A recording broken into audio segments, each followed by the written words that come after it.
Morning.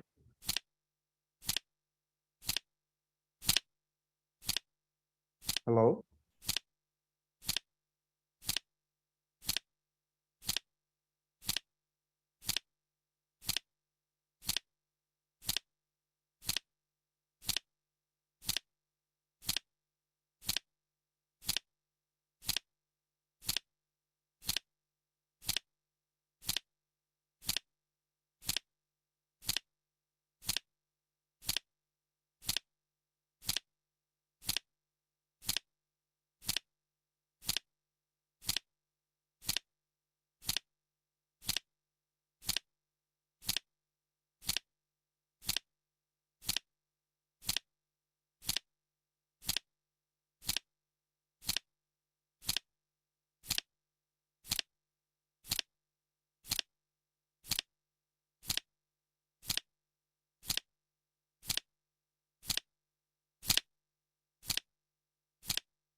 Good morning, Ronald.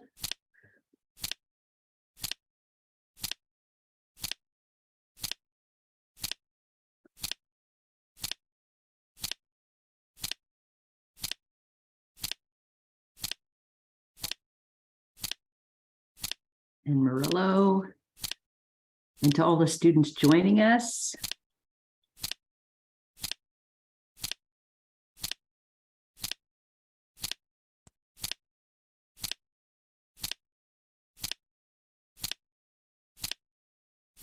We're at 351 and counting.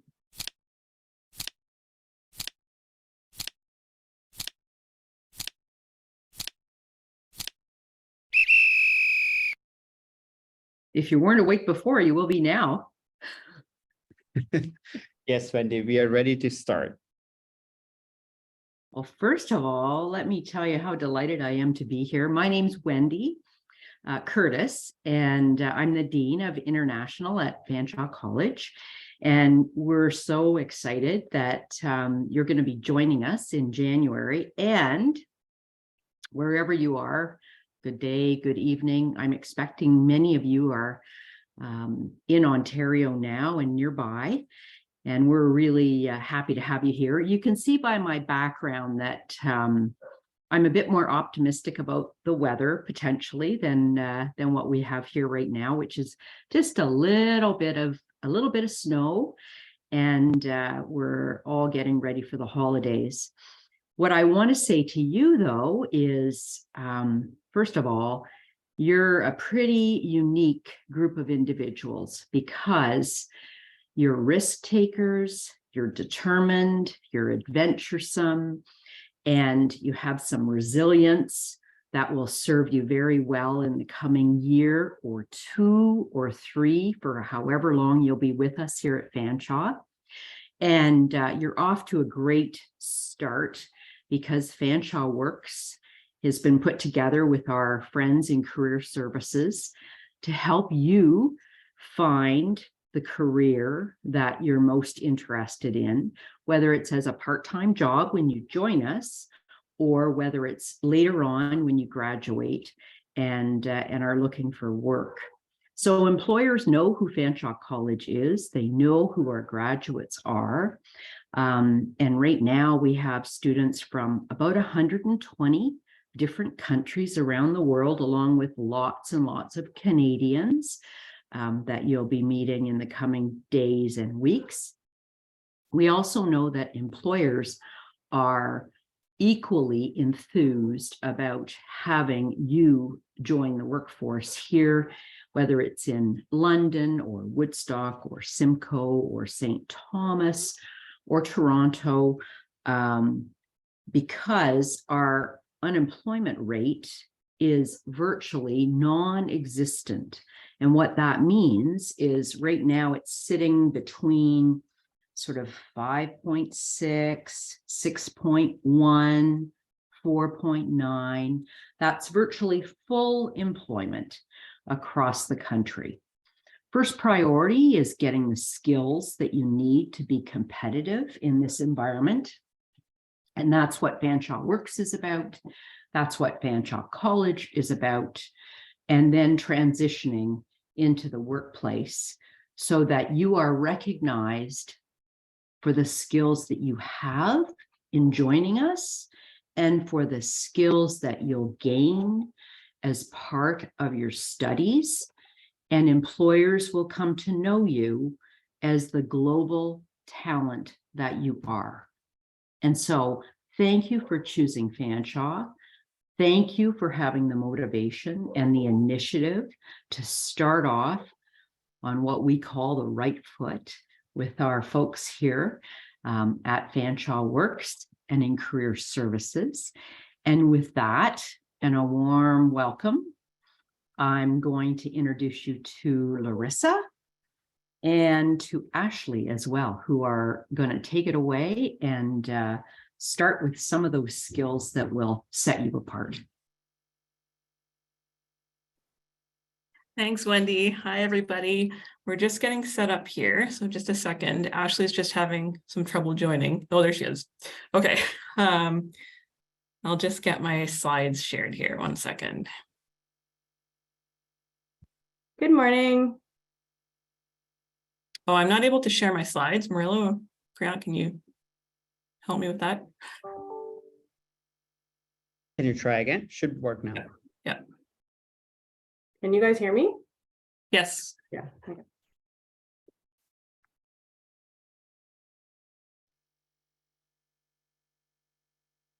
Okay, can everyone see those slides okay? Yes. Good to go.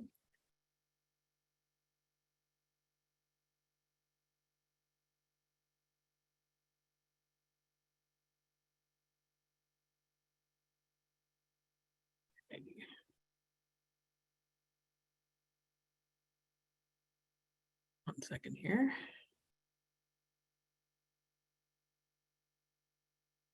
Ash, are you good to?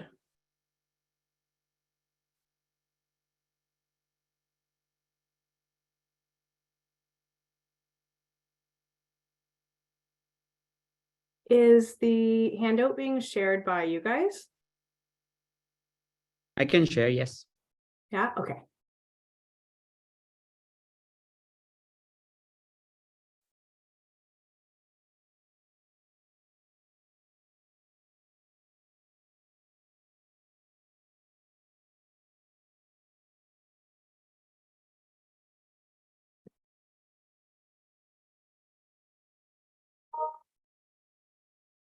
Does this feel like terrific anticipation to those of you that are out there waiting patiently for the unveiling of Fanshawe Works?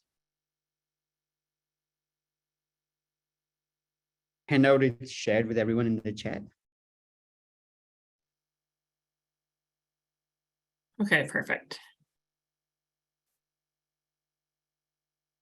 Sorry, Priyank, I think you shared with us hosting panelists.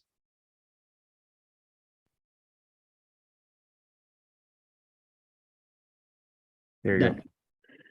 go.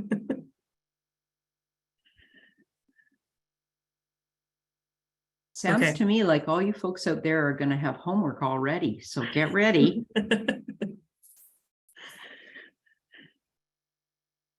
I think we're good. Ashley. We're ready. Oh, we're ready to go. Okay. Yeah. Okay, so thank you everyone for having us today. My name is Ashley Nash, and I'm here with Larissa Campbell, and the two of us, we run Inspire Mentoring at Fanshawe. And we're really looking forward to talking with you today about how to make connections and meet people.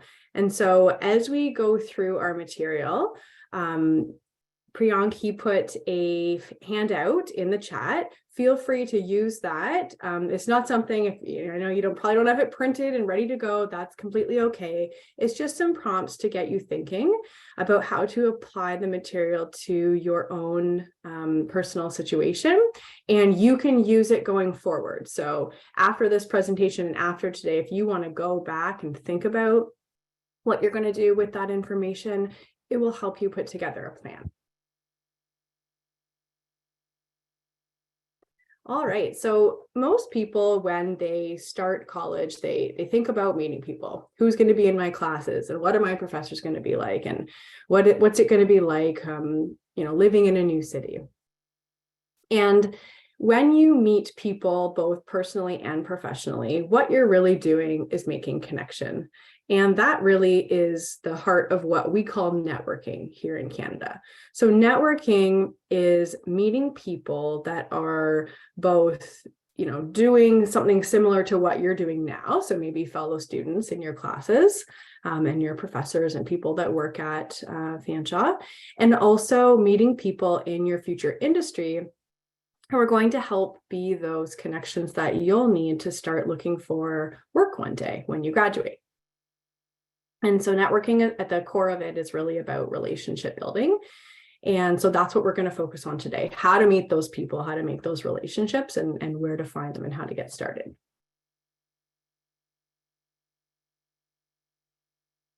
Okay, so with that being said, why do you think that networking is important when it comes to your career? We'd love to hear your answers in the chat.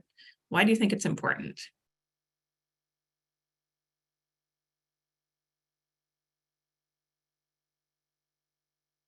Any ideas at all? Getting a good job, getting information, opens oceans of opportunities. Awesome. Building professional contact, teamwork, connections to bond, building connectivity, exchange of ideas, getting out of your comfort zone, growing professionally. Awesome. Yes, for sure. You've got it.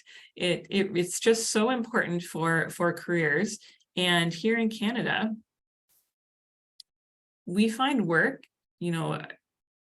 through personal contact. Like we have 80% here, 80% of jobs. It's more than that, I would say, through personal contact here. It's so important. And the reasons for that is that it's way easier for employers to interview someone that's been recommended by another person than to have to sort through a whole stack of hundreds of resumes. And so learning how to network and learning how to be comfortable with building those connections can be just so valuable for you in your career. It is important to note, though, that it's not who or how many people that you have in your network that makes the biggest impact in your career development.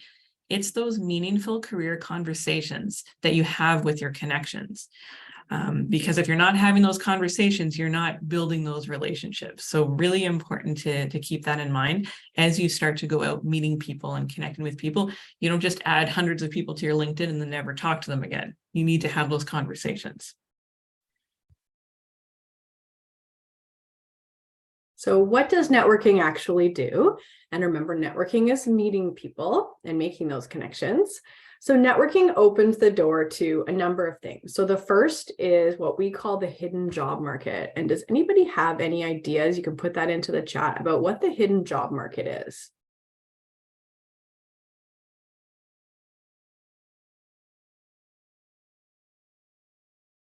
Any ideas at all?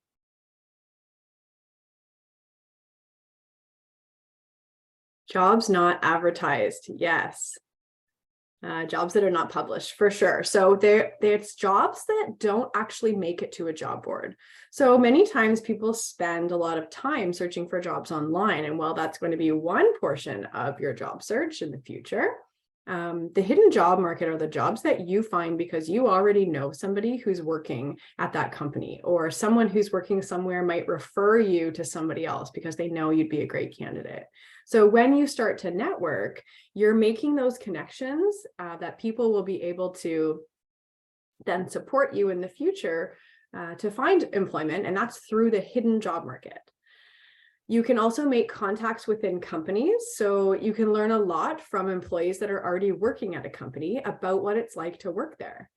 And then when you have those contacts, that's when that hidden job market piece comes in, because you have the contacts. So then you can reach out to your contacts and let them know that you're looking for work or the type of information you're looking for, or whatever it is you're trying to do. And you have those people in that company who are able to support you.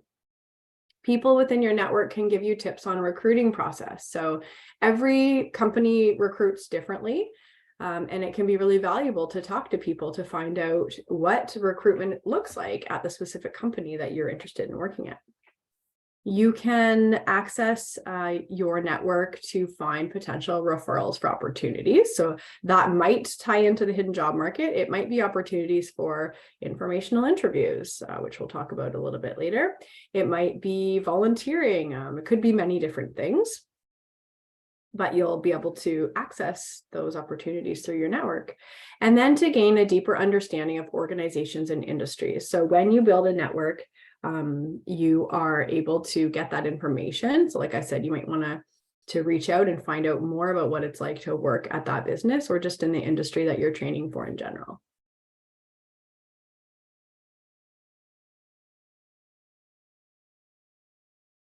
Okay, so let's talk about what your network actually is. And so we like to use this little picture of a target as a really great representation. So your network begins with you. You're the center dot right in the middle there.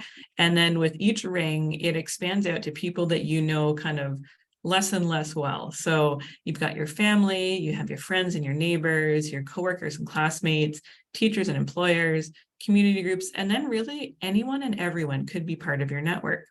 It begins with the people that you feel most comfortable contacting or connecting with, and then it moves outwards to the people that you don't know yet, which is what that everyone and anyone and everyone really is. Your network is really all the people that you know. And if you really think about it, most people want to help others in some way or another. So by connecting with other people and letting them know what you're looking for, you never know what types of opportunities might open up for you. And you never know who might be able to recommend something or someone, connect you with another person. So it's always valuable to be thinking about expanding your network and building those connections and those relationships with the people who are part of your network. So when you think about all of these different things here is just a few ideas, coworkers and classmates, thinking about the people that you start to meet here at Fanshawe. Anyone within Fanshawe could be part of your network if you just expand out and try and talking to more and more people. Community groups, getting involved with things out in the community. So there's really lots of opportunities to meet people and to expand and build those connections. In your handout, there is a spot for you to fill out a little kind of target area where you can start thinking about who's in your network. And that's a good place to start before you go out there looking for new connections. Tap into who you already know, and maybe they know other people who would be good for you to connect with.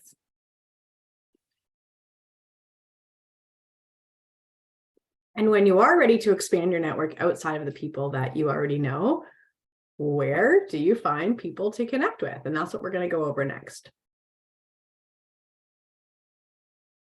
So we're going to start by things that are maybe a little bit easier and more accessible. Place to start, that is. You talk to people in your classes. So everybody that you're in your classes with is training for the same type of industry, even if there's different jobs within that industry, but they all have some sort of similar interest in the topic, or they wouldn't be in those classes. So talk to the people around you, make those connections, develop those relationships, and remember that in the future, all of those people are going to be employed in this industry. So sometimes networking starts well before you actually need to reach out and talk to somebody. And keep in mind that the purpose of talking to people isn't always just about, okay, I've got to build these connections so later on I can get a job. They have to be real relationships. And you have to be able to call on those relationships later on if those people are working in places that are of interest to you later. You can join clubs and meet people there. Again, similar interests. If you join some sort of sports team or some other type of team, you can volunteer. So try volunteering in the community. You'll gain network connections there, and you'll be able to meet people on social media. So if you follow certain thought leaders or people of interest in your industry, you don't even necessarily need to know them right away to be learning from those people and gaining insight into their businesses or what it is they do. And sometimes real relationships do come out of those connections that you make on social platforms. Mentorship program. So of course, we run Inspire Mentoring, so we will talk about our program. And then attending student events. So student events is a great way to also meet people outside of your classes and to learn different perspectives and talk to people who maybe are different than you to find out, what their interests are and what they're looking to do.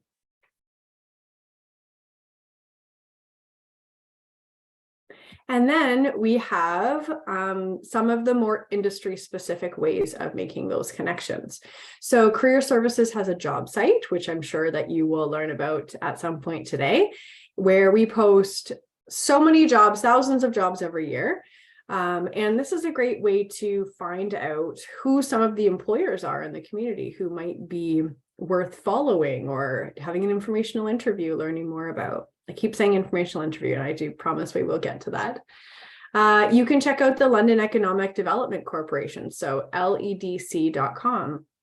They have a business directory, and that's a great way to learn about businesses in the London economic region and find out who you might be able to talk to and learn from. LinkedIn is a wonderful resource. It is a great search engine to find people and companies. You can look on Eventbrite for different places, events that are happening where you can network. You can check out industry news outlets. So there's a magazine called Business London. They have print and they also have online copies as well. So you can learn about the different businesses happening that are in this area and what's happening within their industry. If you're training in a field that has a professional association, you can check out whether they have a student membership, or sometimes they have business directories of their members. There are also sector councils. You can check that out. Talk to your professors. Usually professors either work in the field somehow or have worked in. So talk to them about what it's like and what can you do to learn more and get connected to more people. There's also school contacts. So there's all kinds of people at Fanshawe whose job it is to support you and help you learn and grow and develop. So talk to the people around you about whatever questions you have. You can look on different directories, and that's going to just be a simple Google search. So you might want to put in directories and your industry name, or you can just search your industry name and see what comes up. Remember, when you're searching for things on Google as well, try not to just stick to that first page. Go back 4, 5, 6 pages, because sometimes there'll be really great businesses and information on those pages that just don't rank high enough to show on page 1, but are still worth your time and effort to review. And then on social media, which I already talked about.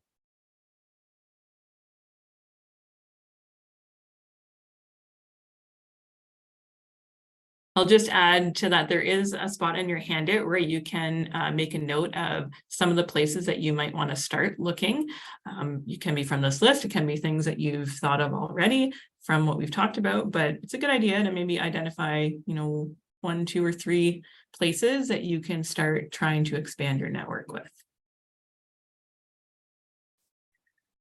Okay, so now you might be thinking, okay, I've got some ideas of where I can go. Now, how do I do this? How do I actually network? So we'll give you a few tips on how to do that. Really, it just comes down to meeting and talking to people anytime, anywhere. There's always opportunities to network and build your connections. It could be something as informal as talking to the person behind you in the grocery store line. Or it could be something much more formal, like going to a specific event for your industry. So there's lots of different ways that you can do it. And it's just all about exchanging information and developing those relationships.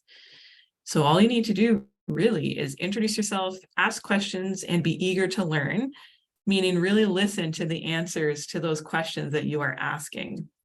Again, it's a lot easier to start with the people that you know and seeing if they have other people that they can recommend that you talk to. It makes it a little bit less intimidating when it's through someone that you already know, but that's a good way to start. And starting with everyone here at Fanshawe is another excellent and relatively simple way to get started with networking.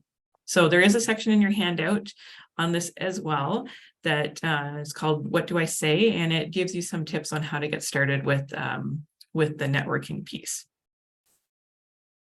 for you to refer to later. So we're going to talk about a few different methods that we usually recommend for networking. And these are all things that you can start doing now.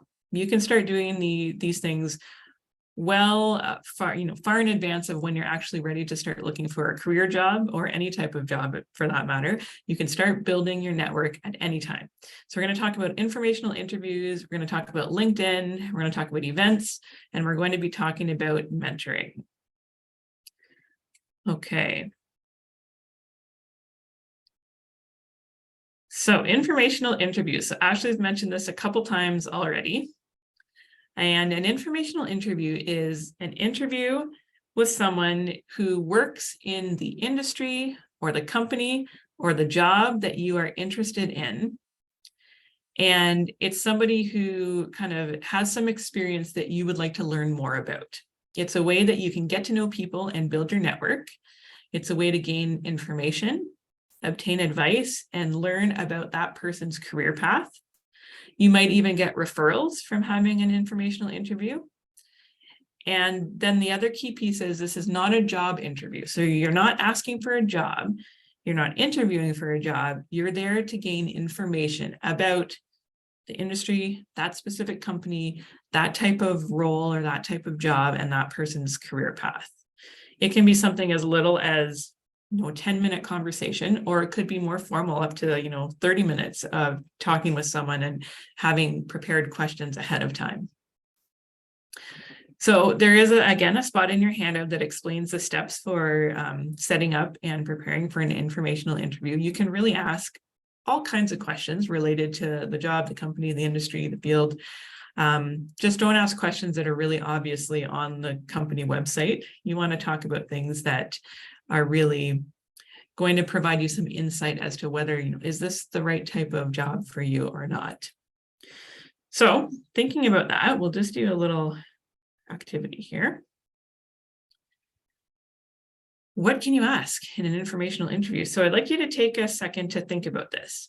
If you were going to an informational interview with someone in your dream job at your dream company, what kind of questions would you want to ask them? So please take a minute to think about questions that you could ask in an informational interview. You'll see there's a spot for this on your handout as well.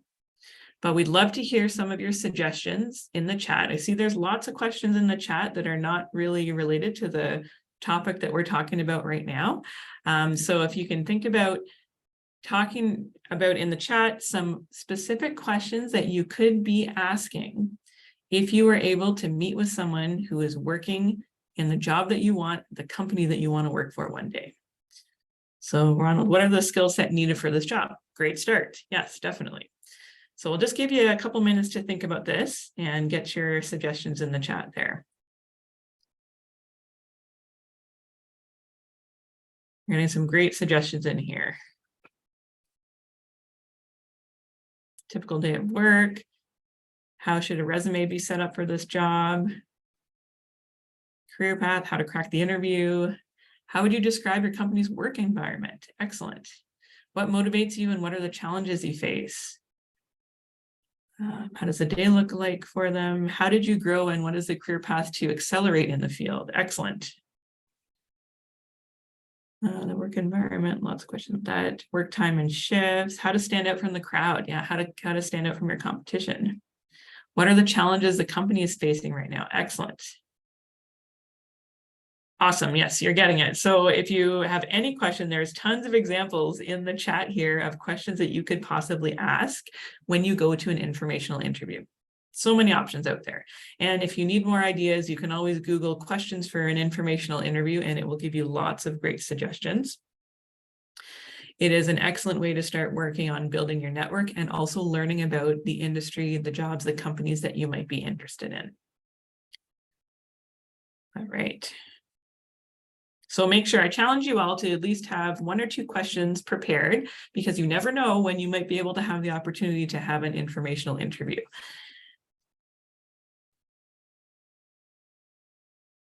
And so the next thing we're going to talk about is using LinkedIn. So LinkedIn is an amazing place to make connections and also have conversations with people that can turn into informational interviews. So people think of LinkedIn as a social media platform, but it really is a professional tool that connects people with people, people to companies.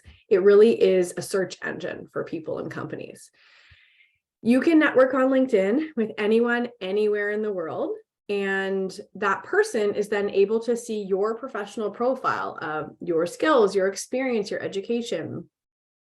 If you have never created a LinkedIn profile, Career Services does have a LinkedIn workshop where you can learn how to build a strong profile. And also LinkedIn has a number of training videos themselves on how to create a profile. There's also like a wizard, like a setup wizard, that will walk you through the information that you need to include. And then there's a little bar on your profile that tells you whether your profile is of beginner stages, intermediate, or advanced. So it really is quite intuitive.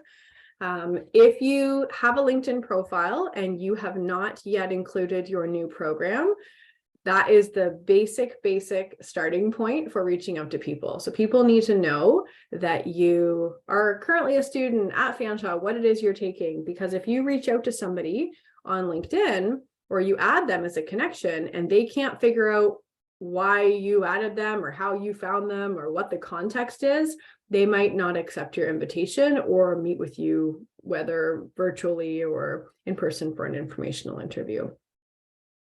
Like I said, attend the career services workshop. It's very, very helpful. And go on LinkedIn and just do some exploring. Look around. Who do you find? Go into the search and the search bar and put in your industry that you're training for and see who comes up. It can really provide a lot of information, and you can see people's backgrounds and the skills that they've developed in previous jobs that they've had. So it can be really helpful in looking at someone's career path as well. Rian, could you just share the handout one more time for any of the students who've joined a little bit late? That'd be great. Thank you.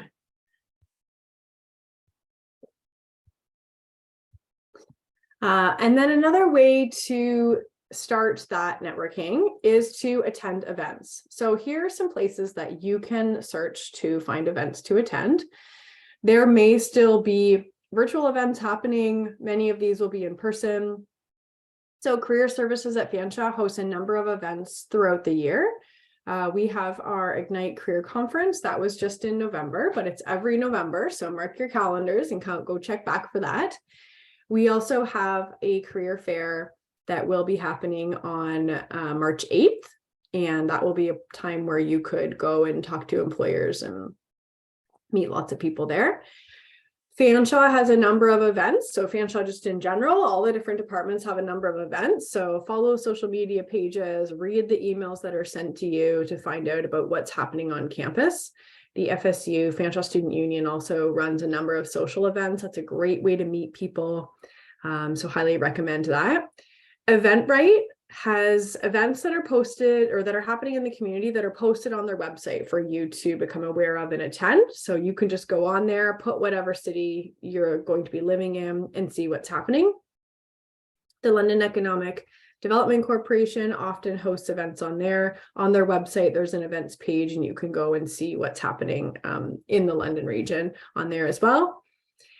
If your club or community group is hosting an event, check it out, go meet people. And like Larissa said, have one or two questions or things ready to talk about so that if someone says to you, oh, you're at Fanshawe, what are you taking? What are you interested in doing in your future? You have something ready to say. Don't put a lot of pressure on yourself. It doesn't have to be perfect. It's just having something prepared so that you're not fumbling over that. Meetup.com, similar to Eventbrite, it's going to have a variety of different events on there for all different types of interests. And then, as I mentioned earlier, if the industry that you're studying for has a professional association, they often run events as well. So you can check out whether there is a student membership or whether the events are open for students to attend. You can also talk to your professors and teachers about events that might be happening related to the industry that you're studying for, and they might have some information on that as well. I'm just going to check the chat here because it's just flying. There's so much going on, but I think it is. I did see one question about if you're starting your program in January, which I imagine most of you are, and should you put that on your LinkedIn? If you are starting to use LinkedIn actively now, then you should definitely put your January program on your profile. Just put the start date to be January 2023, because if you are trying to connect with people here in Canada, but your profile looks like you're from far away, there's a good chance that people will not accept your connections. Okay, so make sure that you show them how you're connected to Fanshawe. Yeah, and that's because of that context piece. They'll say, oh, I have no idea why this person would be reaching out to me. Versus, oh, this person is clearly studying at Fanshawe. Yeah, I'd love to have a conversation. One more thing to add to the LinkedIn piece as well that I forgot to mention. When you are starting to connect with people, you might make 10 or 20 connection requests and get one person that responds. And then you might do another 10 messages to people seeing if someone would like to do an informational interview, and you might get 2 responses and one of them might be I'm sorry, I'm not available. That is completely normal and it has nothing to do with you. People are just really overwhelmed and they often get a lot of requests. But if someone has time, people are usually interested and willing to support students because they remember what it was like to be a student and to be ready, getting ready to launch their career. So it is a game of consistency, and you need to just keep putting yourself out there until you are able to get that connection and that informational interview that you're looking for. I'll just add to that. I see someone said that they tried to put the date in for January, but it won't let them. So you must have changed that in LinkedIn. You can't put a forward date. So another way that you can get around it is in your summary at the top or in your tagline at the top underneath your name. You can say, you know, starting program at Fanshawe in January 2023. Instead of under the education section, you can write it in a narrative, in either one of those spots to make sure that it's obvious what's going on. And then as soon as January 1st starts, switch it into your education section. Okay, somebody said, I used to have a LinkedIn account years ago, but I forgot about it. Is it okay to create a new one or just build from my old profile? So you can certainly use your old profile.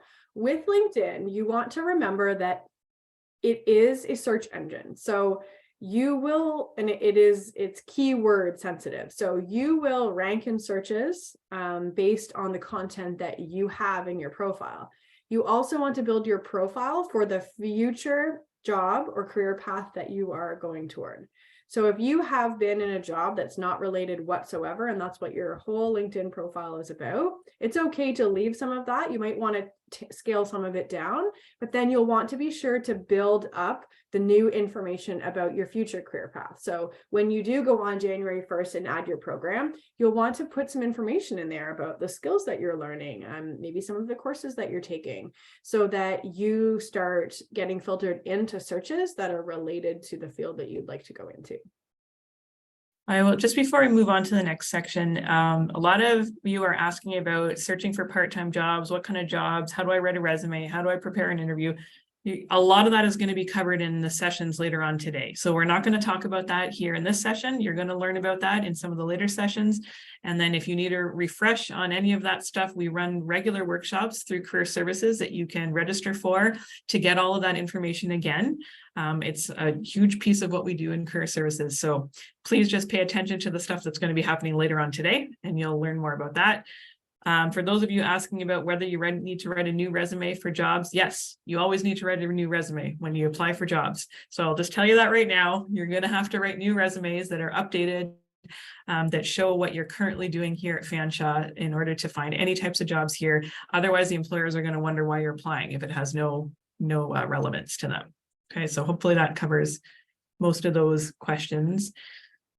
And one question that I've seen a few times is about if your background is different than what it is you're studying for. They'll probably talk about that in resumes. That's called transferable skills. So yes, who you were before you attended this program does matter. And they'll talk in resumes about how to incorporate previous education and experience into your job search and your career path moving forward. Okay. All right, so we're going to switch direction a little bit here and talk about how mentoring is a form of networking. And since we run the Inspire Mentoring program, we feel pretty strongly about the value of mentoring and how it can help you in all of your different endeavors when you're searching for your part-time jobs and when you're searching for your careers. So we're going to talk about ways that you can get involved in mentoring.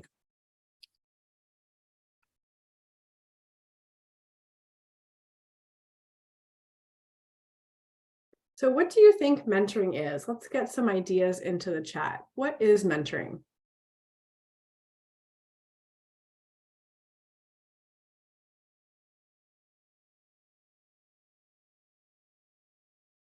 Guiding, teaching, coaching, someone you look up to, nurturing. It's going fast. Nurturing a junior, training someone, providing support and advice. Guiding someone in their path, guidance from a more experienced professional. Yes, passing down your knowledge. I like that one. Advising, Yes, so you guys have got it for sure. Mentoring is all of those things. And for the purposes of Inspire Mentoring, this is the definition that we use. So mentoring is to support and encourage people to manage their own learning so that they may maximize their potential, develop their skills, improve their performance, and become the person they want to be. So we're going to talk about the different ways that our program helps you do that in a second. And I'll just add here, there's still some questions coming in about job searching and where you can work and what you can do.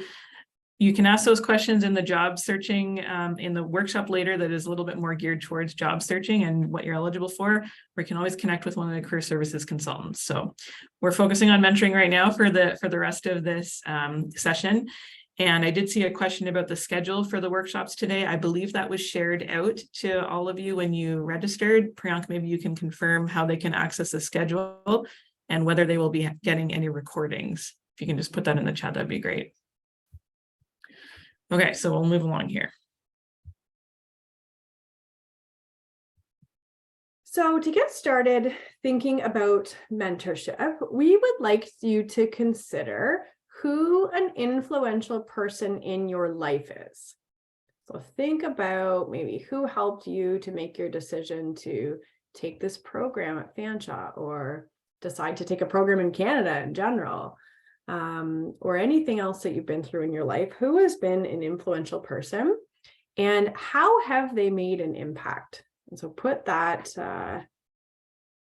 into the chat here. So we've got a spouse, an old boss, a friend, a dad, wife, parents. Great.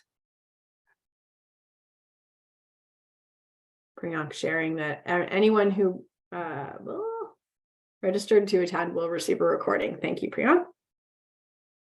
So lots of people sharing their influential person. That's great.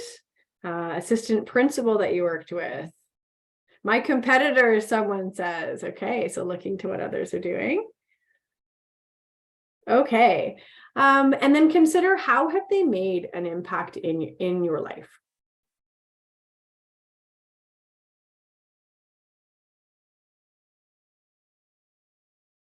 So we have motivates me to try new things, get as many experiences as possible in life.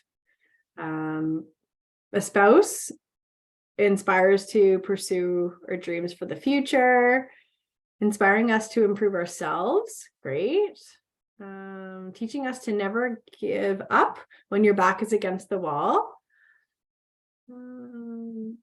Okay. Oh my gosh, it moves so fast. So someone says that their inspiring person has been the source of motivation that's pushed them to do well in the future. Someone who's very passionate about their job. So this person's influential person had a vision and wanted me to improve always. Yeah, so that's great. So take a moment and make sure that you've really thought about that and how that person has been influential. And essentially, this person was a mentor for you. It might not have been something that you labeled as mentorship, or you might not have said, oh, this person is my mentor, but really anybody who makes an impact in your life and helps you to grow and develop and learn and guiding you and teaching you and all of the things that you all shared when I asked what mentorship was, that is essentially what this person was for you. And they may never have even realized that they were influential in your life or that they were a mentor, because mentorship doesn't always look like, hey, will you be my mentor? Yes, I will. Now we are in a mentoring relationship. It can be really informal, and it can be just about one person helping someone else. So now we're going to focus on the value of mentorship and how Inspire Mentoring might be able to support you with some of your goals moving forward. So in addition to some of the suggestions you already put in the chat, there are many reasons why people might want to have a mentor. The obvious one up there is to receive that advice, encouragement, and support from that person as you work towards your goals. You can develop communication skills and build your confidence by having that person to go to practice talking with and sharing about your experiences and your skills. And that person can kind of be like a cheerleader for you as you go out and try new things and practice those skills, which will build your confidence. You can gain industry knowledge and exposure from learning about your mentors' experience and what they do in their day-to-day work life. It gives you an opportunity to learn kind of, how does it actually play out in the real world, the things that you are learning in your classroom. It gives you the chance to network with industry professionals. Most likely your mentor is going to have a network of their own that perhaps you can connect with as well.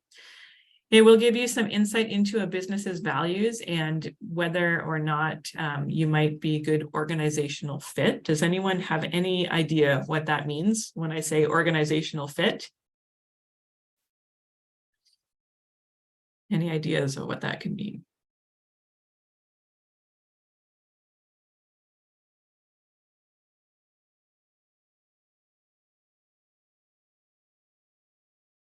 Qualified, having the right mindset and skills, you fit in the culture. Yes, cultural fit. So a few of you have put that in there. An organizational fit is definitely whether you kind of fit in with the culture of the business, you have maybe similar ways of doing things, similar values, you're going to get along with the people who work there. Those are things that you don't necessarily know about beforehand. And sometimes you can't tell by reading a website whether, what's the organizational culture like. So having someone who's working in that type of organization or knowing people who work there can give you some insight into how that works. And then last on there is that access to the hidden job market, which we talked about already.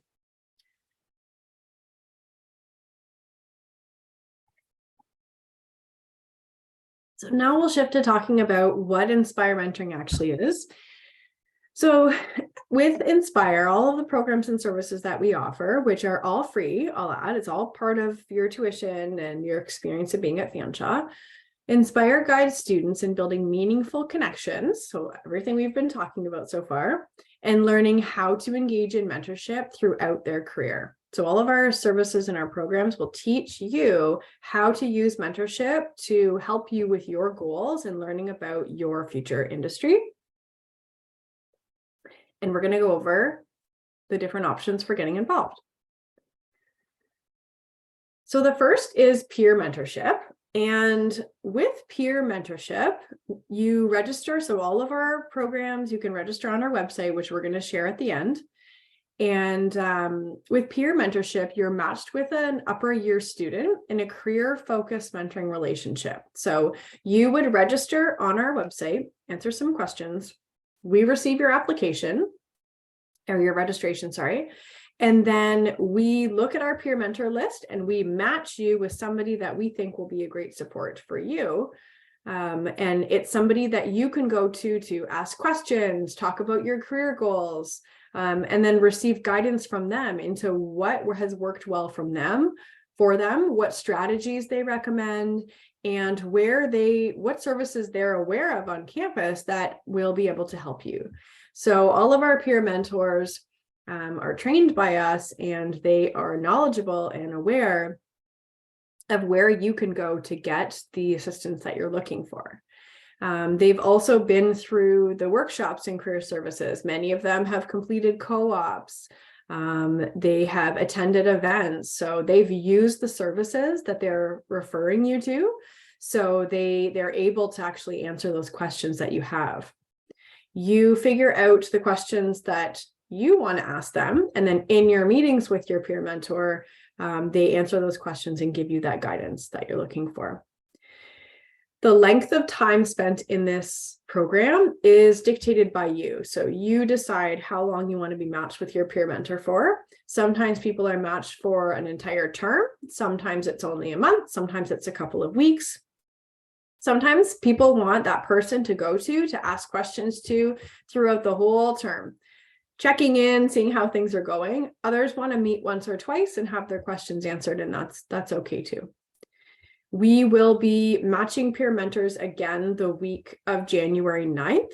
So if you are thinking that having a peer mentor and having somebody who you can go to ask questions and talk about your future career and your career path and what you can be doing now as a student. If that's something that interests you, you can register, and then you will hear from us the week of January 9th as for the next steps.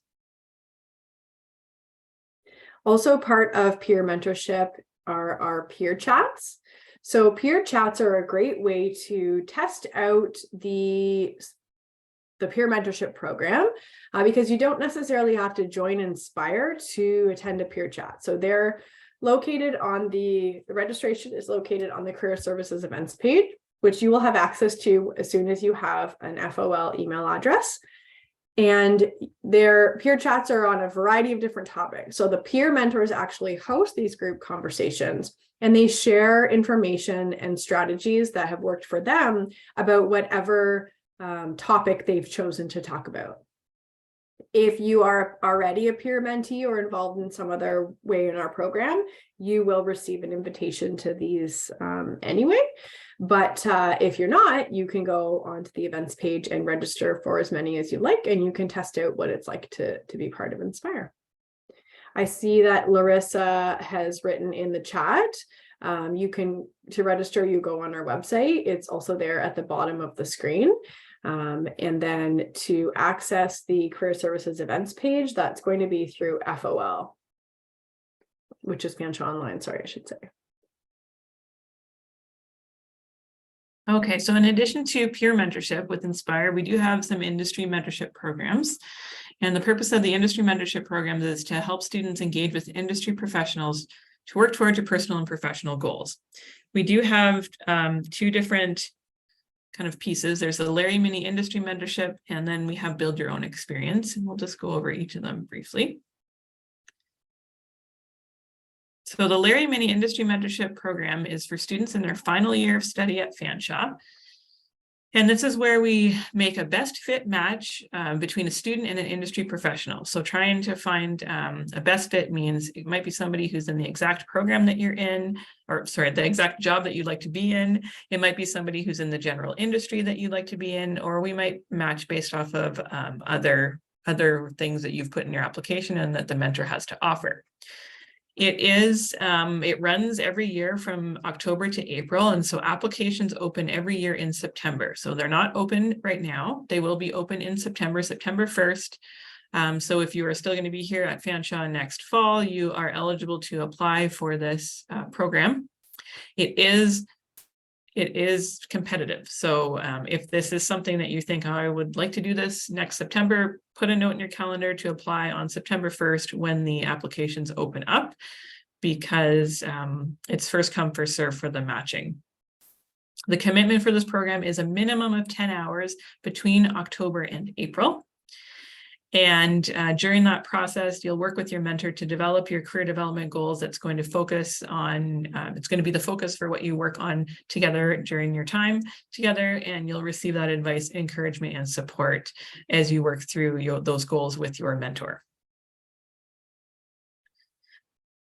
So that there is a little bit of information on our website about this pillar, but the applications are not open. Do not register to be a mentor. The mentor applications are always open. So those are for the industry professionals to register, not students. So don't register as a mentor. The applications for student mentees are not open yet. They will open September 1st. Okay, the other option that you have if you want to connect with industry is our Build Your Own Experience program, which is open all year round, and it's available to students in any level of your program at any time. So this is an independent mentorship experience designed by you. When you register for this pillar, you will receive the BYOE, the Build Your Own Experience workbook that we've put together that will guide you in creating your career development goals and in your search for mentors. So you will be searching for mentors on your own, but our workbook will help you walk through that. And you always have the option to connect with us if you would like some support or guidance as you do that. And then you will identify and initiate contact with your industry professionals on your own. But the workbook is going to walk you through that whole process. So part of this could include things like informational interviews. It could be email conversations or phone calls, video chats, anything like that. Could be LinkedIn messaging back and forth with the professional. It could be attending an industry or a networking event related to your field. It could include a short job shadow if you're able to connect with someone who'd like to show you around a little bit. So there's lots of different things that you can do. It's a great option if you're looking to really explore and expand your knowledge within your industry, and you want to talk to a few different people, not just one person for the whole year. In the BYOE workbook, it's going to walk you through the following things. So creating your career development goals, and then creating your mentorship goals, all really important to have figured out before you start trying to expand your network. It's going to help guide your focus for who you're searching for when you're networking, and then who could possibly be good mentors for you when you're trying to reach particular career goals. It's going to prepare you to contact industry mentors. There's a section on getting started with informational interviews. There's a spot for you to track your mentorship experience, and then a place where you can reflect on what you have learned throughout your build your own experience process.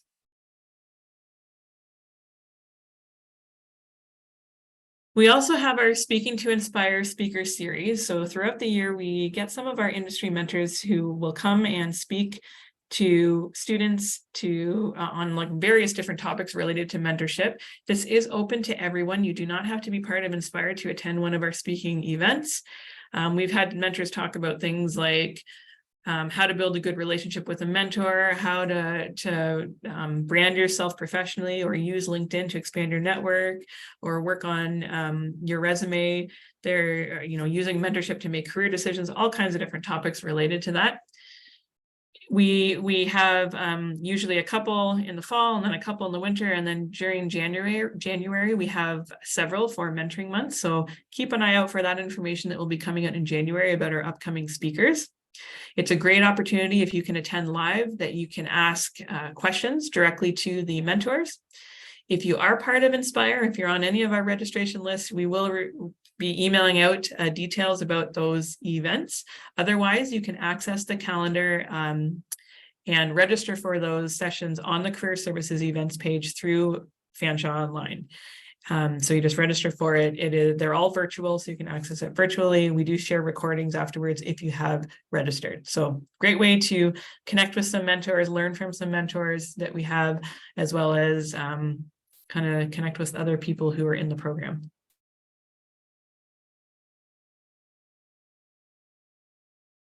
Okay, so we've given you a pretty good overview of all the things that we offer through Inspire Mentoring for you to consider how that might help you in your goals. So really think about this for a second. How will you use mentorship to grow your network and bring you closer to achieving your goals? We would love to hear your thoughts in the chat as to how you think mentorship could be useful for you for whatever your goals are. So please share that. I'll give you a second to type your ideas in there.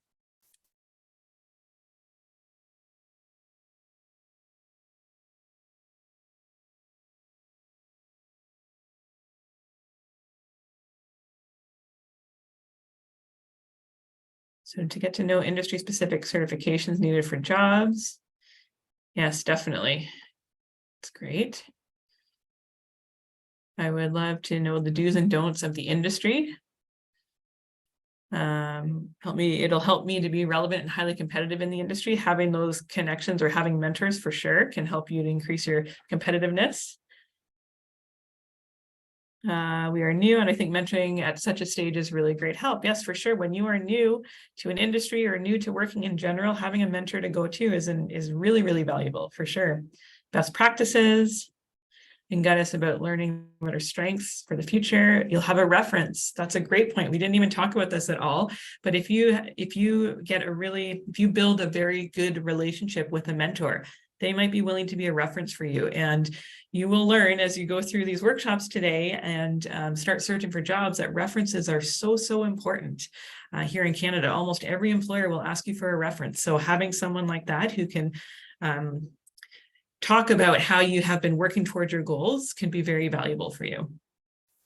Help me criticize my SWOT strategies. Yes, for when you're trying to figure out what your goals are. Awesome.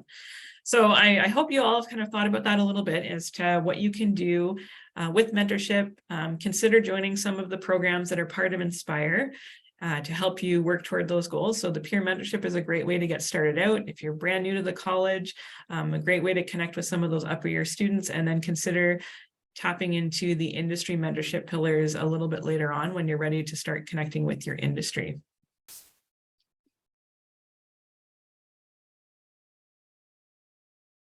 And to further what Larissa just said about peer mentorship, if you have questions that you're looking to other students to answer, what has their experience been like? What did they do in this situation? Peer mentorship is a great program for that as well, because it connects you to someone who knows exactly what it's like to be in your shoes, and may only be 1 or 2 semesters ahead of you in their journey, but have probably learned the answer to some of the questions that you have just through their own need to figure things out. So peer mentorship can be really helpful for that as well. So as a wrap up, to move forward, we would love for you to review the handout from today whenever you're ready. You may want to take in all of the other information that will be shared with you throughout the day, and then decide what you think would be helpful for you to do next. If you need any further information after today, you can attend the Career Services Workshop. We do offer a specific workshop on networking, and like I mentioned, LinkedIn. I know I mentioned that one several times, but they're great places to start when you're learning how to talk to people and what networking is, and how to start and how to expand your network. So check out the Career Services Workshop. At some point, I did put into the chat how to access the events page, but it's moving just so fast that I don't know if anybody saw it. But when you do get access to Fanshawe Online, there is a tab called Resources, and if you click on Resources, there'll be a drop down and it will say co-op/career/CCR.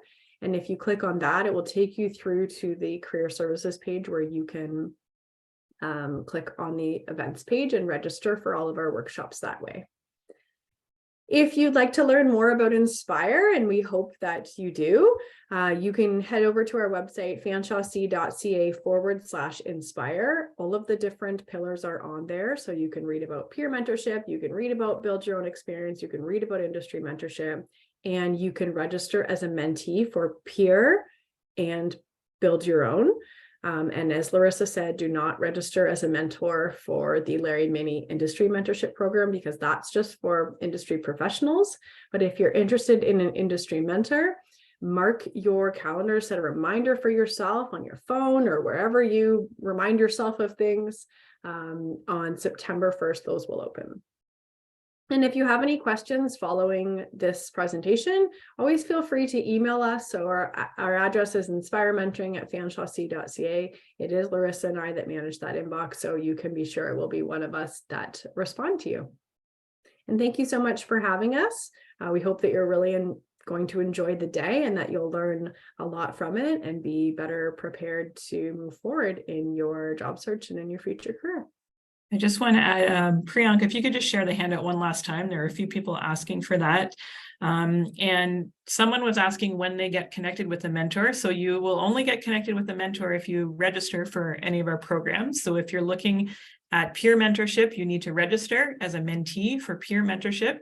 And Ashley and I are on vacation for the next 2 weeks over the holidays. So we'll be back on January the 9th. You'll hear from us after January 9th, if you are looking to get connected with a peer mentor.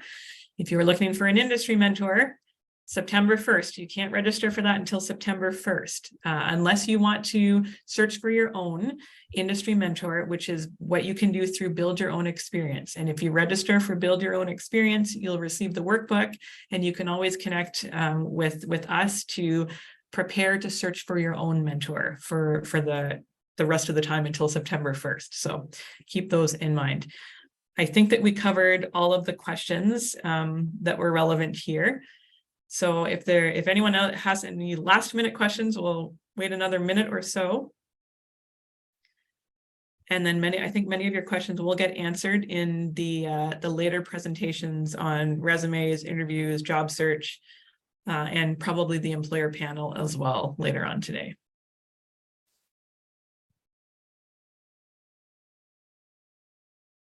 All right, we can answer questions about mentorship or inspire or networking. Any of those other questions you can ask in some of the later sessions, they'll probably get answered.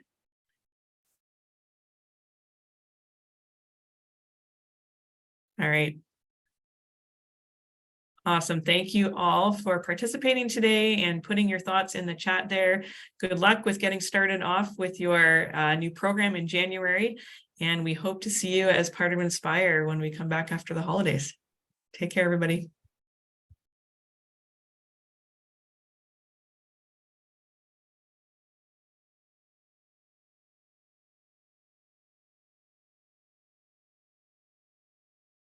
Murilo, can you mention about the next session? We are still going on. The Fanshawe work's gonna last for like next Sure. 2 hours. Yeah. Yep. So everybody, thank you, Ashley and Larissa, for coming. We're gonna have a break now, and in I would say 25 minutes now. Are you gonna give like a 25 break, Priyank? Yep. We're gonna have the session about cover letter, resume, and ATS. So you guys can use the same link. So that's time for you guys to go to washroom, grab some water, and stay tuned for the next session. We'll be back soon.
All right, everyone. So we will get back to our sessions right now.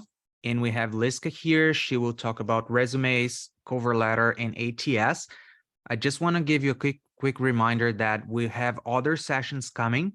And at the end of our series, we have our employer panel. We will have 5 different employers joining us. So you will have chance to ask questions and understand more about the market, okay? So Liska, over to you. Good morning, everyone. My name is Liska Martindale de Brule, and I'm one of the career services consultants here at Fanshawe College. And this morning, I'm going to talk to you about resumes, cover letters, and ATS. And just so that you know, after this session, we're going to take a quick break, and then you're going to come back to learn about job searching, both virtual and in person, as well as how to use our job site. So I'm going to get my PowerPoint up here. So just bear with me for a second.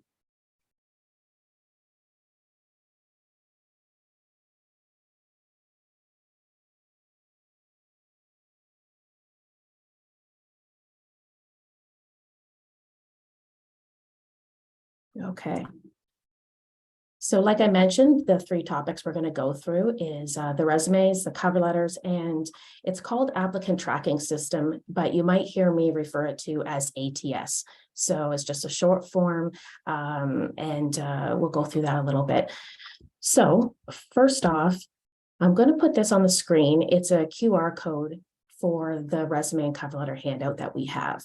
So I'm going to go through this in more detail, but that way you'll at least have this.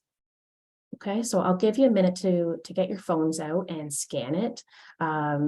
If you are unsure how this works, take your phone and put it in picture mode. So you're going to take a picture and hover it over the QR code in the middle, and then a link will actually come up, which you can tap, and it will upload the handout.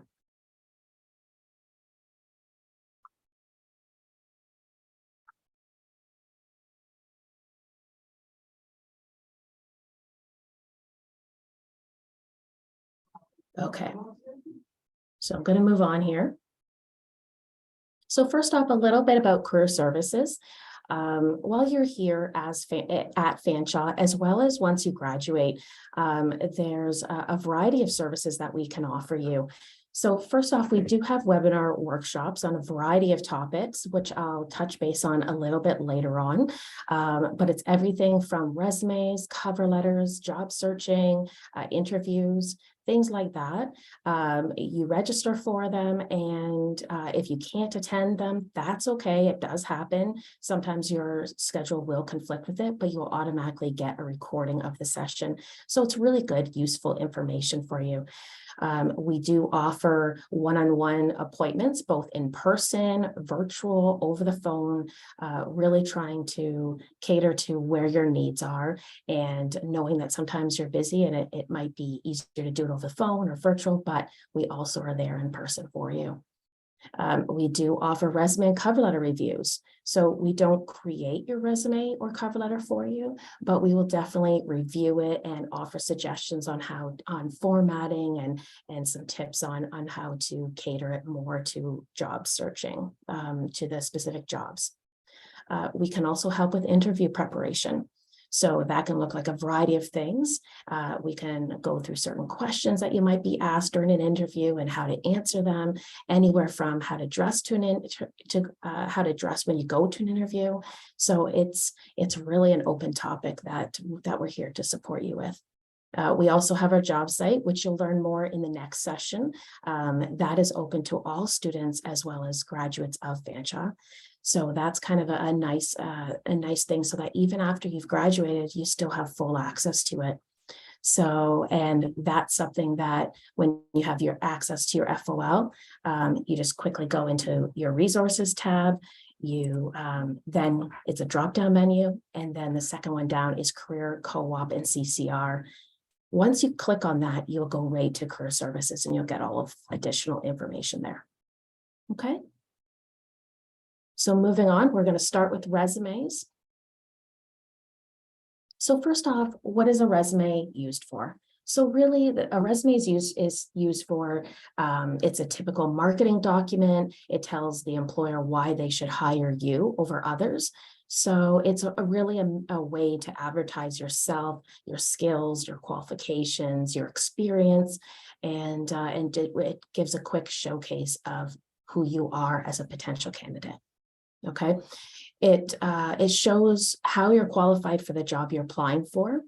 And it really gives just a quick overview of what you can offer that employer based on your skills and your qualifications as well as experience.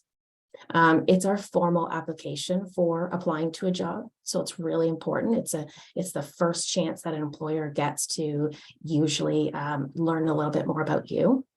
And so it's definitely that first impression. So you want to make it a strong, effective one. All right.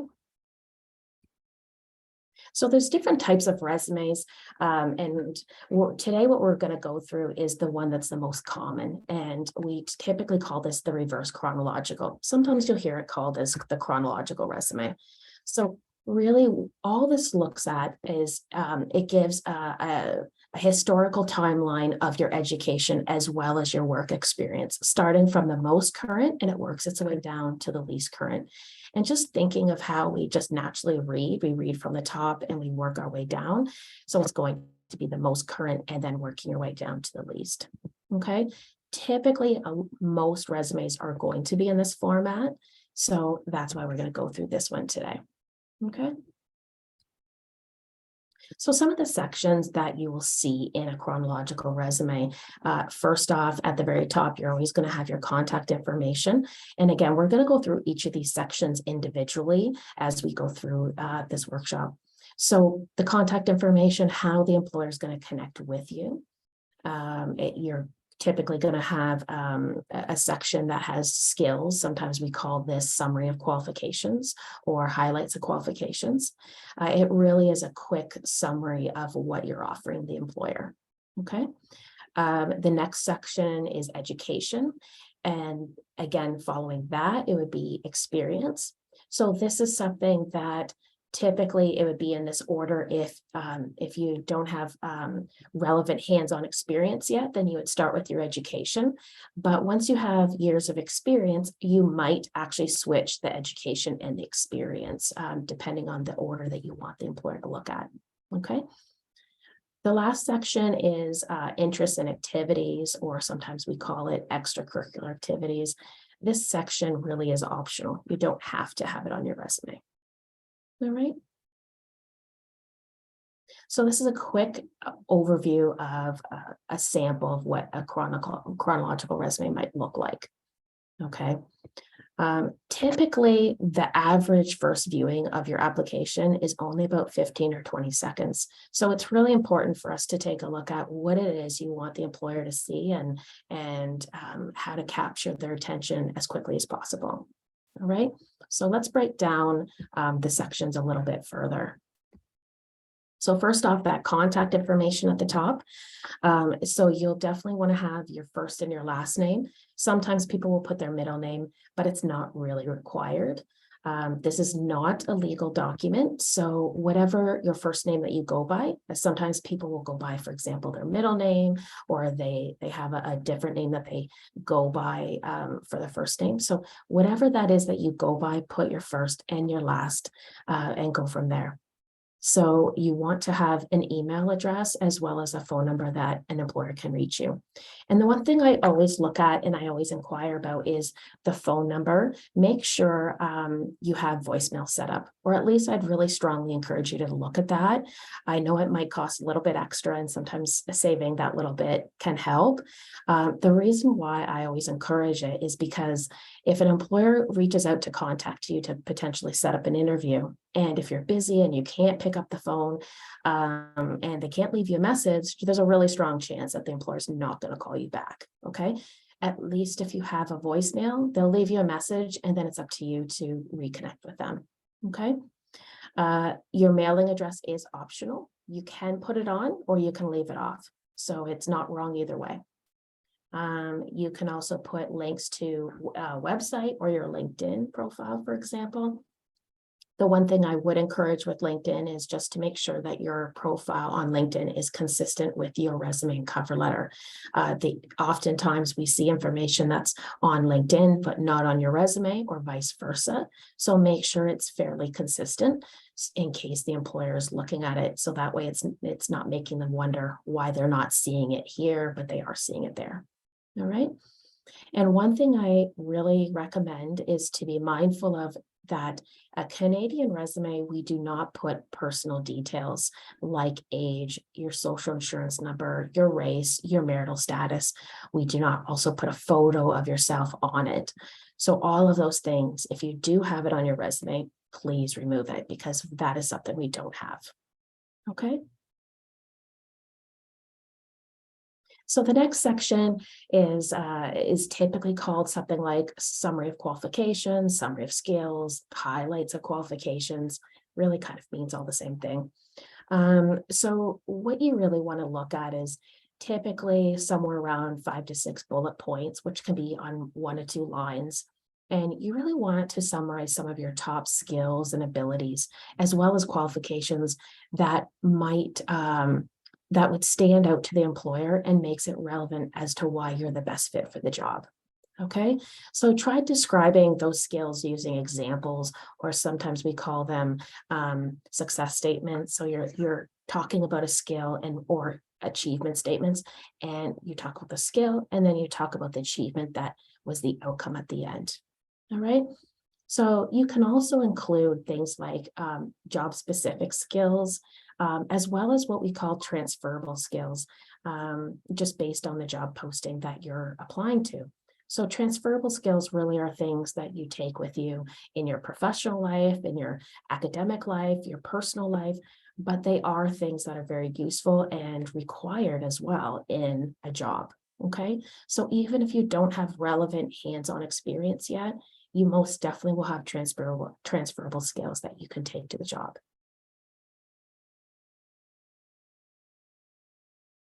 So again, talking a little bit more about those transferable skills. So these are some things that employers definitely look for in a candidate, regardless of what the position would be. Things like problem solving, communication skills, presentation skills, potentially, time management, ability to meet deadlines, teamwork skills. There's so many that you can look at that you use or will be using in your personal life and academic life as well. Okay.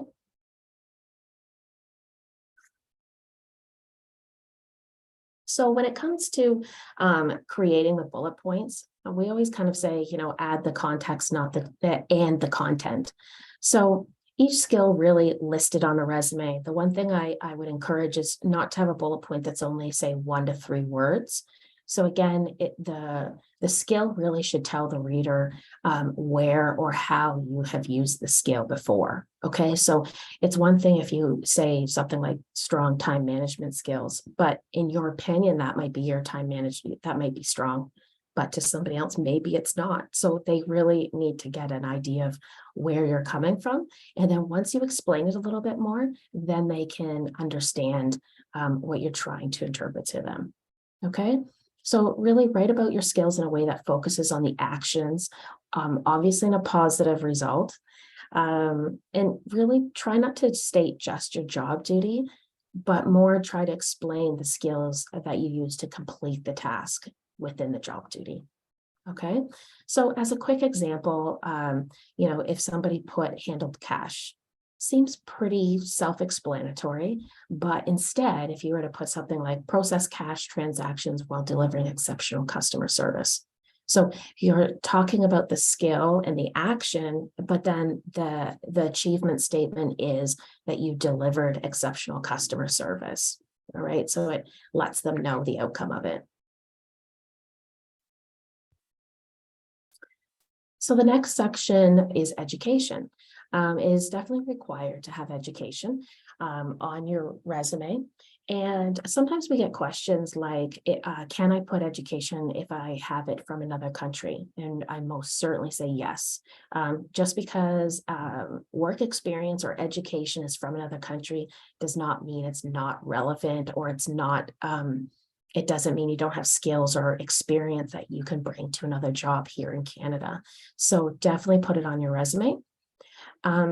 Try to note how it's formatted. So again, this is how we recommend, only because just thinking of the basics of how we read from top to bottom, and we start on the left and we go to the right. So typically the things on the left side will be more important to quickly see. So in this example, we put the program title first, and then the school name and the location. And then on the far right margin, we have the dates. So the reason for that is, say, for example, in this case, if you put Fanshawe College first, and then you put your program under, they're seeing Fanshawe College first, and yet we have hundreds of programs. So it would be more efficient for the employer to see your program first, then Fanshawe College. Okay, bullet points are optional under education, but things you can put there is, for example, you can put your GPA if you want, if you've won awards or been on Dean's Honor Roll. You can explain some of the courses that you've taken. I wouldn't recommend just listing your courses, but rather I would actually put your course on there. And again, just like what we just talked about, have something like an achievement statement. So talk about the things that you learned in the course that makes it relevant to the job you're applying to. All right.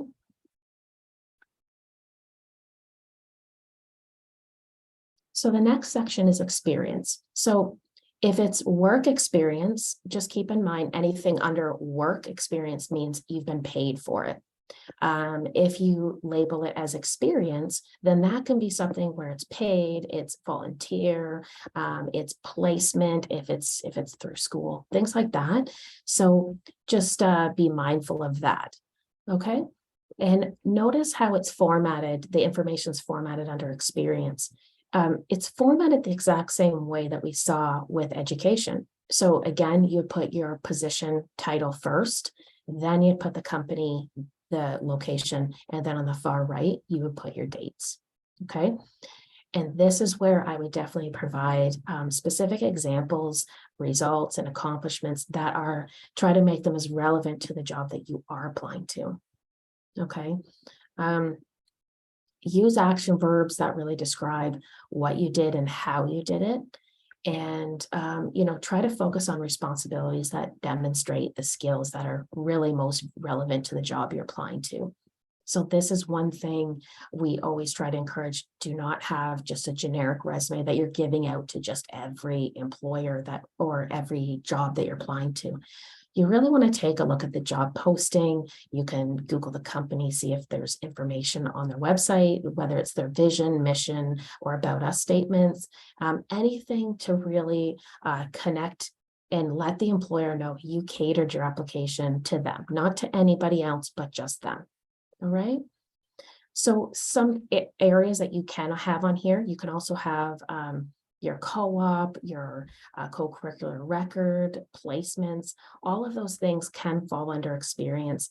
Sometimes students will say, well, it was a placement or as a co-op, and so I didn't put it on my resume. And I always say it's hands-on experience, so definitely get it on there. All right. So some other areas that you, some other sections that you can actually have on your resume are things like certifications. You can have awards and memberships, anything that's possibly job or industry specific. Okay. If you have any form of volunteering, even if it's not relevant, be sure to have a volunteer section that it shows that you're, doing something in the community or you're making connections, things like that. Definitely showing community involvement never hurts at all. All right.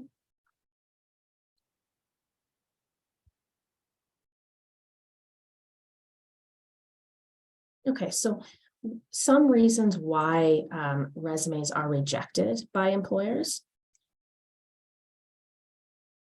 So first off, spelling mistakes, that's a common one.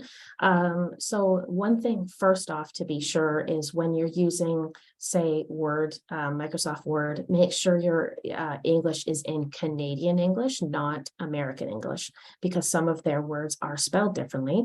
So you'll want to make sure that they are spelled Canadian. And also don't always rely on the spell check, because there might, for example, you might have typed in a word that actually is a word, but it's just used wrong. So that's where double checking, reading through it, taking your time is really valuable. And sometimes having that second set of eyes to take a look at your resume definitely doesn't hurt. Okay. And that's where we come into play. So you can definitely reach out to your consultant and we can review those things. The length of your resume. So maximum 2 pages for a resume. And you can have a 1-page resume if you want. And if it does go on a second page, it doesn't have to be a full second page, but I do typically recommend to have it at least halfway down the page of the second page. And the reason for that is because if you only use, for example, 3 or 4 lines on the second page, there's just a lot of white space and it can look very awkward. So again, that's something where if it is going on to the second page and you don't have enough to really fill it, then that's something where we can look at formatting, trying to either lengthen it or trying to shorten it or move your margins around, or, there's ways to kind of work around that. So formatting. So again, trying to have a consistent format that flows all the way through, much like what I talked about with how we format education as well as work experience. So it's consistent, it flows nice. Having it so that it's, same fonts and it's visually appealing. So again, just looking at all of that. Confidential information. So like I mentioned earlier, making sure you don't have your age, race, marital status, pictures, things like that, or your social insurance number. All of those things you definitely don't want to be sharing on your resume. And false information. So again, you want to make sure that the information on there is accurate and the jobs or the education that you have performed are accurate. Because in the end, if, for example, you put information on there that isn't accurate, typically an employer is going to eventually catch on or find out. It's just not worth it. Okay, so some of the things with the visual presentation. So keeping in mind, again, going back to that kind of rule of how we start from top to bottom, we read from top to bottom. I really encourage you to have the most important content on the first page, naturally for that reason. So thinking about what does the employer want to see first, that's where you start at the top and work your way down to the least important information. I mean, all of it's important, but what is it that the employer is really going to want to look at first? And that also includes putting your bullet points in order to what the employer will want to look at. So just in case they do that quick 15 to 20 second scan of your application, they might just read the first couple of bullet points first to see if you are a potential candidate for an interview. So whatever it is you want them to see first, make sure it's there. And like I mentioned, maximum 2 pages of a resume, and putting your name on both pages. And the reason for that is because if an employer prints off your resume and the second page gets detached, then they at least know who the second page belongs to. Okay, so it can be something like you use the same personal header from the first page and use it on the second, or it can be something as simple as just putting your first and last name on the far top left margin and page 2 on the far top right margin. All right. We usually recommend bullet points instead of paragraphs or sentences. And the reason again for that is just because bullet points naturally read faster, they're more efficient, and employers can get through information quicker. Okay.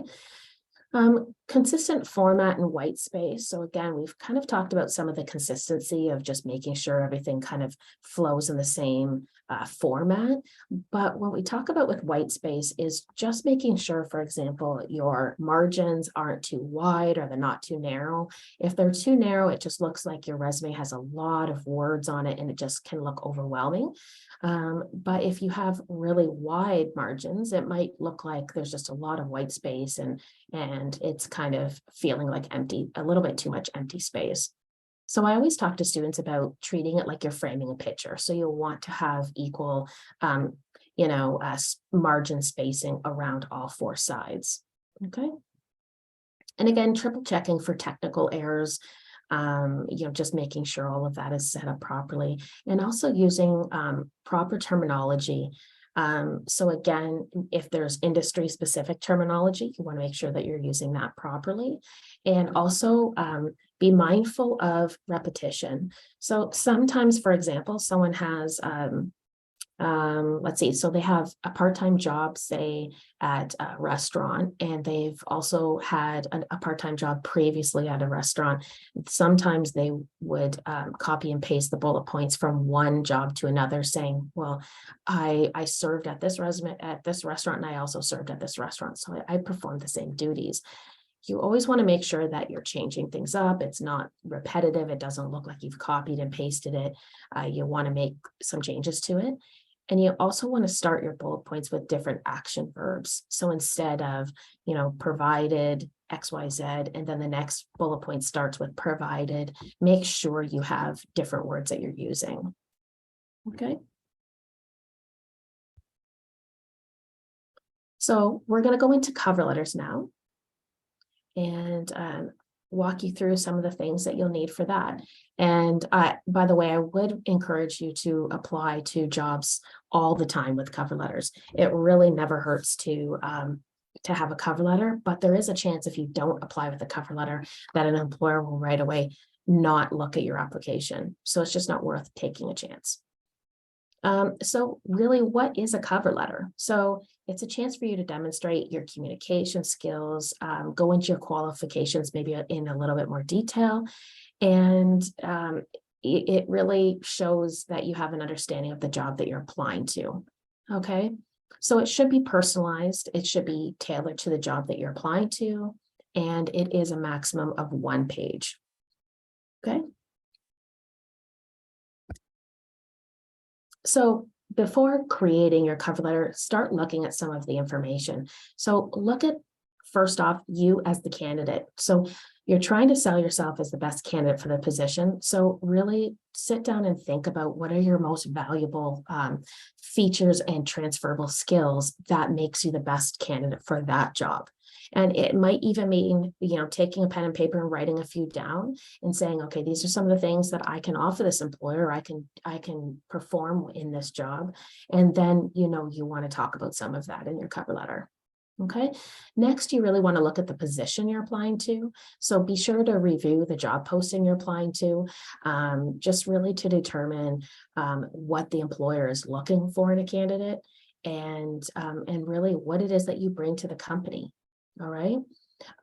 So that's something that, and I also always encourage to save the position, because if it is online, for example, they usually won't look at candidates for interviews until after the job postings expired. So I always encourage to actually copy and paste it into a Word document and save it, so that in the event you get called for an interview, you can always refer back to that job posting and do a little bit of studying before the interview with the actual posting.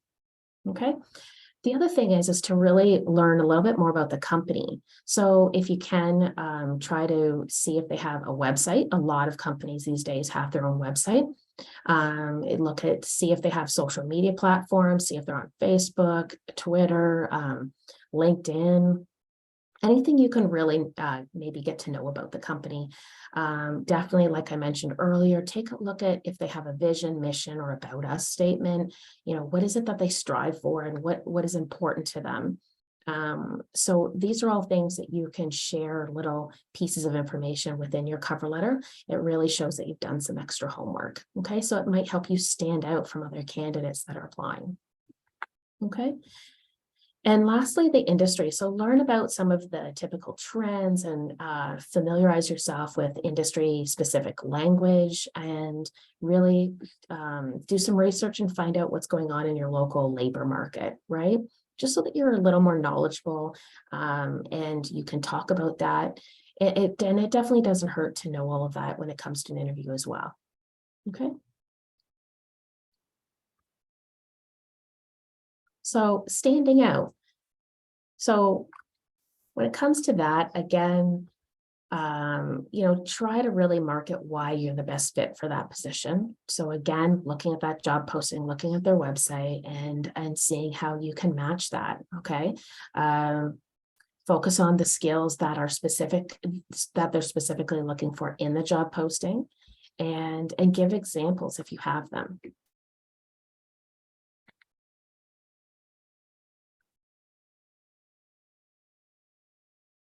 So we're going to break down the sections of a cover letter. So again, at the very top of your cover letter, you would have your contact information.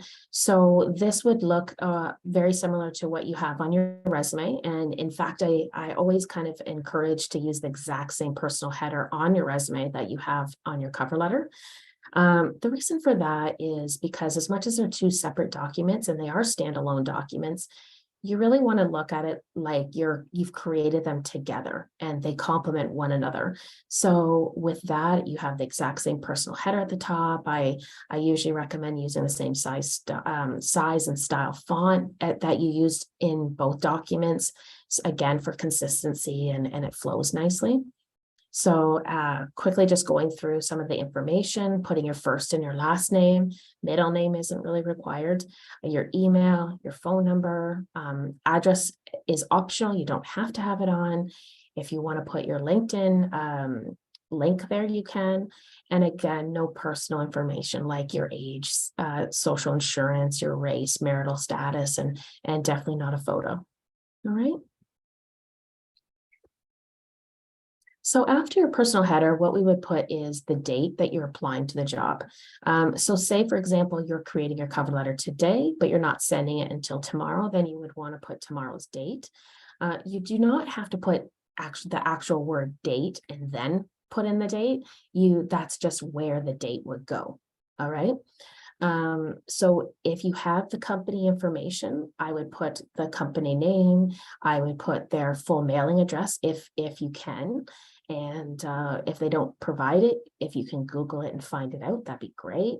But if they have multiple locations and you're really not sure, then, then just play it safe and not put it on there. Okay.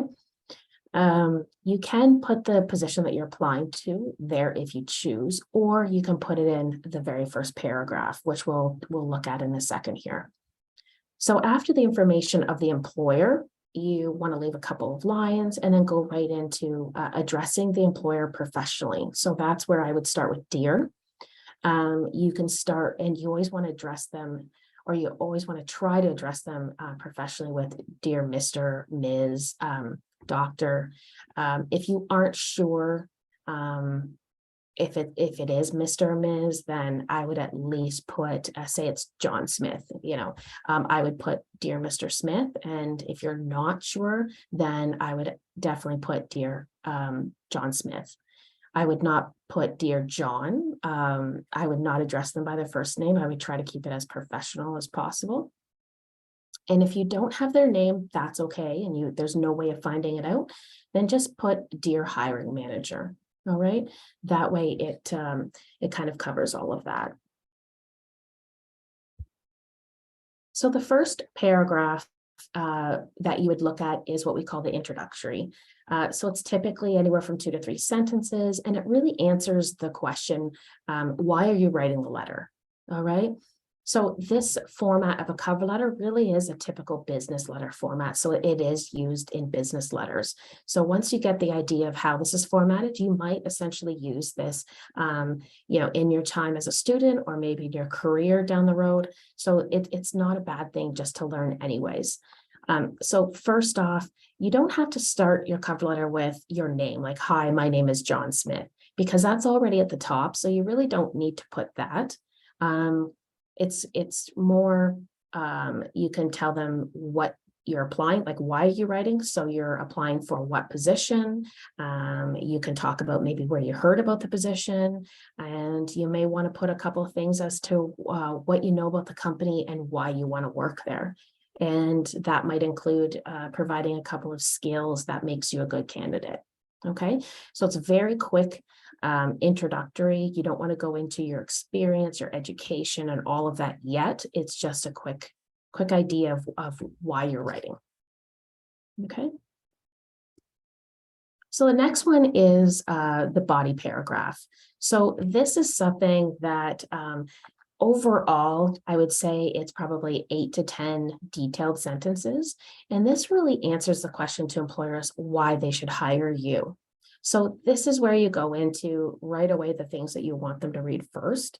So for example, if you have relevant work experience, I would go right into your years of experience that's relevant. And then I would follow it up with your education and skills that makes you a good fit for the position. If you don't have relevant experience, that's okay. Then go right into what is your strongest asset to market. So it would be your education and the skills, things like that. Okay. And it's really just trying to say, I'm the right fit for this job, and this is why you need to hire me. Okay. And again, taking a look at the job posting and their website and everything to try to help guide you with some of this information that will be important to employers.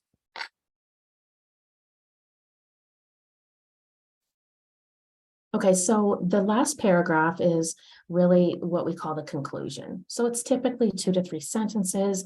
And this really is something where it's kind of it answers the questions, what's going to happen next. So you can restate your interest in joining the company, and you can actually put the company's name there if you want. And you really just want to thank the employer for their time and consideration. It could be you look forward to hearing from them to set up an interview. And then afterwards, you end it, you close the whole letter with something like kind regards, sincerely, and then you can type your first and your last name. You don't need to scan your signature. You don't have to change the font to look like a signature. You just, go on the next space, the next line, and then you just put your name. Okay. And this is what a cover letter overall would look like. Okay.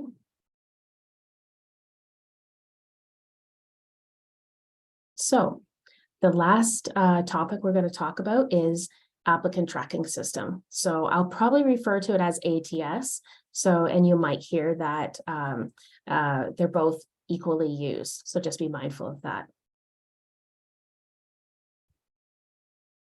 So what is an applicant tracking system? So this is something that some employers will use, and it's a software program used to basically help with the recruitment process. So sometimes if employers get a lot of applications, they really just don't have the time for a human to go through all of them at one point in time. So, I mean, they could have 300, 400, 500 applications for one job. So it's just, and keeping in mind, if someone has a 1 or 2 page resume and a 1-page cover letter, you're looking at 2 to 3 pages per applicant. So it's very time consuming.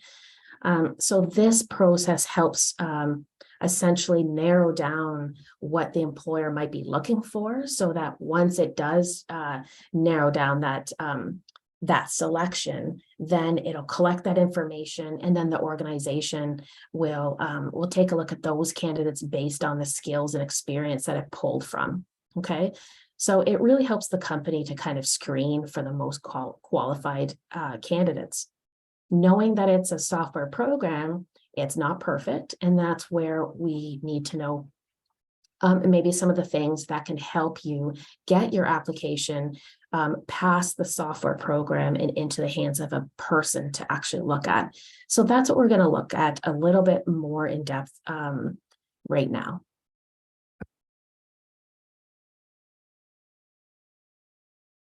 So in order to increase your match so that your application does get pulled. So for example, there's a few things. The first one is keywords. So taking a look at the job posting that you're applying to, take a look at some of the keywords that they might be using in that job posting that I would recommend having specifically in your application and verbatim. So use the exact same words. Typically, I would say something that is either repetitive. So if you see it in the job posting and they've used it more than once, or they've used it in the same wording or different wording, but meaning the same.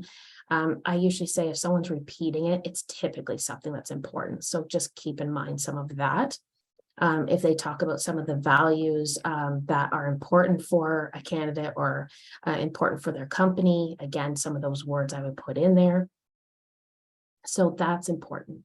So number two, the job title matching. So what I would recommend in this case, so what we mean by that is, say you're applying for a marketing coordinator position, and yet your background is marketing supervisor. So as long as when you read the job posting, it looks very similar to what, like it matches very similarly to what you've done in your past work experience. The job titles might be a little bit different, but they might essentially be consistent to what your past experience is. So it's okay to actually change your previous job title to what would match the job, as long as it's consistent and it's not, it matches what you've done before. Okay, because there's multiple job titles for very similar jobs, and it depends on what the employer is actually calling it. Okay, every company might have a different name for the actual position, but it could be very similar jobs from one company to another. Okay, number three, degree. So what we mean by this is, if the job is asking for someone to have a degree and you don't have a degree, I would really strongly advise you to not apply to it through this applicant tracking system, but rather you might have to be a little more creative and find another way to kind of get your applications seen. And that could be networking, going through LinkedIn, it could be social media. There might be other avenues, but going through that ATS might not be the best way, because as soon as they see that you don't have a degree, you probably won't be seen. Okay. And using the standard resume format. So again, the one that I just showed you and the one that has the QR code that I gave you at the beginning that has the handout, that is the one that is most commonly used, and that is the one that the ATS system reads the best. So that's what I would recommend. So again, using the keywords from that job description is going to be really important. So that's something that going through it, and this is something too that we can assist you with. So say, for example, you're really not sure how to pull out some of those keywords from the job posting, you can always send it to your career consultant and just say you're applying to it and you just wanted to learn a little bit more about how to pull out those keywords, and we can help you with that process too. Okay, so applying to roles only that you're qualified for. So this is something that sometimes someone just really wants to get into a company. So they'll just apply to everything that is, that is available to apply to.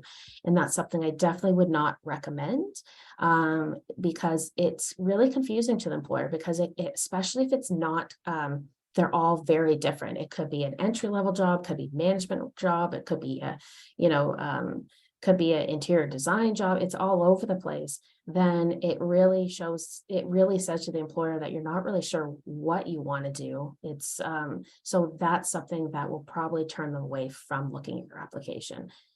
You can apply to multiple roles within a company if they're consistent with the education and the skills or experience that you have. That's okay. It's just if you're applying to absolutely everything and they're very, very different roles, that you really want to be mindful to not do. Okay. And again, looking at, trying not to apply to too many roles in the same company. So again, it's the same thing, as long as it's consistent. If say you're looking for a marketing job and they have 4 marketing jobs very similar and very much aligned with your education and qualifications, then that's okay. But as long as you're just not applying to everything. Okay. And don't leave off dates. So that's something that's going to be really important, that you will have your dates. We typically will put our month and year, and that is something that the applicant tracking system looks at. And month and year, you can have the month written out, like December 2022 to present, or you can have the number 12 for the month and then the year. Those are 2 accepted, that are accepted for the ATS. So when it comes to your resume, again, just looking at the formatting, this is a typical standard chronological format that you would want to take a look at and make sure that you use for that ATS system. Okay, so when it comes to using graphics and such for your resume that you're applying to through an ATS, you really want to remove them because, again, the ATS doesn't pick up on a lot of things. So, for example, if you put tables within your resume, you want to remove them. Text boxes, logos, images, which you shouldn't have on your resume and cover letter anyways, so that should be removed. Really, graphs, visuals, any graphics, any of that should be removed because it just does not read it properly. Also to remove columns. So the ATS really is a program that is that reads from left to right, just like how we read. So columns, it typically will not read them properly. So that's where you want to remove them. Also, headers and footers on your resume, I would remove because, again, they get dropped typically from an ATS. So that's something you just want to not use. Uncommon section headers. So the ones that we went through today with the resume, so work experience, education, summary of qualifications, volunteer experience, those are common, and that's what I would recommend using. It's when you create uncommon ones that the ATS may not be able to decipher or read them properly. Okay. Less common fonts. Sometimes people will download fonts that, that they're a little bit different to help stand out. This is something ATS typically does not read very well at all. So you want to use the typical standard ones, which we're going to look at I believe it's in the next slide. And that way you've got an idea of which ones to use. And also be mindful of extra spacing between words. So sometimes someone will accidentally hit space twice. So some words are meant to go together, even though there's a space between them and they're kind of read together, which is fine if you have one space. But the second you have two spaces, it will read them as two separate words. So it won't really go together the right way. Okay, so just be watchful of that. So fonts, so you can use things like this. There's a list of fonts down at the bottom. You can use your Arial, the Calibri, Georgia, Times New Roman. All of those are acceptable with ATS. Okay. You can use bolding, italics. I recommend the underlining maybe for the section headers or for URLs. That's something that you want to have underlined so that it does capture it as a URL. Otherwise, if it isn't underlined, it probably won't actually connect it to a URL. Don't use colors because ATS really picks it up as the same color. So it makes sure that the color is not something that's really important to your application because it's not going to be picked up. All right. And when it comes to using bullet points, try to stick to just the standard circles or squares, things like that are very standard, because other bullet points like diamonds or little, images of things, it's not going to pick up. And some tools for optimizing your resume for an ATS. So you can convert your Word document to plain text if you want, and just check it out. So if it looks disorganized or the details are missing, then it may not be compatible with an ATS. So it's something just to check yourself. There's also free websites that you can use. So, free ATS simulation websites. So there's some like JobScan or Cultivated Culture. You can check it out. And what it does is it takes a look at your resume and it lets you know what potentially the ATS system might pick up. Okay. So it never hurts to just double check all of that just to get an idea of what might need to be altered for that kind of resume. And again, it's hard to tell if an employer will use ATS, but I would say if a company is really, really big, there's a higher chance, obviously, that they're going to use it. If it's a small to medium company, they most likely won't use an ATS only because they're smaller, it costs more for the software, and it can be something that they can do themselves. So really, really large companies or corporations, that's when an ATS will be more inclined to come into play. So following the instructions. So what I mean by this is following the instructions on how to apply to a job that the employer has given you. So if they say, for example, give you all of their information as far as their mailing address, and so you can find out where they are, but they only want you to apply by email, for example, it's really important that you follow and respect those instructions. If they only want it by email, then that's what you do. If the instructions say by email, please put application for XYZ job in the subject line of your email, then you follow those instructions. Please address your cover letter to Joe Smith, then that's what you want to do. So it's really important. It really is the first viewing of that an employer gets on how well you take directions before they even hire you. Do you listen? Do you follow those? Do you read all of the information that they've provided? So it's a really good inside view for an employer to find out something right away quickly from a potential candidate. Okay, so again, being an active job seeker, so don't just apply online. I mean, online is great, but really try to open up and expand your job seeking by trying to make direct connections, by networking. And again, this can be through social media, your LinkedIn, talking to friends, family. It could be other students, it could be your professors, things like that. You just never know who knows who, and trying to reach out and make those connections. Or volunteering, anything, just trying to, open up and expand the network. Okay.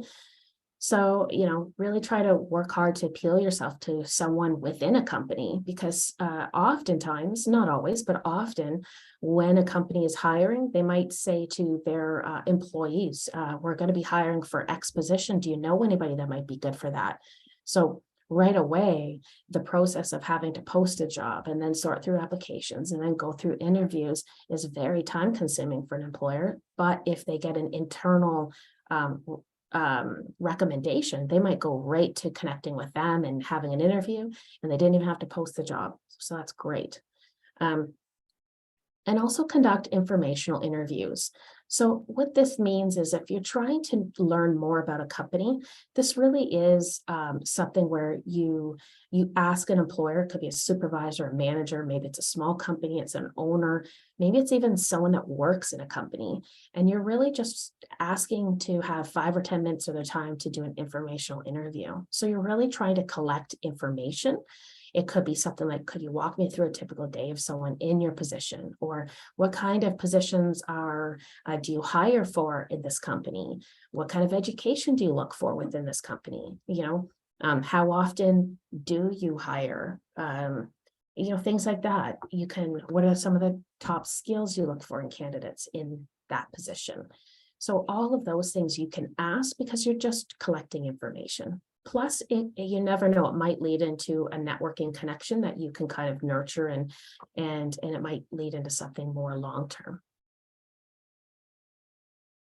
So again, like I mentioned, social media is another way to really tap into learning more about companies, but also being mindful of what's on your social media, because ATS systems can also go into this information as well, especially if you have your LinkedIn account. So it will potentially look into all of that to see if it's consistent. So if you do have social media, to be mindful of what's on it. And some job scam warning signs, because that's something that is really important for you to be mindful of. A lot of job posting sites are going to try to vet the job postings the best they can. But sometimes the odd one seeps through. So some of the signs that you really want to look for, and again, if you're ever wondering and you're kind of feeling like this might be a job scam, you can always come to our office in Career Services or Career and Co-op in D1063, and you can always try to talk to someone and confirm, you know, if this might potentially be a job scam or not. So that's where we are here to try to help you even with these things. Okay. So some of the job scam kind of warning signs, the offer sounds too good to be true. So if right away they want to offer you a check of, you know, $2,000 to start, it's a, you know, sign-on bonus. And if it sounds really too good to be true, it probably is. Okay. So just be mindful of that. Unprofessional emails. Definitely if it's unprofessional, then I would be very cautious of that. Okay. It could be something where there's a lot of spelling mistakes, the grammar's off. It just sounds way too casual. Then again, that's something that I would look at. Online interviews by messaging services. So that's typically not what an employer will do. They will either do an in-person interview. It could be through Zoom, which is fine, but through messaging services, they don't typically do that. Emails that don't include their contact information. So that's something that pretty much any company or someone that's connecting with you will have a signature with their information. Okay. And when in doubt, you can always, you know, if it does have that information and you're still kind of not sure about it because of some other reasons, you could always take that information and Google their address, Google the company, try to Google the person's name in the company, see if it comes up. So you can sometimes do a little bit of your own search and find that information. Okay. Jobs. So searching results that don't add up. Okay. So again, going back to if they have a signature and you do some researching and nothing's really adding up, you can't find the company or their address is different. Those things, or you try to find the person on LinkedIn, all of that. Okay. If you're asked to provide confidential information right away, again, that's something that an employer typically would not do. It's one thing if you've been hired and they need you to fill out, you know, the proper paperwork to be an employee, that's one thing, but just to be asked confidential information right away is not something they do. Accepting checks or payments before starting work and then sending money or valuables using your personal bank account, absolutely, they do not do that. Okay, that is something that we have seen over the years. So you just want to be mindful of that. Anything like giving, you know, mailing you a check or handing you a check, all of those things, not at all. And do not cash it, do not deposit in your bank account, none of that. Not getting paid for training or your orientation. That is something that they should be paying you. It's your time and you're on their time learning and training on the job. You should be getting paid for it. And overall, if your instincts are telling you it feels like a scam, then follow those instincts because it typically will not lead you astray, won't lead you wrong. Okay, so just be mindful of all of those things. So knowing your rights. So some of the top 7 illegal questions in an interview. So employers cannot ask you things like your race, your place of origin, or your ethnic origin. They can't ask you any of that. They can't ask you anything about your religion or your sexual orientation, your age, your marital status, or your family status. They can't ask any of that. If you have a disability of any form or your financial situation, they can't ask any of those things.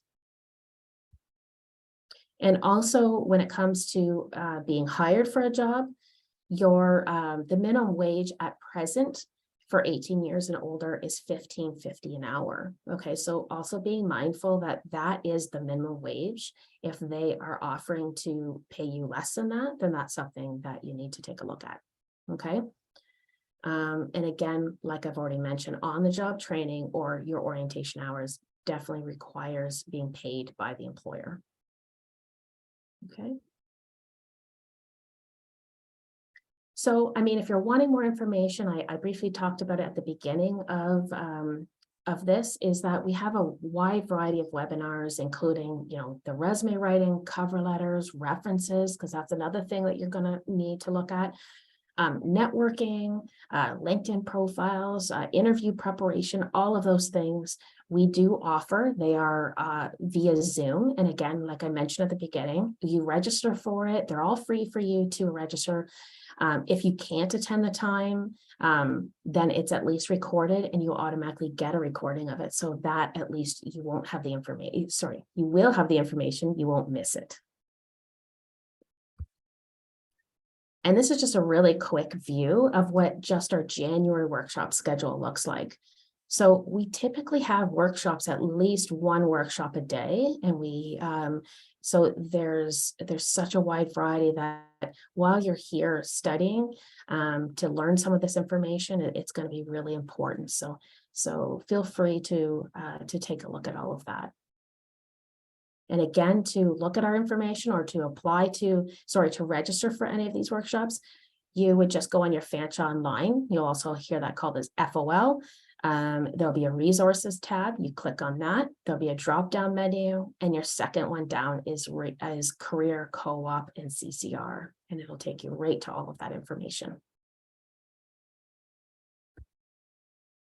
And you can also connect with us on Facebook, Twitter, or LinkedIn as well. So those are other places you can find out what's going on, what events might be taking place or coming up, and go from there.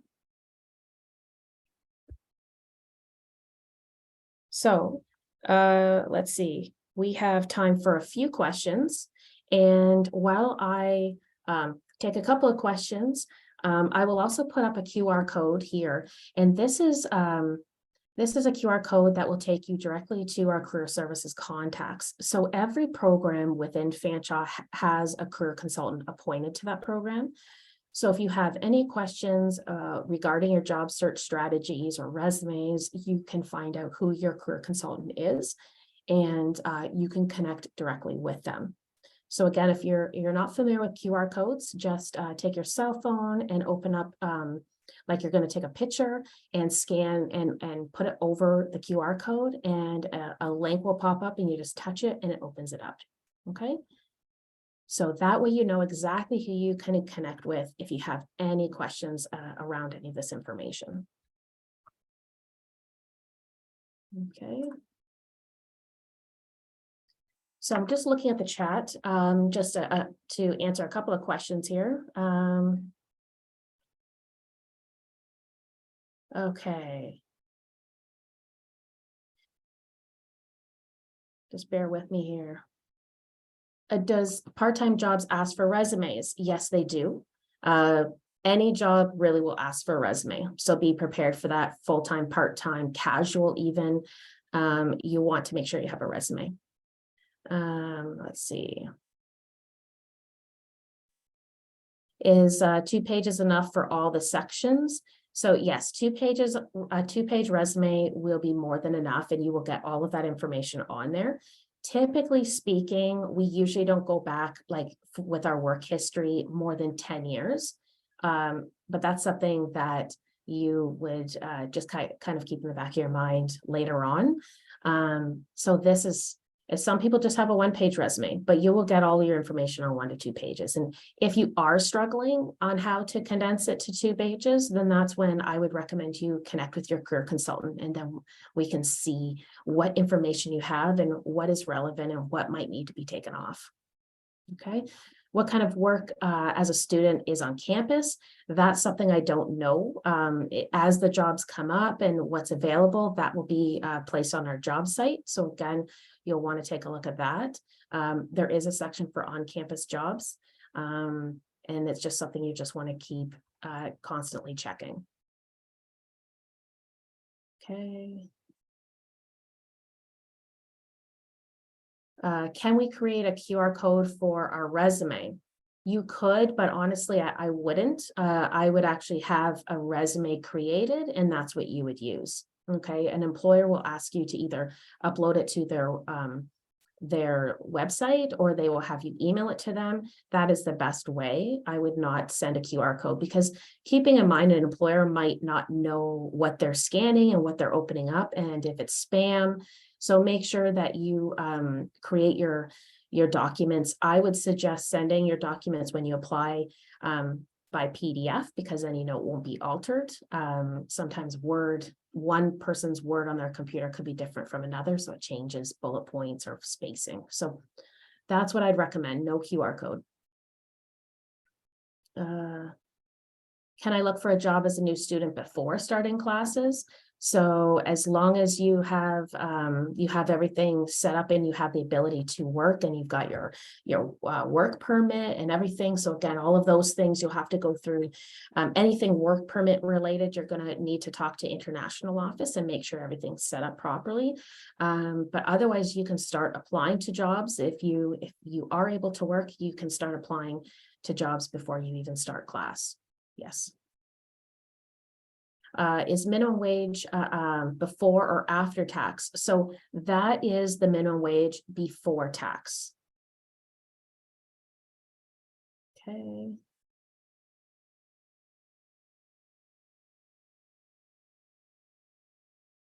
Okay, how many references do we need to put on a resume? So that is something that you don't put on a resume. We definitely don't recommend putting any references on your resume or your cover letter. That is something that will be a separate document, and you only offer it either you make sure you have it ready when you have an interview, and then you can offer it to them then. Or if there's a job posting that says, please apply with your application and references, which is very rare. You'll very rarely see an employer ask for references at the beginning of your applications phase. But if they do, that's when you give it to them. Okay. And as far as how many references, typically 3 is a really good number. I would try to get 3. If you can't, then get 2. You can use references from another country, but you just want to make sure that they there's a phone number and an email, and they can speak and type fluent English. Generally speaking, if you can start working on gaining Canadian references, that would be great. You can even look at your coordinator, your professors, if you're volunteering or working, you can ask to use them as references, but you always want to get their permission, okay, before you put their name and information on there. Let's see.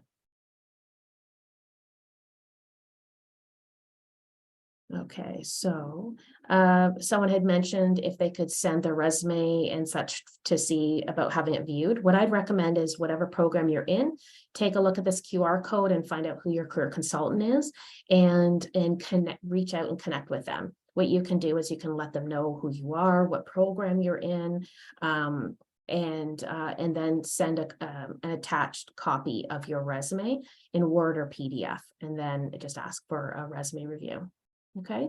If you're not sure if it's fully Canadianized, again, you can also look at the workshops as well. So there's a couple of options there.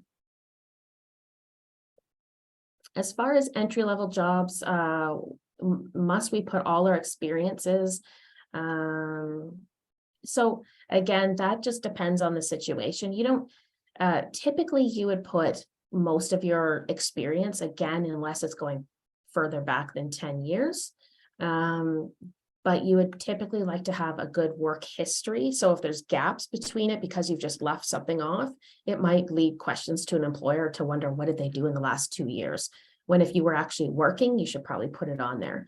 Even if it's not relevant to what you're applying to, it shows a consistent work history and skills that you learned from that company and that job, you can still take to another one, even if it's different. Okay. Let's see. Okay, how to write a resume for part-time jobs where one has no experience. And that's something, you know what, everybody starts somewhere. Everybody has had it where they've created a resume and they don't have work experience yet, and that's okay. And that's something where we can also assist you with it. So that's where you really would focus on your summary of qualifications, where you have transferable skills, like I talked about. That's even from your school life, your personal life. You know, you have appointments in your personal life, you get to it on time, and communication skills within friends and family, or maybe your neighbors, things like that. Your academic life, you know, getting to class on time, engaging and working in groups. communication skills, all of those things. So that's where you can focus on that. You can also focus on your education and bullet points under your education. I would try to look at the idea of trying to build that a little bit if you do have time to either get a casual or a part-time job, or doing a little bit of volunteering. And volunteering can be something where it's only once a week. Maybe it's just it's a one-time event and it's for 5 hours on a weekend and that's it. Those things can be put on your resume. So just maybe trying to start building some of that too. Okay. Okay, so what is the difference between American spelling and Canadian? So again, just some words are spelt different. So that's why it's really important to use the Canadianized spell check in Word, just because the words can be spelled differently. And if you're using American, it won't pick up, it will automatically put it in American spelling, and that's not what we use, okay? What is the standard font size? So the font size, again, it depends on what font you're actually using, because all fonts are a little bit different. So for example, say you use something like Times New Roman, it's a little bit smaller font, so you can use either a size 11 or 12. But if it's Arial, for example, 12 is pretty large. I would probably go more 10 or 11. So checking out both of those, that would be kind of a gauge there. And that would be mostly that's for all of the information, like the content within your resume. You can make your name and the headers a little bit larger, but that's for the overall content size. Okay, so I'm going to take one more question here and then we're going to wrap up. Let's see.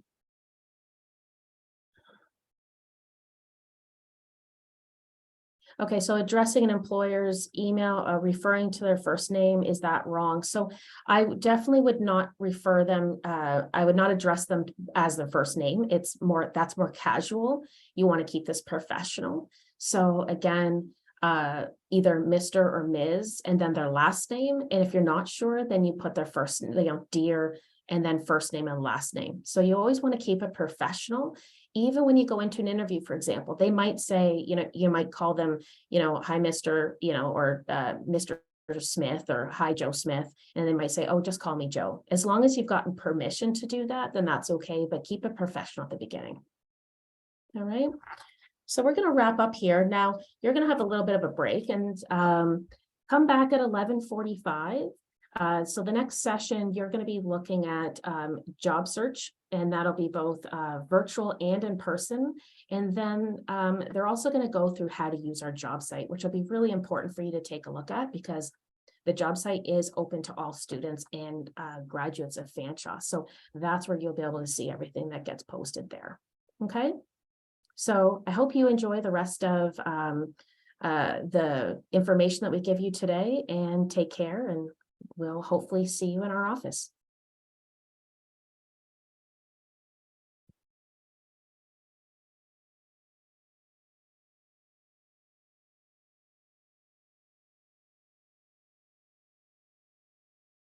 Soon with the next session with Christina Lark. She's going to talk about job search, virtual and in person, and how to use Fanshawe job site. So we have a short break right now, and we're starting in 15 minutes with her.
All right, everyone. So we're back with Christina Lark. Christina is one of our career consultants at Fanshawe, and she will now talk about job search and how to use our Fanshawe job site. Christina, over to you. Hi there. Thank you so much. Sorry, I'm just trying to share my slides, but it says I'm not able to. I don't know if there's a way to change that. Or if someone. Let me, Priyank, Okay. can you make her co-host? Give me 1 second, Christina. Yeah, Sure, you can yeah. go ahead now. Oh, perfect. Thank you. Okay. Awesome. Let me know if you can see that, but I think that worked. Awesome. Well, thank you so much for the introduction. I'm really happy to be here today for Fanshawe Works with everyone who's starting in January. So as Marilla mentioned, my name is Christina Lark, and I work in career services here at the college.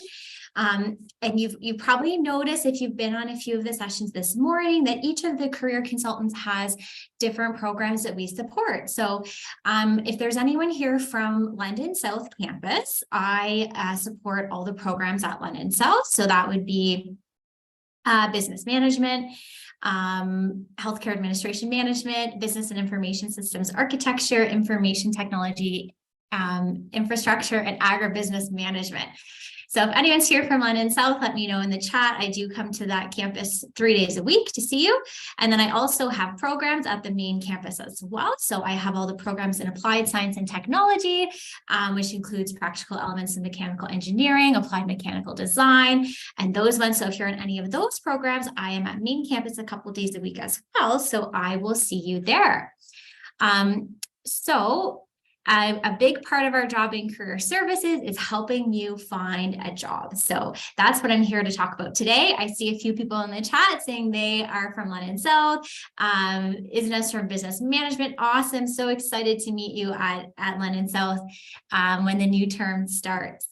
Pravda's from the applied aerospace manufacturing. Awesome. Yes, that one's not one of mine, but I would still be happy to meet with you in the new term. And I see Prag is here from healthcare administration management. Awesome. I will definitely be meeting you. Valerie's here from BIA. Awesome. Great. So we have lots of different programs here. So I would like to chat just a little bit about finding a job opportunity. First, to start with, there are some handouts that I would like to share. So the first one is the handout for how to use our job site. So I don't know, because the term hasn't started yet, you may not yet have access to the Fanshawe online. But once you do, take a look at this handout that I just put in the chat. That is going to show you, we have a section in Fanshawe Online where we post job postings for you. We have resume samples. Sorry, Christina. Yeah, sorry. You share it just with Priyank and I. So oh no, sorry. if you change that to everyone, it should be. Let me try that again. Okay, so I will share this handout again. Properly this time, maybe. So let me know if that worked. Hopefully you can find that. There you go. Perfect. Okay. So that will show you, once you have access to Fanshawe Online, there is a section in there where you can find job postings. And a lot of students ask about that, like, where can I find on-campus jobs and stuff like that. So we do post them in that job site handout. The other handouts that go with my presentation, we have QR codes for, so maybe just take a second right now to scan the QR code for our networking handout, because I am going to talk a little bit about networking today. So I'll give you a couple of seconds to do that. So this will give you some tips on basically, meeting new people, how to introduce yourself to people, and how to talk to people. And then this one as well, take a couple of seconds to scan this. This one is on organizing your job search. So this one is going to give you a list of some websites that you can start using to look for job postings. And it also has just some tips for how to get started with your job search. And I definitely find that's one of the biggest requests For, new students coming in, they often are, attending career services because they're looking for a part-time job, while they're in school. So I think this information is really important to kind of help you get started with that. So how can we start getting ready to job search? So I'm wondering if many of you might be thinking, that you would like a part-time job. And I've already started hearing from students for the winter term who are starting in January, reaching out and saying, how do I kind of get started? So I'm really glad to be able to talk about this today. So first thing I would say, give yourself some time. So on average, with the students I see, typically it takes, I would say, 4 to 8 weeks to find your part-time job. So it could take up to a couple months. So give yourself a little bit of time to get ready. So Winifred didn't get the handout. Sorry, which one do you need, Winifred? And maybe we can upload that into the chat for you. Research some opportunities to see what is out there. Attending workshops. So if you've attended the earlier sessions today, you may have heard career services. We do offer workshops for you on different job searching topics to help you out. For one-on-one assistance, connect directly with the career consultant for your program. For a lot of people, I find it helps them to use, one-on-one conversations to have someone really look at their resume and answer their questions. And then talk about job search strategies. I believe that many on the call may be international students. So, sometimes job searching from one country to another can be a little bit different. And one of the biggest pieces that international students sometimes say is different than their home countries is that networking is a really big piece of job searching in Canada. So learning how to do that and how to build your network is a really important piece of that. So for the job site handout, so if you're on a phone, I'm not sure that may impact you being able to download the handout, but what you could do, Winifred, I'm going to put my email in the chat here. So if you like, just send me an email, say, hey, Christina, I was in Fanshawe Works today. I didn't get that handout from the chat, and I can email that to you directly so that you have a copy of that. Okay, so personal branding, this is something you can kind of start doing or even thinking about now to start preparing for your job search. So really, this is just about thinking about what kind of jobs you might want to apply to, getting your resume and cover letter ready, and maybe preparing your social media. So we can kind of start doing these things right away before we even start actively looking for a job. So I'm just curious to share in the chat, what kind of work do you think you will be looking for? For example, part-time, full-time, or do you have any ideas about like what types of job titles you would be looking for? So I'd invite anyone to share that in the chat if you have any thoughts about that, or if you've been thinking about that. If you haven't thought about it, maybe now is kind of the time to start thinking about that. Awesome. So I see someone saying part-time, and that's really common because you'll be, studying in your program. So usually part-time allows you to, have some income coming in while also focusing on school. So I see people mentioning sales, logistics, clerical, electrical technician. Some people saying maybe I'd wait till second term, finance, maybe IT, maybe something in health, something in accounting. So lots of different areas that people are thinking about. Uju's mentioning PSW. Yeah, that's an awesome goal for sure. Part-time related to electrical. Awesome. So it's really good that we are kind of thinking about these things. And I know for a lot of students, you often may want part-time job that's somewhat related to your program. And that's something you can chat with career services about too. It may not always be possible in every program, right? Sometimes we may have to go a little bit outside of our industry to get a part-time job, but not always. So that's something you can talk with career services about. For example, for students in my programs, I provide them examples of other part-time jobs that students have had, which help them. So this is really good to think about. What kind of work are you looking for, and getting your resume and cover letter prepared for that. Marketing yourself will be a big key to helping you get that job. Think about how you can add value to the company. Think about your goals and how you will introduce yourself to the companies. You can use your social media channels such as LinkedIn to create a positive image, and always improve your brand by applying the feedback you receive. So attending workshops like this, meeting with your career consultant, getting feedback, getting ideas, that's going to really help you, right? And being able to prepare your marketing materials and present yourself to employers. I know for a lot of students, sometimes they will walk in and talk to an employer and introduce themselves.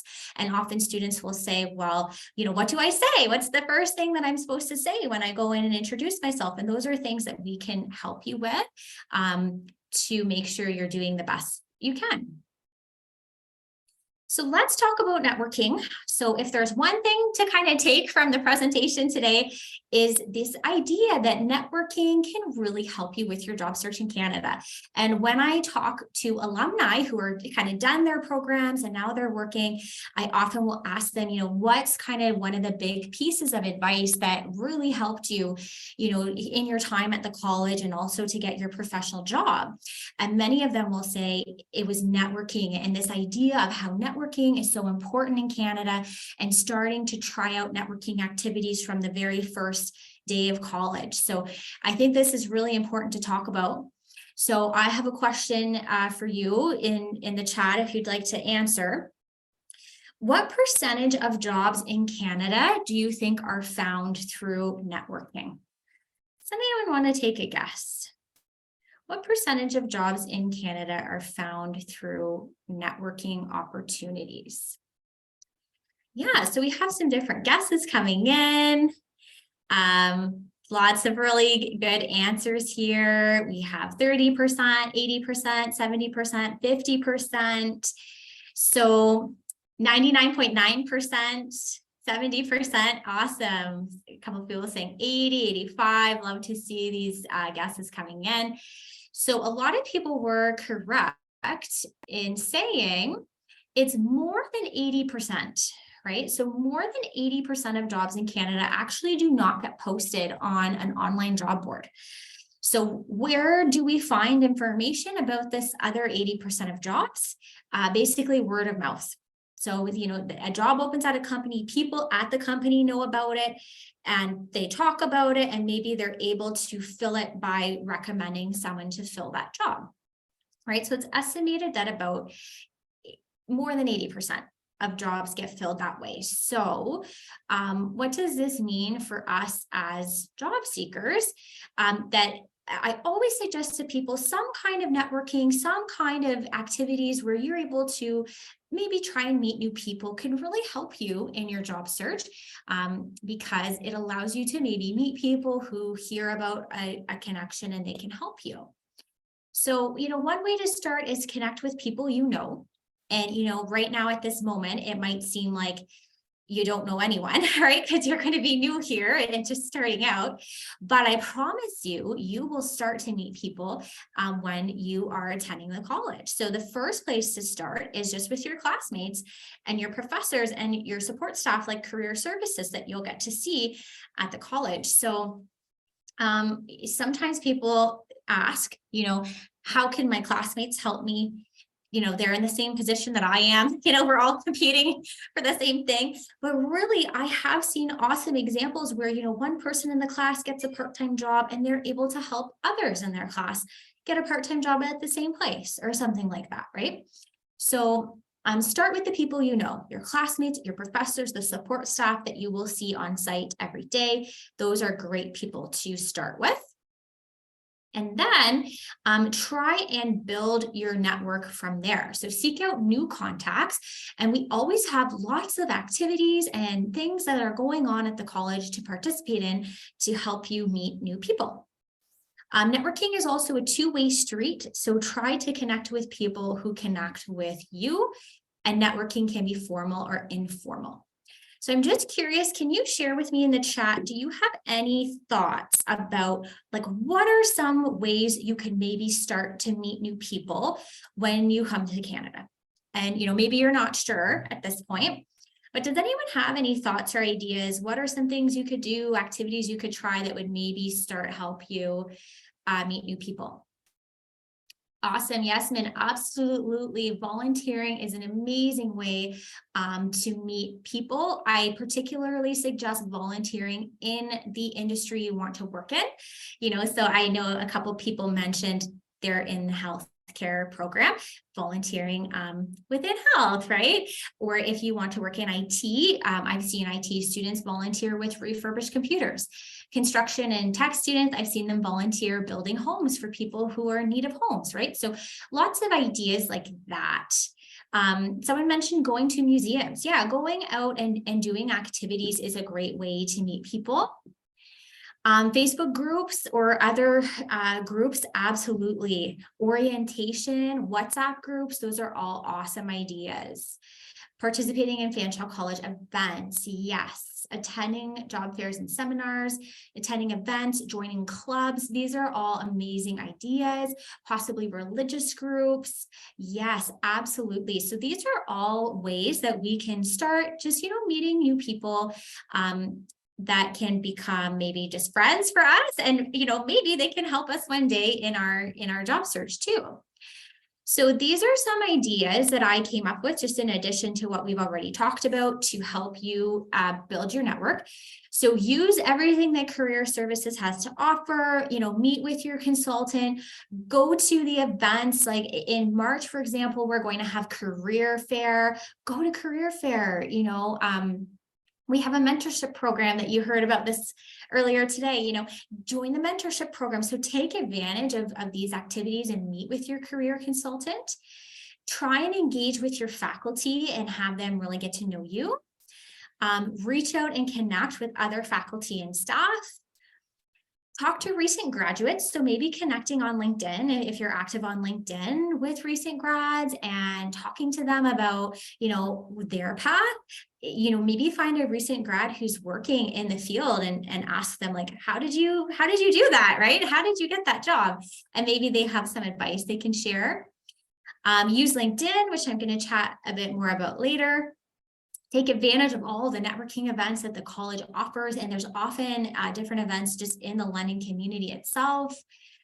And connect with your company of choice on social media. So those are some ideas in addition to all the great ones we heard about in the chat, like volunteering, joining events, joining clubs, joining social media groups. So these are all things we can think about to start building our network. So when you are having a networking interaction, these are just some tips to keep in mind. So for example, if you're coming to an in-person job fair, and there will be an in-person job fair at the college March 8th, 2023. So mark your calendars. I know that sounds really far away, but it's good to think about this now. So, dress for success, dress well and professionally to make a good impression on the employers. Plan how you will get to the job fair. This one in March will be at the college, but there are sometimes other job fairs in the London community that you may have to figure out, will I bus there? Will I take an Uber there? Kind of thing. Print copies of your resume. And I don't know if anyone has mentioned this yet, but in the Career Services office at the main campus, D1063, you can print copies of your resume for free there. So that's a really good resource to know about. So only job search related printing. So you can't come in and print like something from your course, but if it's something related to job search, like your resume or cover letter, you can print for free in the Career Services office. If you're feeling a little bit nervous about an in-person networking event, I suggest going with a friend for that support that you might need to help you get there. And then work the room. So if possible, make a plan, decide which employers you want to talk to, move around the room and have discussions with them. We do also have several virtual networking events, and virtual events are really great too. You can do that from the comfort of your own home, especially because when you're arriving in Canada, unfortunately, it's going to be wintertime, right? So it'll be snowy, it'll be a little bit cold. There might be times where you'll be happy to kind of be able to be at home and just join an event virtually. And it's still a great way to meet people. So before a virtual event, test your equipment and sound. Ensure that you have the platform downloaded. Like, is it Zoom? Is it Teams? Is it something else? have a quiet space with a clean background for the event, hopefully with good lighting. I do suggest, I'm just going to add, for virtual events, turning your camera on. It helps people know you and recognize you, which helps you build a connection with them. And then other tips for networking events, try and practice what you would like to say ahead of time rather than memorizing your answers, and prepare an elevator pitch and research information on the industry. So hopefully this will kind of get you prepared for some of the events that we will have coming up in the winter term. Even when you're just starting out at the college in level 1, I suggest attending events. It will get you comfortable going to events and meeting people and talking to people. Even if, you know, maybe you're not ready right away to job search, it will still just get you practicing talking to people. So I've mentioned the elevator pitch a couple times. What exactly is the elevator pitch? So the elevator pitch, it's a prepared introduction that you give to people in job search situations. So for example, at a job fair, when you walk up to talk to the employer, you give them, you know, a quick introduction of you. That's your elevator pitch.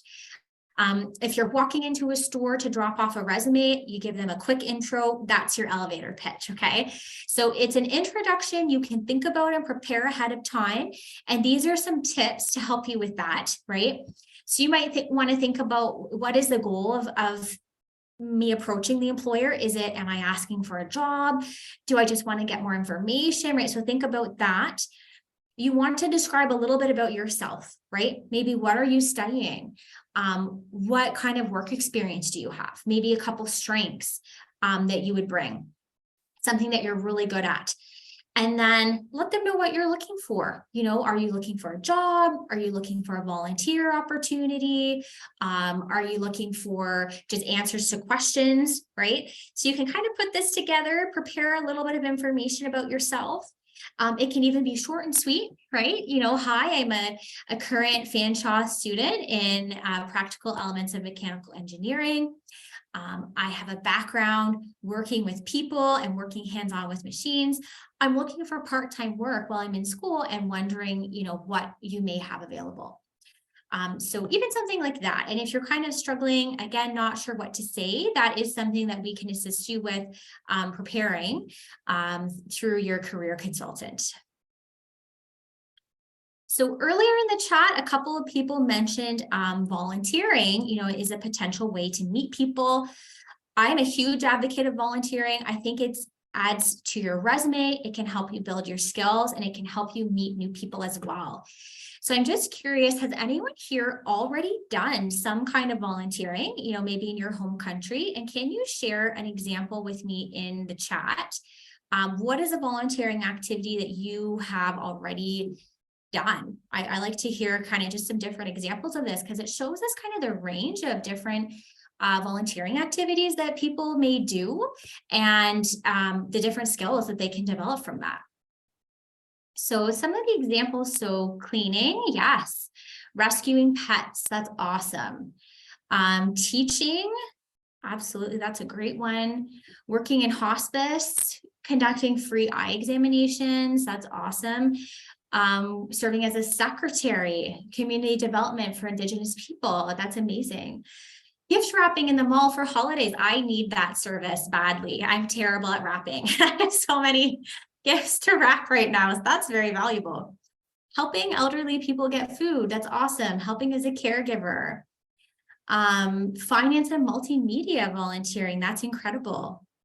Social service projects, car detailing, that's really cool. Raising funds for school, this is incredible. Tree planting, I can't remember if I read that one already. Volunteering at the hospital. Working in prisons, wow. So you can see there's a huge scope of different activities and types of things that you can get involved in through volunteering, and so many skills as well that you can develop through volunteering. So it's definitely something to think about. And it, you know, it looks good on your resume.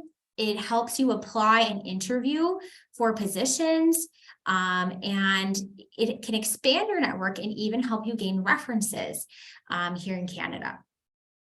Someone's mentioning giving blood to the Red Cross. That's incredible. What a valuable service. helping and giving charity to people who are blind, outreach programs in mountainous areas. This is amazing. So it sounds like a lot of people on the call today already kind of, have this volunteering spirit.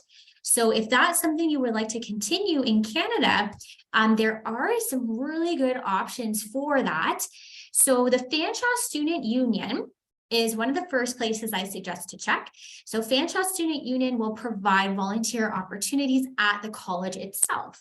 So maybe helping with things like orientation, right? Or helping with big events or open house that is run by the college. So that is the first place to look, the Fanshawe Student Union website. And I'm actually going to put that in the chat, just in case you didn't know.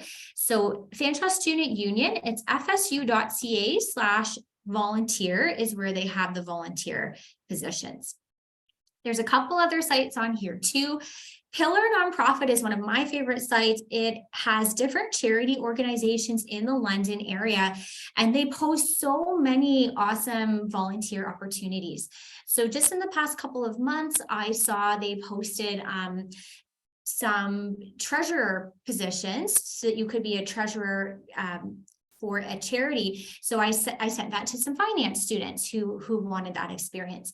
They also often have marketing volunteer positions. I sent those to students from marketing. I've seen them post positions for building and construction and helping construct homes for those in need, which I've sent to students in those kinds of programs. So there's so many things, and even just little things, like sometimes they post things that, like, once a month you call and talk to an elderly person on the phone and just chat with them. So even just something like that, right? That you can be a friend or a help to someone who's lonely. So definitely check out Pillar Nonprofit. And then there's also CanadaHelps.org. So if you are looking for some ways to start your volunteer journey in Canada, these are definitely some that I suggest. I've seen many people volunteer for various charities, even for the hospitals. And those kind of things can really help you and get involved and add to your resume as well. So this is something really great to think about. Okay, and then I'm also going to chat about LinkedIn. So do you have LinkedIn? Maybe give a thumbs up if you're able to do that with the reaction bar, and give a thumbs up if you have LinkedIn already.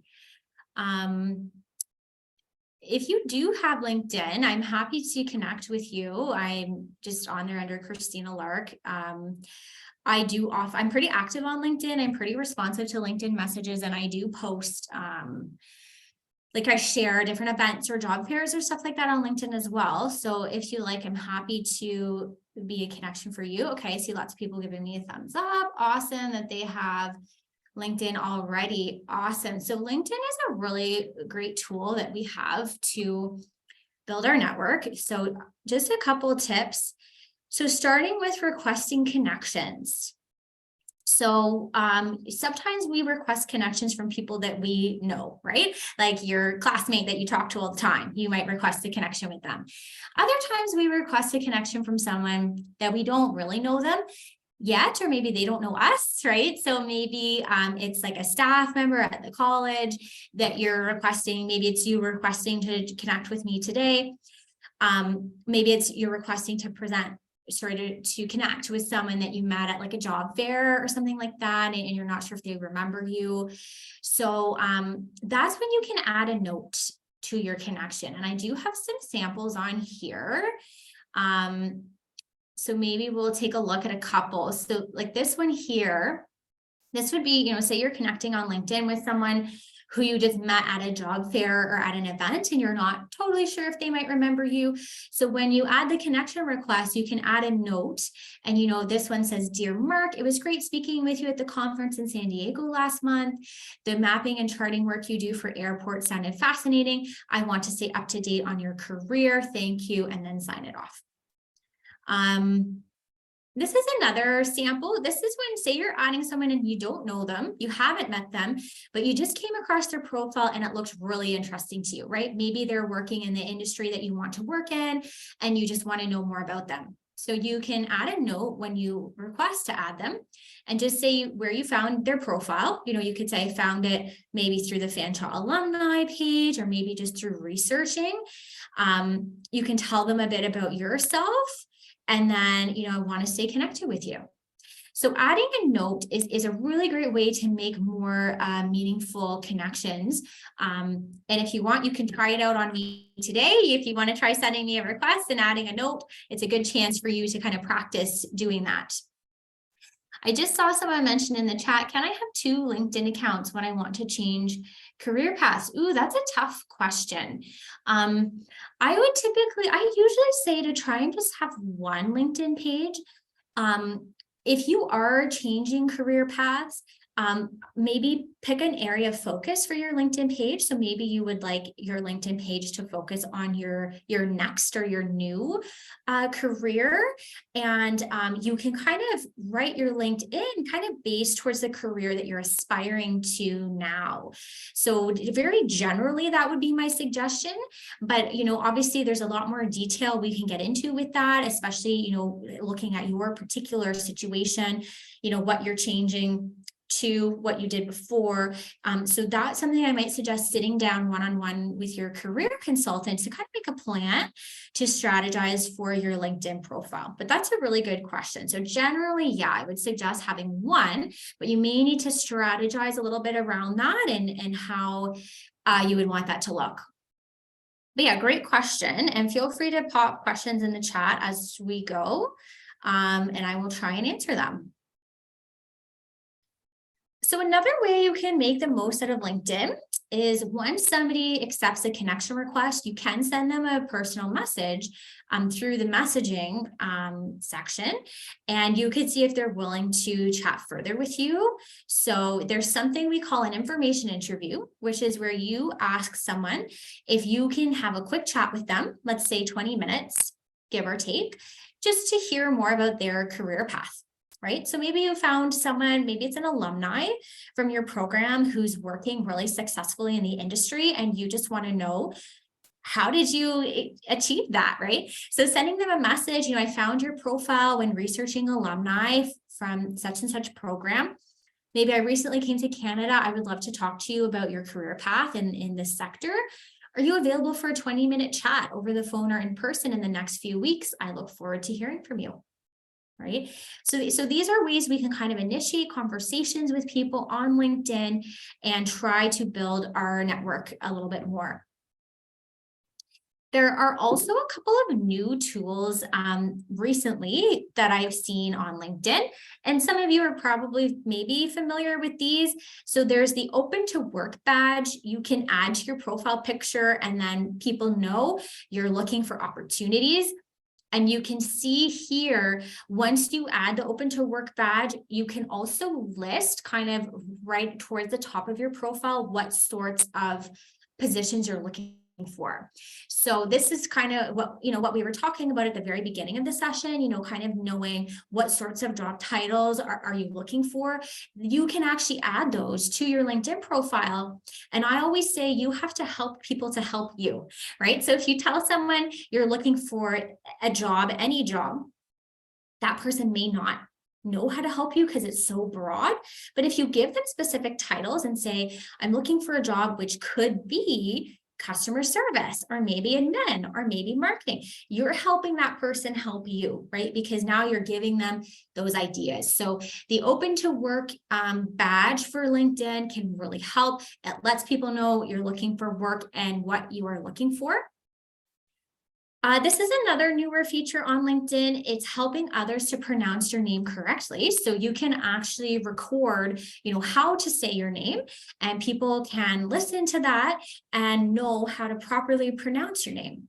So that's something that you can do. If that's something that you would like to provide, others with that example, here's how to properly say my name, right? There's also a section on LinkedIn called Spotlight Your Work. And I was just chatting about this yesterday with an alumni. So he is from Applied Mechanical Design, which is a program where you do a lot of projects where you may have like different designs you've drawn up and then models that you've built. So he was asking, how can I show some of my work? So we spoke about this section on LinkedIn. So I've seen people upload things here, depends on your industry a little bit, but maybe drawings or pictures, or maybe a link to a website that you built, or a link to your portfolio or something like that. So there is an opportunity on LinkedIn where you can add some samples of your work or links to other things to really help showcase your work. Awesome. Sorry, I just saw a question in the chat. Can we put our most commonly used name rather than the legal name? Yes, it is possible to do that, and on the resume as well. So the resume is not technically a legal document in that you can put the name that you go by on the resume. When you're actually hired by the employer, they might need to know your legal name, for tax purposes and such. And at that time, you can provide them, here's my legal name, but let them know this is what I go by, however. So yes, you can use for LinkedIn in your resume, the name that you go by, for sure. And a lot of people may do that for various reasons. So yes, very good question. Also, I think I mentioned this, but engage with companies you're interested in on social media. So, following or liking company pages on Facebook, on LinkedIn, on YouTube, on Instagram, on Pinterest or Twitter. So this is just a way to keep up with companies. One thing that I have found is that particularly for smaller companies, I've encountered some companies, for example, in automotive, automotive shops, that they don't actually have a website, but they only have a Facebook page or something like that. I've even seen small health clinics, like a small family-owned health clinic, for example, that didn't have a website, but it just had an Instagram page. So some companies, especially smaller ones that don't have a big website, finding them through social media can be a good way to connect with them. Just being aware that if you follow them, they may follow you back. So you do want to ensure that your own profile is professional, that there's, or private, that there's nothing on there that you would not want the employer to see when you are engaging with them on social media. So making sure your profile is appropriate and that your commenting and everything like that is appropriate as well. So as we mentioned, 80% of jobs are found through networking, 20% through online job boards. So you can spend about 20% of your time on job boards. And we do have a list here of some of the common job boards. Are there any other job boards people have heard of? If so, mention that in the chat and let's just share some ideas of other job boards. The ones we have on here, the fanshawe.ca/career, this is the one you will have access to once you're an active student through Fanshawe Online. There's LinkedIn. Night Hunter is London and area. London Jobs Now is London and area. Workforce Development, this one talks about different trends. There's the Job Bank, there's Worksica, there's Indeed. What other ones do we know of? Okay, I see a couple examples in the chat. Glassdoor. What I love to use Glassdoor for especially is looking up the reviews of different companies, right? So oftentimes on Glassdoor, people will leave a review to tell you what their experience was like working with the company. Sometimes people even leave on there the wages. So that's a good place to see what a company pays and what it was really like to work there. So definitely Glassdoor is a great resource. Gabriella is mentioning Monster. Yes, some people use Monster as well. I'm going to pop a couple extra ones in the chat here that I've been using a lot lately. And these will depend a little bit on your industry, but the first one is londonmanufacturingjobs.ca. So londonmfgjobs.ca. That has a lot of really great jobs. It has a focus on manufacturing, but I've seen some other really cool opportunities on there as well. There's also LondonTechJobs.ca. Again, it's a little bit more focused on tech, but just yesterday I saw tons of other opportunities on there for all kinds of different roles. So those are a couple good ones as well that you can kind of use going forward to find positions that I've been using a lot lately. So lots of job boards. Maybe I say pick your 3 or 4 favorite ones to check regularly. A lot of them will allow you to set up alerts as well. So that's a good way to kind of manage your time on the job boards. And then track every job that you are applying to. So every place you've applied, every interaction you're having, and follow up as appropriate. If you are really actively job searching, believe it or not, you may forget what jobs you've applied to, right? Because sometimes an employer may not get back to you till maybe it's a month after you applied. And at that point, you may have applied for 30 other additional jobs, right? So by the time they call you, you may forget what you even applied for. But if you've written it down, you'll remember, right? Oh, that such and such place is calling me. That was the customer service position I applied for last month. Yes, I remember what this is, right? So track where you've applied, and following up is a huge part of your job search, especially for walk-ins. So when I see students who've had success walking in, very rarely do they actually get a job offer from the first time they've walked into a store. Typically, it takes between 2 to 5 contacts to get a job offer. Okay, so keep that in your mind. You know, you still obviously need to go in the first time just to establish that connection, but then following up appropriately, right? So not every day, but maybe every 2 weeks or 3 weeks is a great way to stay in touch with them, to stay on their radar and hear about new opportunities that may come up. Great question, Min. How can we follow up on the applications when we applied that may have gone into ATS? So if you're doing a lot of online applications, I would, follow all the information in the posting to see if there is somebody you can follow up with. Sometimes there may not be, right? So especially if you've just uploaded it online into an automated system, maybe you don't have a contact person for the HR person, maybe you would have difficulty following up in that instance unless you were able to call that company directly and ask to speak to an HR person in order to follow up, right? So always read the posting. Sometimes they may have a direct email to send it to that you can follow up with. If they don't, you can still try just calling that company to see if you're able to get through. It may not always be possible, right? So we always try. In some cases, it may not be completely possible, but we can try in as many situations as possible to do follow-up when we can. If it's a situation where it's really too difficult to do follow-up or you can't find the contact person at all, then maybe put that aside and then turn your attention to other opportunities where you do have a better access to doing follow-up. But yeah, that's a good point, right? We try kind of to the best of our abilities. That's what I always say, try to the best of your ability. And then if something's really not working out, set it aside and focus your attention on the other opportunities that maybe are a little bit easier to follow up with. Yes, but that's a great question. Yeah, and then some postings will say no follow-ups or no calls. If the posting says, don't follow up, then don't. Set that aside and focus on other opportunities that are more receptive to following up. So great question. So unfortunately, this is something we talk about at Every Fanshawe Works. These are the job scam warning signs. So this is something, unfortunately, that we see where employers or people pretending to be an employer, unfortunately, may take advantage of people who are genuinely looking for a job. Okay, so these are the job scam warning signs that I share with new students. So number one, the offer is too good to be true. So, it's like a really high paying job, completely work from home, and you didn't even have to interview for it. That to me is a really big red flag. They just call you and offer you a job, but you didn't really interview or apply for it. Okay. Unprofessional emails.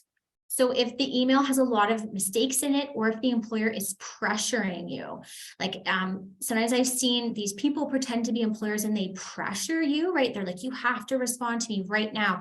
That's a big red flag. Any professional employer will give you at least 24 to 48 hours to think about and review an offer before you accept it. Okay. So if someone is putting pressure on you, I would say cease communications with them.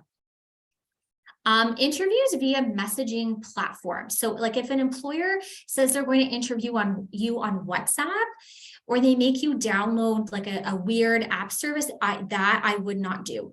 Most professional employers that I deal with would use either Zoom or Teams. Those platforms are okay. If it's something weird or different, I would not pursue them. Great question in the chat. What if we receive job scams on LinkedIn? Do we need to reject them in a formal way or just ignore them? I mean, a little bit of that is kind of up to you. It is okay to just ignore them though, okay? Because sometimes I know we feel like, oh, I have to kind of like send a formal rejection, and you can, but sometimes they will push back or argue back or something like that. So it is also okay to just ignore them and not respond at all. You don't have to give a response if it's a scam, okay? Emails that don't include contact information. So carefully read the email address of the employer. Is that email actually coming from the company website, or is it their personal email or something? It should come from the company website. If you're unsure about a company, Google it, look it up on Glassdoor, look it up on Reddit. If they are a scammer, they're likely scamming lots of people, and people may post about it. Be careful before giving confidential information, especially if they're pressuring you to give confidential information. Be very careful in a situation where the employer asks you to accept a check or a payment before you start work, and then you have to wire money back. I mean, 99.9% of the time, that's been a scam that I've seen. You know, they say, we're sending you $2,000 to buy training materials. And then they send you $3,000. And then they say, oops, sorry, we accidentally sent you extra. Can you wire some back? And then the student wires it back. And then it turns out the original check from the employer bounced, and the student just sent their own money to that employer, and it wasn't a real employer. Okay, so something like that. If they're sending you money and you're sending money back, I would stop and maybe not do that, or at the very least check with career services first. Anytime an employer or someone posing as an employer asks you to buy something in Bitcoin or gift cards, that's a big red flag, as those are not traceable. So if they're asking you to do something that's not traceable, that may not be a legitimate employer. Employers do need to pay you for training and orientation. And at the end of the day, if something feels wrong, if you're not comfortable with an employer and your gut is telling you it's a scam, you do not have to proceed with that opportunity, okay? So I know this is like a lot to take in, and hopefully it's not too scary. There are lots of really awesome, really legitimate employers in Canada, but this is worth mentioning because once in a while you will get that person who is, you know, looking to take advantage or pretending to be an employer when they're not. So please keep these warning signs in mind. Maybe take a picture or a screenshot of this slide. And also remember that if you are unsure about an interaction you're having with an employer, that is something you can come to career services for. And just 2 weeks ago, a student just came in to see me on campus, and he was having a really weird interaction on WhatsApp with someone claiming to be an employer. And he just said, can you read this? Is this real? And like, we took a look, we researched, and I said, no, I don't think this is real. Please do not continue to communicate with them, right? So we are here to help you. There have been other times students said, I'm worried about this. We took a look, and I said, you know what, this is actually a real employer. And they said, okay, now I feel comfortable going forward because I know it's real, right? So we are here to help you with this kind of thing. So please keep this in mind. So this is just another article. So if you have your if you're able to scan this on your phone, try that out. I think you need your FOL login to access it. So I don't know if you have that yet, but maybe if not, save this and then save this link. And then once you have your Fanshawe login credentials, you'll be able to access this. And this tells you about some of the recent housing and employment scams that have happened, just so that you're aware. So always be aware, there's lots of great employers out there, but we do have to know about ones that may not be good. Can I get an access to a recording of this? I think so. I know this is all being recorded, right? Marillo and Priyank, I'm pretty sure it is. So I believe you can get an access to this after. Okay, then I also have the link here, how to find your career consultant. So please feel free to scan this one. This will take you to the page that lists every career consultant at the college and which group of programs they support. The programs are organized by what we call schools, academic schools. So at this point, you may not know yet, which school your program belongs to, right? Like, for example, the School of Applied Science and Technology includes programs like electrical engineering technician and technologist. They would be part of that school, right? So you may not know that yet at this point, what school you're part of. But take a look at this page. If you can't figure out from this page who the consultant is, just send it to the general email. I'll put the general email in the chat, career@fanshawec.ca, and just say, here's my program, who is my consultant? So digital communications management.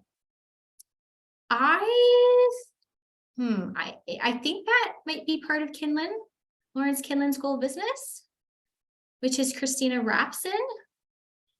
Aviation, that one for sure I know is Liska. Liska was just in here previously.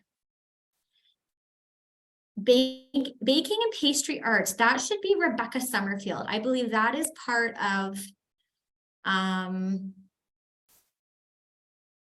hospitality, culinary arts. That's Rebecca. Business and information systems architecture, Judy, that's me. So Judy, please reach out to me if you have any questions. That's with me at London South Campus. I'm happy to chat with you about that. Shardul, business analysis. No, business analysis is not from South Campus. It is Lawrence Kinlan School of Business. So anything Lawrence Kinlan School of Business is Christina Rapson, who's another awesome Christina who works with us. Game design. Game design may, it's either with IT or it may be with the digital and performing arts. So it will either be Rebecca Summerfield or Maya. Drew, of manufacturing engineering is with me. Supply chain management and product management are Christina Rapson, Lawrence Kinlan School of Business. Electronics and embedded systems development, that's with me, Harsh. So you're free to reach out to me. This is really testing my knowledge of who of my coworkers covers which programs. So hopefully I'm giving some right knowledge here. Event planning, human resources management, and business marketing. I believe those are all under Lawrence Kinlan School of Business, which is Christina Rapson. Healthcare administration management is me. Operations management is Christina Rapson. Marketing management and advanced communication, that would be Christina Rapson. So hopefully this is helping. Mobile application development, that will be Maya Gensch, School of IT. Okay. So yeah. Hopefully I'm answering some of these questions. Construction project management, that should be Liska Martindale DeBrule. International business management, that's Lawrence Kinlan, that's Christina Rapson. Food or beverages, is it difficult or easy? I don't know about that, sorry. I personally don't know about that one, but that's a good question. And business management at London South, that is with me. So London South, you're with me. Early childhood education, that is community studies. I believe that is Laurel Teal, who is going to be coming on the call soon. Technical systems analysis is IT, that's Maya Gensch, okay? So now I'm just going to do a demo of our job board.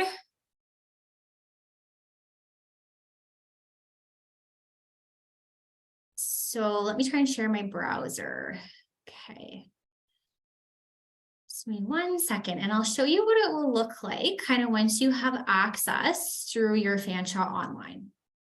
So hopefully you can see this. Let me know in the chat if you are not able to.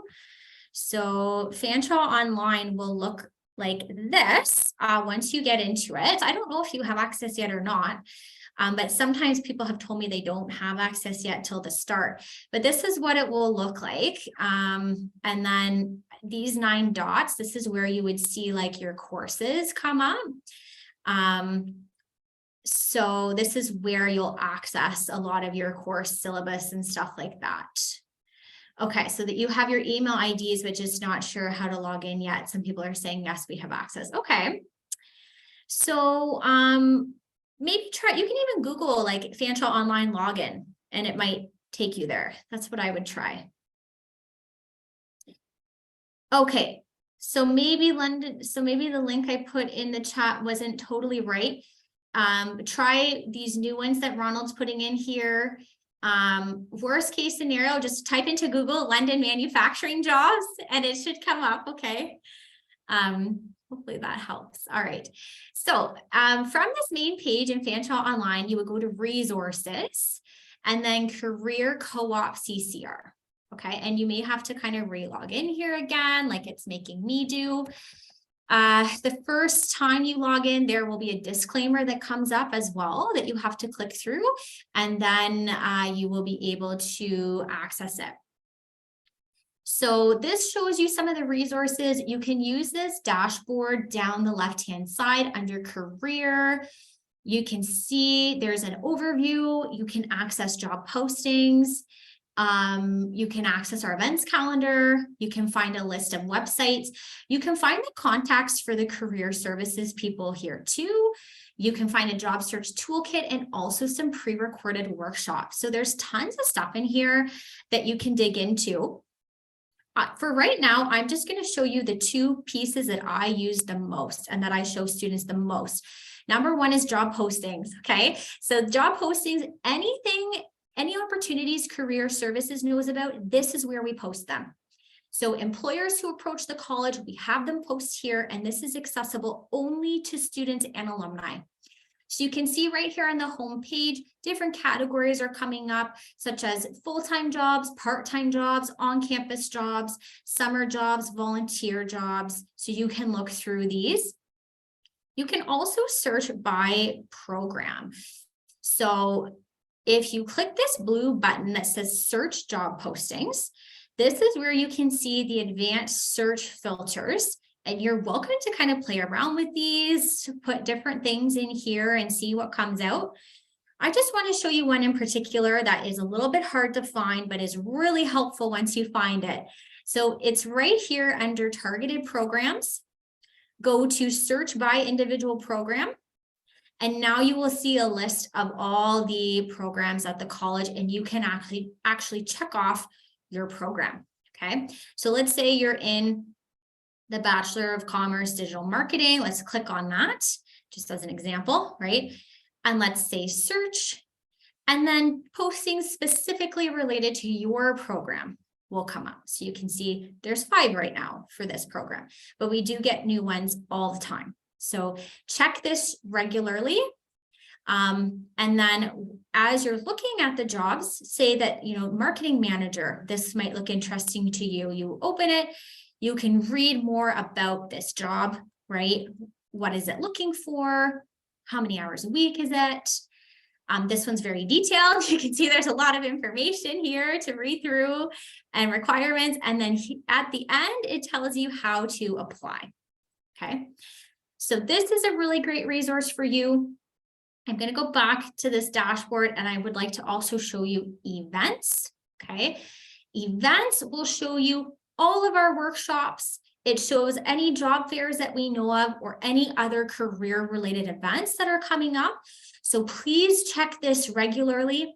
If you see an event that you're interested in, click on it. So for example, on Thursday, how to ace your interview is coming up. So if you're interested, you click on it and it tells you more about it. And if you say click to join meeting, you can register for the workshop. All of these are on Zoom, and as long as you register, you will get a recording afterwards, okay? So I hope this helps in knowing where to access some of this information. So some people are saying, how did we get to this point? Yes, so let's just do a rewind. How did we get to this point? So from the main landing page in FOL, so like, you know, you've just logged into FOL, this is your home page. It's under the resources tab and under career co-op CCR. Okay, so FOL, resources, career co-op CCR. And then through this dashboard on the left, you can see all of these things you have access to. So today we looked at job postings and events, but you can see there's much more in here that you can explore as well.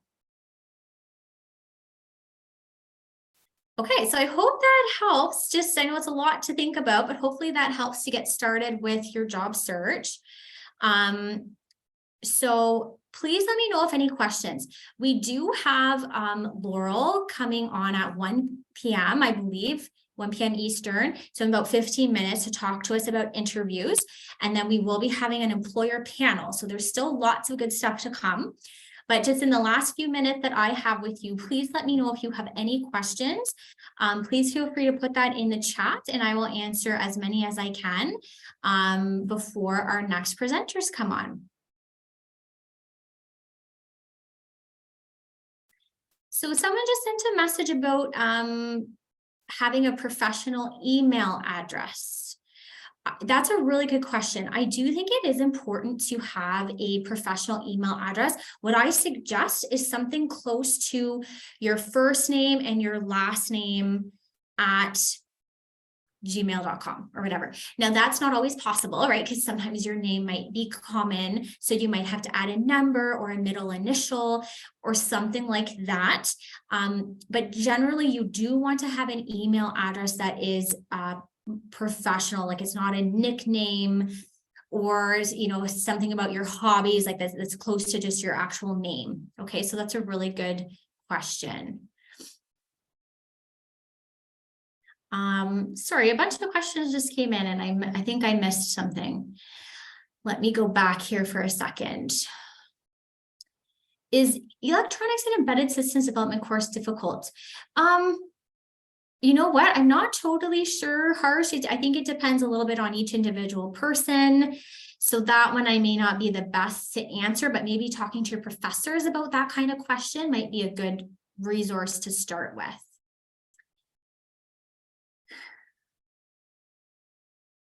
What about opportunities for aerospace? So if you have questions about, you know, your particular industry and what are those opportunities like, those are the kind of things I would definitely suggest chatting one-on-one with the career consultant for your program, because they can give you examples of, you know, job titles that perhaps people have worked in afterwards, and what the opportunities look like. So for aerospace, I know it's LISCA. So Roger, I would reach out to LISCA about that to have a more in-depth chat about the aerospace industry. So I see a lot of people just kind of asking about different programs. If you do have a question about job searching, let me know and I can try and answer that. I see Maya is logging on for our next session. So keeping in mind, we do have a great session coming up next with Laurel and Maya are going to talk about interview prep.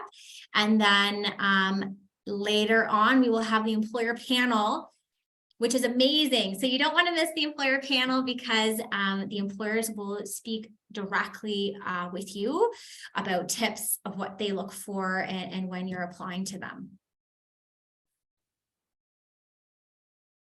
Is it true that time limit per week has been lifted in Canada? It was lifted. That being said, I always suggest to check with Fanshawe International about that. They're always the most up to date with the rules and the regulations for your work and study permits. And they do have a live chat. Let me see if I can find that link and I'll put it in the Zoom chat. Sorry, one second here. Okay, So that's the live chat link for Fanshawe International. If you ever have like a quick question for them about like your work and study permits and your hours, that's a really great resource for you. So someone's asked, what am I supposed to talk about in a follow-up? That's a great question. So it will depend a little bit on the initial interaction that you had with the employer, but it can even be something like, you know, hi there, my name's Christina. I'm a business student or whatever student at Fanshawe. I was in last month applying for a job. At that time, you didn't have any openings. I just wanted to follow up and see if anything had changed. You know, so it can be that simple. If you've already applied for the job or interviewed for the job, you can follow up saying, you know, hi, it's Christina. I interviewed 2 weeks ago for such and such position. I just wanted to follow up and know if you had made a decision yet. And if not, is there any other information I can provide you with? You know, so something like that. In my opinion, it can be fairly short and sweet, but just reminding them who you are, what position or context you were interested in, and just saying, I'd like to follow up about that. Is there any more information about that? Yeah, so Prabha was mentioning it, there are some specifications around who the hours were lifted for. It may depend when you applied for your student visa. So I would definitely suggest to check with Fanshawe International for sure, using that live chat link, just to ensure if this rule would apply to you, right? So that might be really good to check on for sure.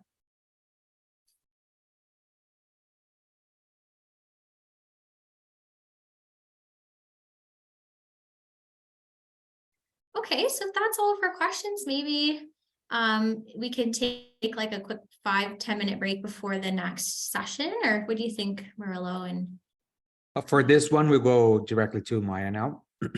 they'll just go directly. Okay. Yeah, and Laura's here too. And Laura, okay, perfect. Just want to say to everybody that right after the next session, we have the employer panel with 5 employers. So you all have a chance to ask questions directly to them.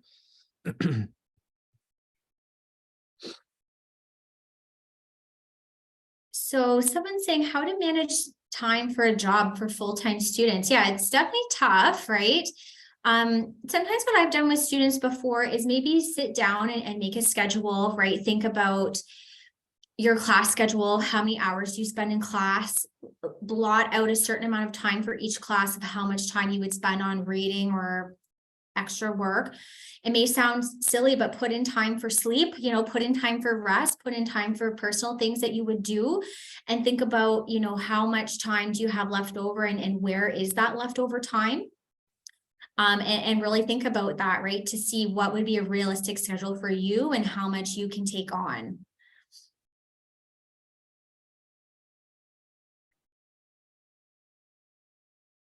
So I just put my email again in the chat. Ashwin's saying, should I start looking for part-time jobs after a week of classes so I will understand the schedule? I think that's a good idea in my opinion. You know, then you'll have an idea of, you know, even how long it takes you to get from one class to another. Typically in that first week of classes, the professors might tell you how much homework on average you'll have, so you can kind of plan for that, right? So that can be a good idea, right? To kind of have a week first in your new schedule to see what it feels like, what the timing is like, and it might give you a better idea of how much capacity you have to work and when you'll be free to work outside of your class times, for sure.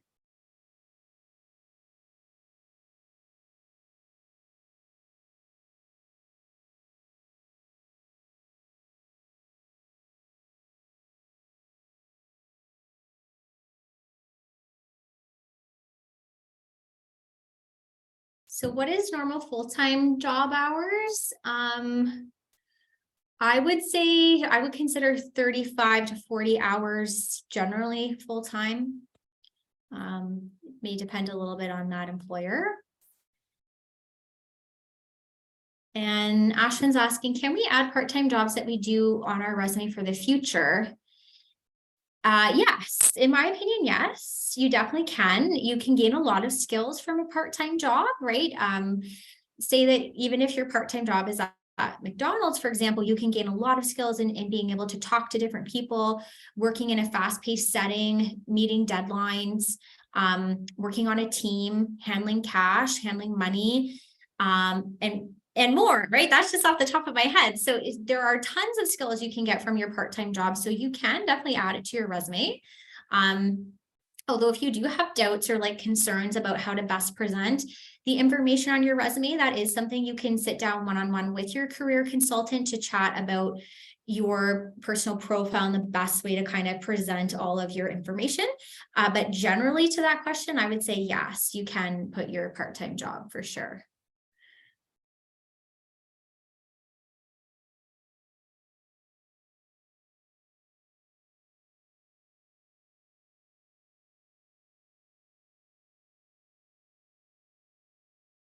So this is a good question. I have worked in an executive or supervisory role, and will I have to step down to an associate role in Canada, or can I apply for the next level during part-time job search?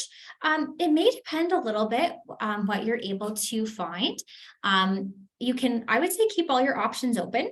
Look at all your options, but just as one example, there was a student in one of my programs this term who, for his part-time job, he got a position as a supervisor at Tim Hortons, right? So just as an example, that was his part-time job. He didn't have to start as an associate. Sometimes you might, just depends. He was able to start as a supervisor. So sometimes you may find those kinds of opportunities.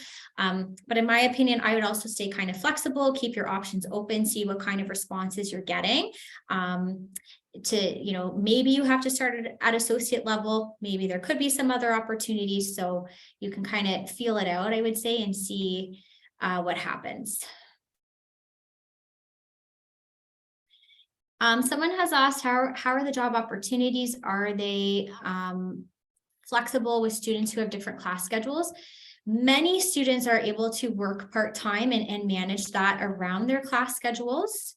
So that is something I think you will be able to find employers who can do that.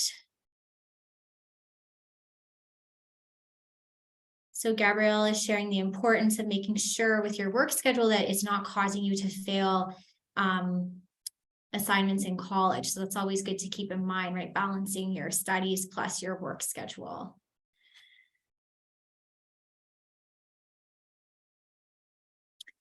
Is there an orientation session about co-op programs? Yes, there is.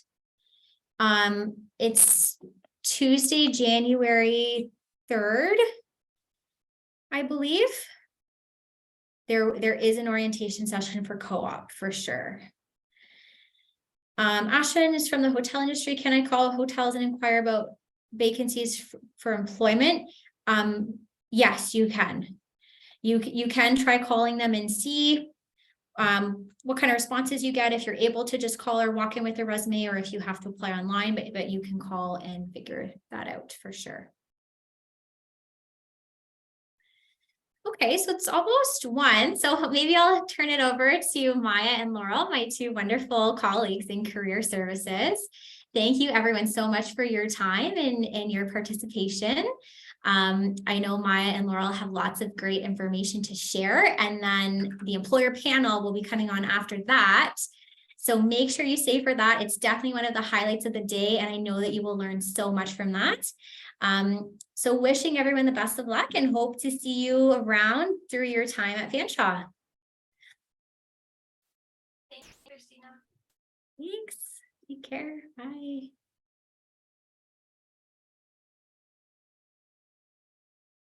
Hello, everyone. My name Maya, is Maya. Hi, sorry, Murilo, go ahead. There you go. No, sorry, I couldn't hear you, but now I can. Can you? Okay, that's awesome. Thanks for letting me know. Hello, everyone. Welcome to Fanshawe Works December 2022. And my name is Maya. I'm a career services consultant at Career Services in Fanshawe College. Today, we are going to talk about the interviews with my lovely friend, Laurel. Hi, can you hear me? Yes. I feel like we're back at the beginning of Zoom days because I'm using a new computer.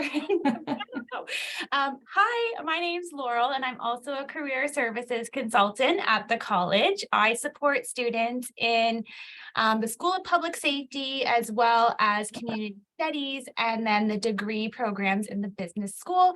But if you were to pop into our office in D1063, it doesn't matter what program you're in, anybody who's there can see you and help you with all of the things that we're talking about today.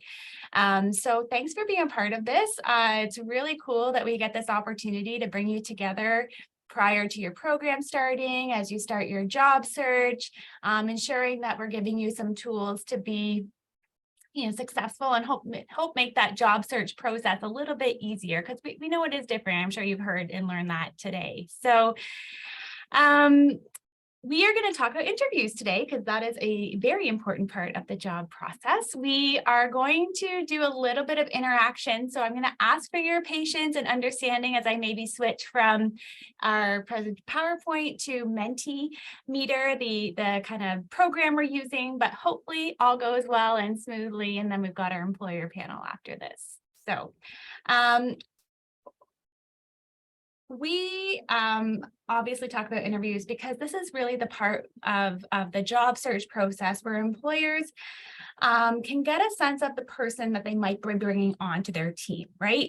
So you're going to prepare a resume, and that's really what gets you in the door for the interview. And then the interview is that opportunity for you to say, this is why I am the best person out of that 200 pile of resumes that you have sitting there in front of you. So hopefully today we're going to give you some things that you can take away with you to use and practice. And as we go through now, like this being your first Fanshawe, it's usually like that first day of this new career path, or continuing career path that you may be on. So these practices with interviews is definitely something you will want to consider for part-time jobs, full-time jobs, co-ops, placements, anything where you might be finding yourself in an interview setting. Okay. We have a tip sheet here for you. Oh, and I'm not sharing my screen, am I? I think I just realized that. So why don't we do that first? I thought Bruno is doing it. I blame him. I don't think he can see it. So I'm going to go ahead and do that. Because that would just not make any sense for me to chat like you're seeing it here.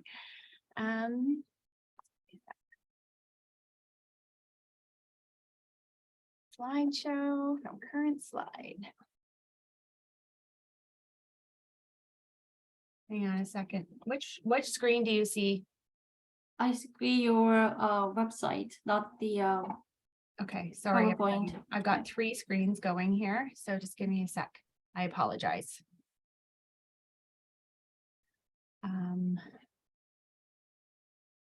Now I need to find the stop share. Sorry. Okay, we'll try that again. All right.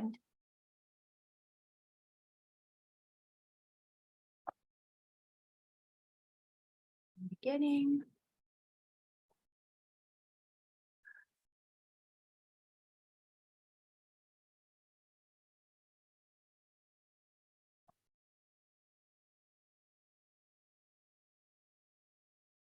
Oh my gosh, I'm mortified right now.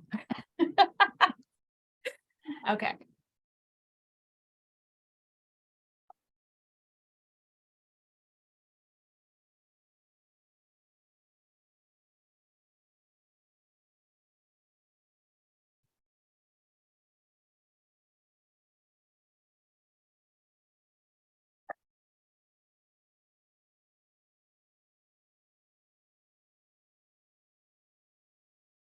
I'm just going to have to share the right screen with you, and I think we're good. Do you see it? Awesome. Yay. Sorry. Thank you. Okay. So we have for you this interview tip sheet, which you can scan. And this is going to take you to a lot of really good information that aligns with what we're sharing with you today to keep handy and refer back to as you start to prepare for interviews moving forward. So on the agenda for today, we have a couple of things we're going to talk about. Obviously, we're going to talk about when interviews are, how to prepare, different types of questions that employers may ask you, different kinds of interviews that you may go through, some interviewing apps and the toolkit that you can use. And then we'll, of course, have time for questions at the end. But to get us started, we're going to play a little game, and you're going to see this throughout, called the Game of Phones. And we've got a question for you. So I'm going to have you scan this QR code. And then when I see questions coming in, I will share the Menti meter with you. Awesome. Okay, so I'm just going to stop my share and switch to this screen, unless I can just slide it over.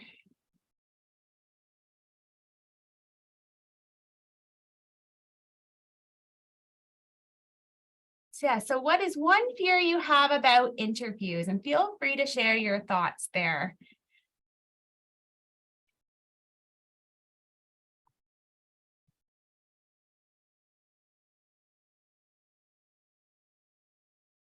You can see here a lot of things around, you know, the types of questions that might be asked: anxiety, nerves, not being the one selected, being underqualified, having those mental blocks where you think you know what you want to say, but you're not exactly sure how it's going to come out, or what examples to share.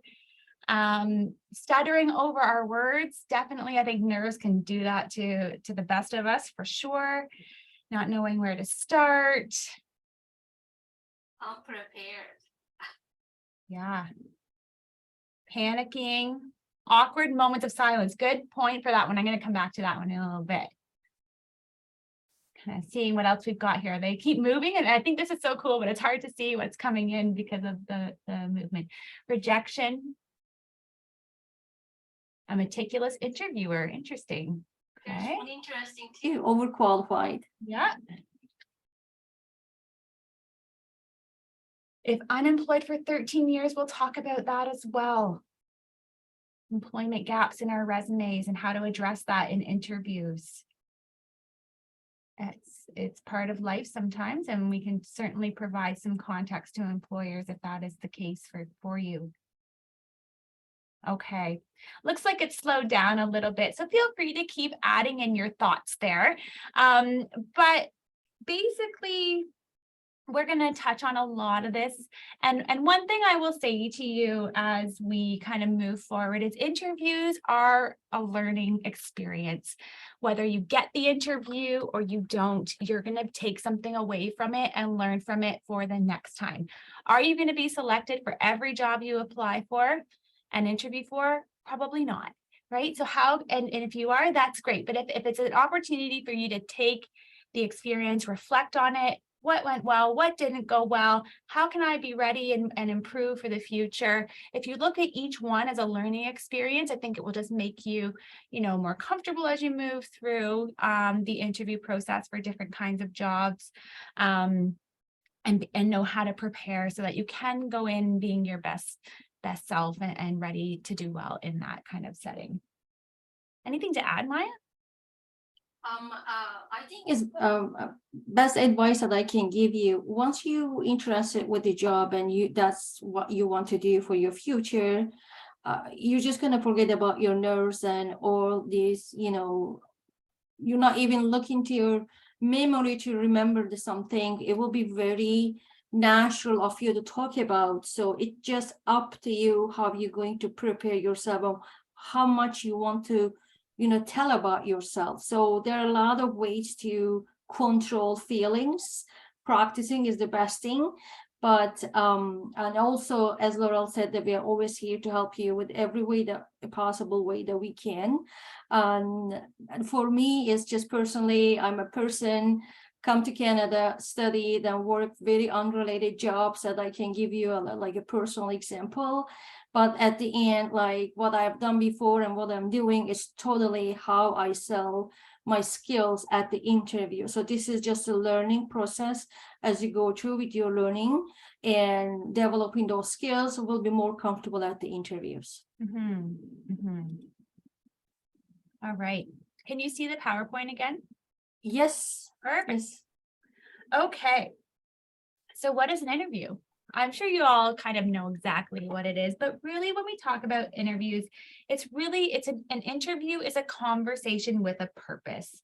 It's structured. The interviewer is probably coming in with planned questions that they're going to ask you. There could potentially be 2 or more people in the room asking you questions. And really, it's a way for an employer to gauge and get to know a little bit about you, not just the skills and qualities and knowledge you bring with you, but who are you as a person? What are you bringing with you into the role and into the company outside of knowing how to use Microsoft Word, for example, or outside of knowing how to schedule content for social media, whatever it might be. So they're wanting to get a sense of, can you do the job? So that's assessing your knowledge and skills. So there would be some questions around those more technical questions. Will you do the job? So what does your work ethic look like? Do you take initiative and problem solving and taking on tasks? Are you dependable? All of those kinds of things. You can see that's nothing to do with technical skills. That's who are you as a person and bringing into jobs with you. And then the fit. So taking a look at your values and motivations. Do you and what your work values and what your values within the industry that you're applying for fit with the company's kind of corporate culture and the kind of service or product or whatever it might be they're trying to provide? Do those things come together and match? So these are the things that they are kind of assessing. So the questions you're asked often will fall into one of these categories. There are several types of interviews, but I would say the main ones is particularly now for part-time work as you go through for co-op or placement as well, or at full-time when you're done. This is what you'll probably see most of the time. So we have telephone interviews, and these are typically used as a pre-screening tool. They're really looking to assess maybe your phone skills. They're going to have a quick conversation with you to make sure you meet the minimum qualifications to see if they want to bring you in for a more extensive in-person or virtual interview. Recruitment in the world of employment is a very expensive process. So a lot of times they'll do a telephone screening just to make sure they're using their resources widely and bringing in the candidates that are in fact most qualified to do the roles that people are applying for. We also have one-on-one interviews. So that is when it's just you and an interviewer.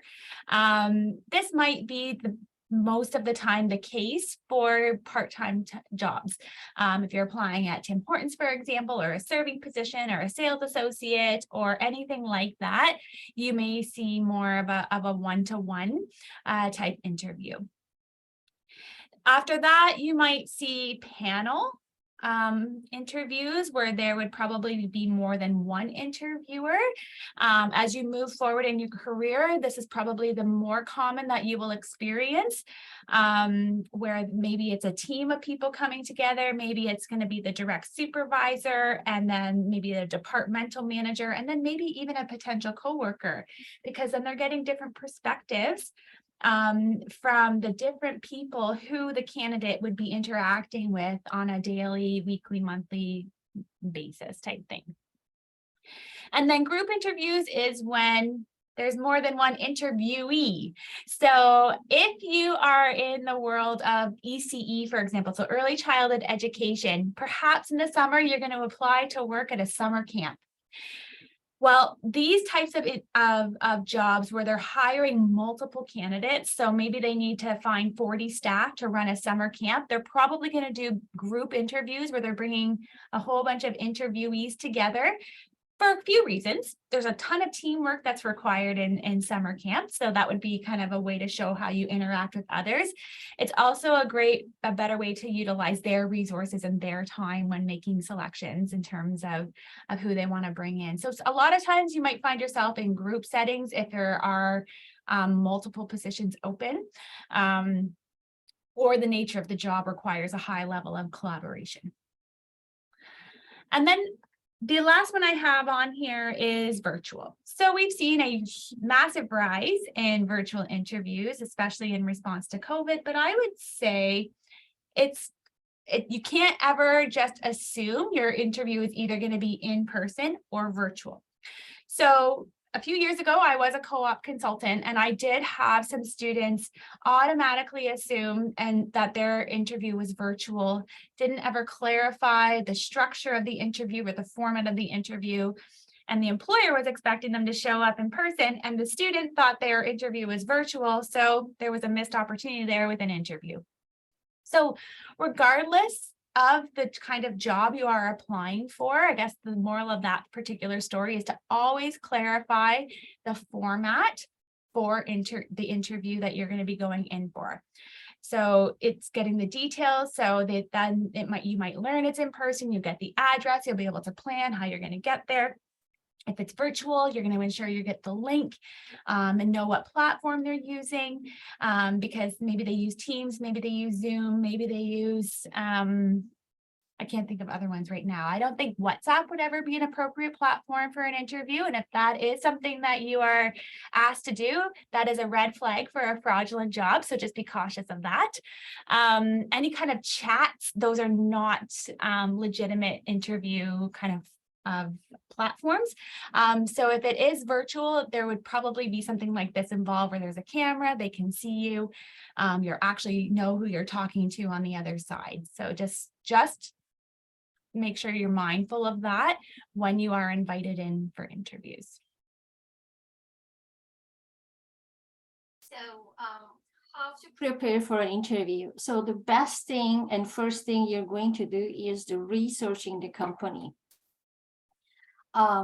Before you attend to a job interview, it's important to find out as much as you can about not the only jobs, but also the company. Company research is a critical part of interview preparation, and it will help you prepare to answer interview questions about the company and to ask interviewer questions. You will also be able to find out whether the company and its culture are a good fit for you. So I just wanted to remind you that the researching skills, also the important skills to have in your resume. So once you start researching about the job and preparing your resume, it's also an important piece of skills that you need to use for researching the company. For a concise understanding of the company, check out the company's website, specifically the About Us page, or sometimes it calls home pages, as a great way to start and get a sense of how company compares to the other organization in the same industry by reading articles about the company and industry magazines or websites. You can also check out the company reviews from clients, from current and former employees. Also, please spend time tapping into your network to see if you know someone who can help and give you an interview edge over other candidates. Next, check the company's social media accounts, like visit their Facebooks, Instagram pages, Twitters, and most important platform is the LinkedIn pages. This will give you a good sense of the how the company wants its consumers to see it. You can like or follow the company, and to get updates, you'll find information you may not have found otherwise. The next step is the reviewing. So means that analyzing the job in job postings. It's an important part of interview preparation is to take the time to analyze the job posting if you have it. As you review the job description, consider what the company is seeking as a candidate. Make a list of the skills, knowledge, and professional and personal qualities that are required by the employer and critical for success in the job. You can create a list of your strengths that match the job requirements. This might include your skills, your qualities, your certifications, experiences, and professional qualifications. What else? Abilities, computer skills, and knowledge bases. You can bring up some of these assessed when you explain to the employer why you are an excellent fit for the job. Also think of examples from past work experiences that show you have these qualities. This way, If the interviewer asks you to describe a time when you demonstrate the particular skills or ability, then you will be ready. The next step to preparing for an interview is the planning. You may also want to confirm the interview time and place, as Laurel mentioned a couple of minutes ago. Make sure that you confirm the interview time and place, and you're heading in the right directions. So another part of the preparing for the interview when you are planning is to be there earlier. So here in Canada, it's really important be on time. Sometimes we always in the platforms, if it's a virtual, gatherings or interviews or any other aspects of the job we are going to do, we are always there early, never on time. And if you don't know the platform ahead of time, if you are going to go to the virtual interview, I highly recommend you to download and practice before the interview. So if you are going in person, let's say in London right now, there are a lot of roads are closed. Sometimes there are constructions. If you are driving, make sure that you have the right GPS on your cell phone and put the address and find a location. It's best to do is a day before, not the same day. Or maybe you're going to go there and on the same day and you don't know the roads are closed or not. Then you may lost yourself in the whole city. You may take a bus. Maybe that interview place is not in the bus route, so you need to find some other ride for yourself to get there. So plan is another part, information part of the interview. Also, prepare or have a copy of your resume and your cover letter, and also pen and paper for the note taking. Another important piece of the planning is having the references listed, and you have the copy of that. So they may ask you at the end, or you can tell them, you can ask them if you can leave the references that you have after the interview. That's also helps you for them to understand you prepared and very organized. And the other part is the practicing, right? So proper interview etiquette is very important. Remember to greet your interviewer and everyone else you meet politely, pleasantly, and enthusiastically. And during the interview, watch your body language. We are going to talk about of a couple of slides, but when you are practicing, I want you to be aware of your body language, how you are doing it, and how you are answering the questions. Making eye contact as you articulate your points, pay attention, be attentive, look interested. This is something you can work on in your practicing interviews. There are also specific etiquette tips depending on the type of interview you have. For example, a lunch or dinner or panel interview, a phone interview, or a video interview. So always be prepared for a phone interview too. While you're actively job searching, it is important to prepare for a phone interview on a short notice. You never know when a recruiter or the networking contact might call and ask if you have time to talk about the job opportunity. So next. Oh, sorry. So so what to wear at the interview. So this is the, when we have been called for interview, it is the main question that it just pops in, what am I gonna wear? So what is as proper and what is not? So business casual slides, as you see on the screens, references clothing more appropriate for the workplace. Business professional highlights clothing more appropriate for an interview. Rule of thumb, one about what we wear on the job. Make sure that you have a nice makeup and like limited jewelry, cologne or perfume. Less is always more, and stress overall your hygiene. Better to err on the side of being overdressed than underdressed for interview. Stick to primary colors and conservative colors. No jeans, no leggings, no sandals, and no belly shirts. You want to ensure you're presenting as a young professional. If you want to be taken seriously, you need to demonstrate is how you present to people. Know the industry expectations. For example, if you are looking for a co-op as a server, most establishments do not allow fake nails or nail polish due to health and safety policies. Ensure you're not showing up with your fancy fake nails to an interview. Confidence. Show your confidence and how you greet the person, how you carry yourself. Hygiene is important. Many places in Ontario are scent-free due to the allergic reactions.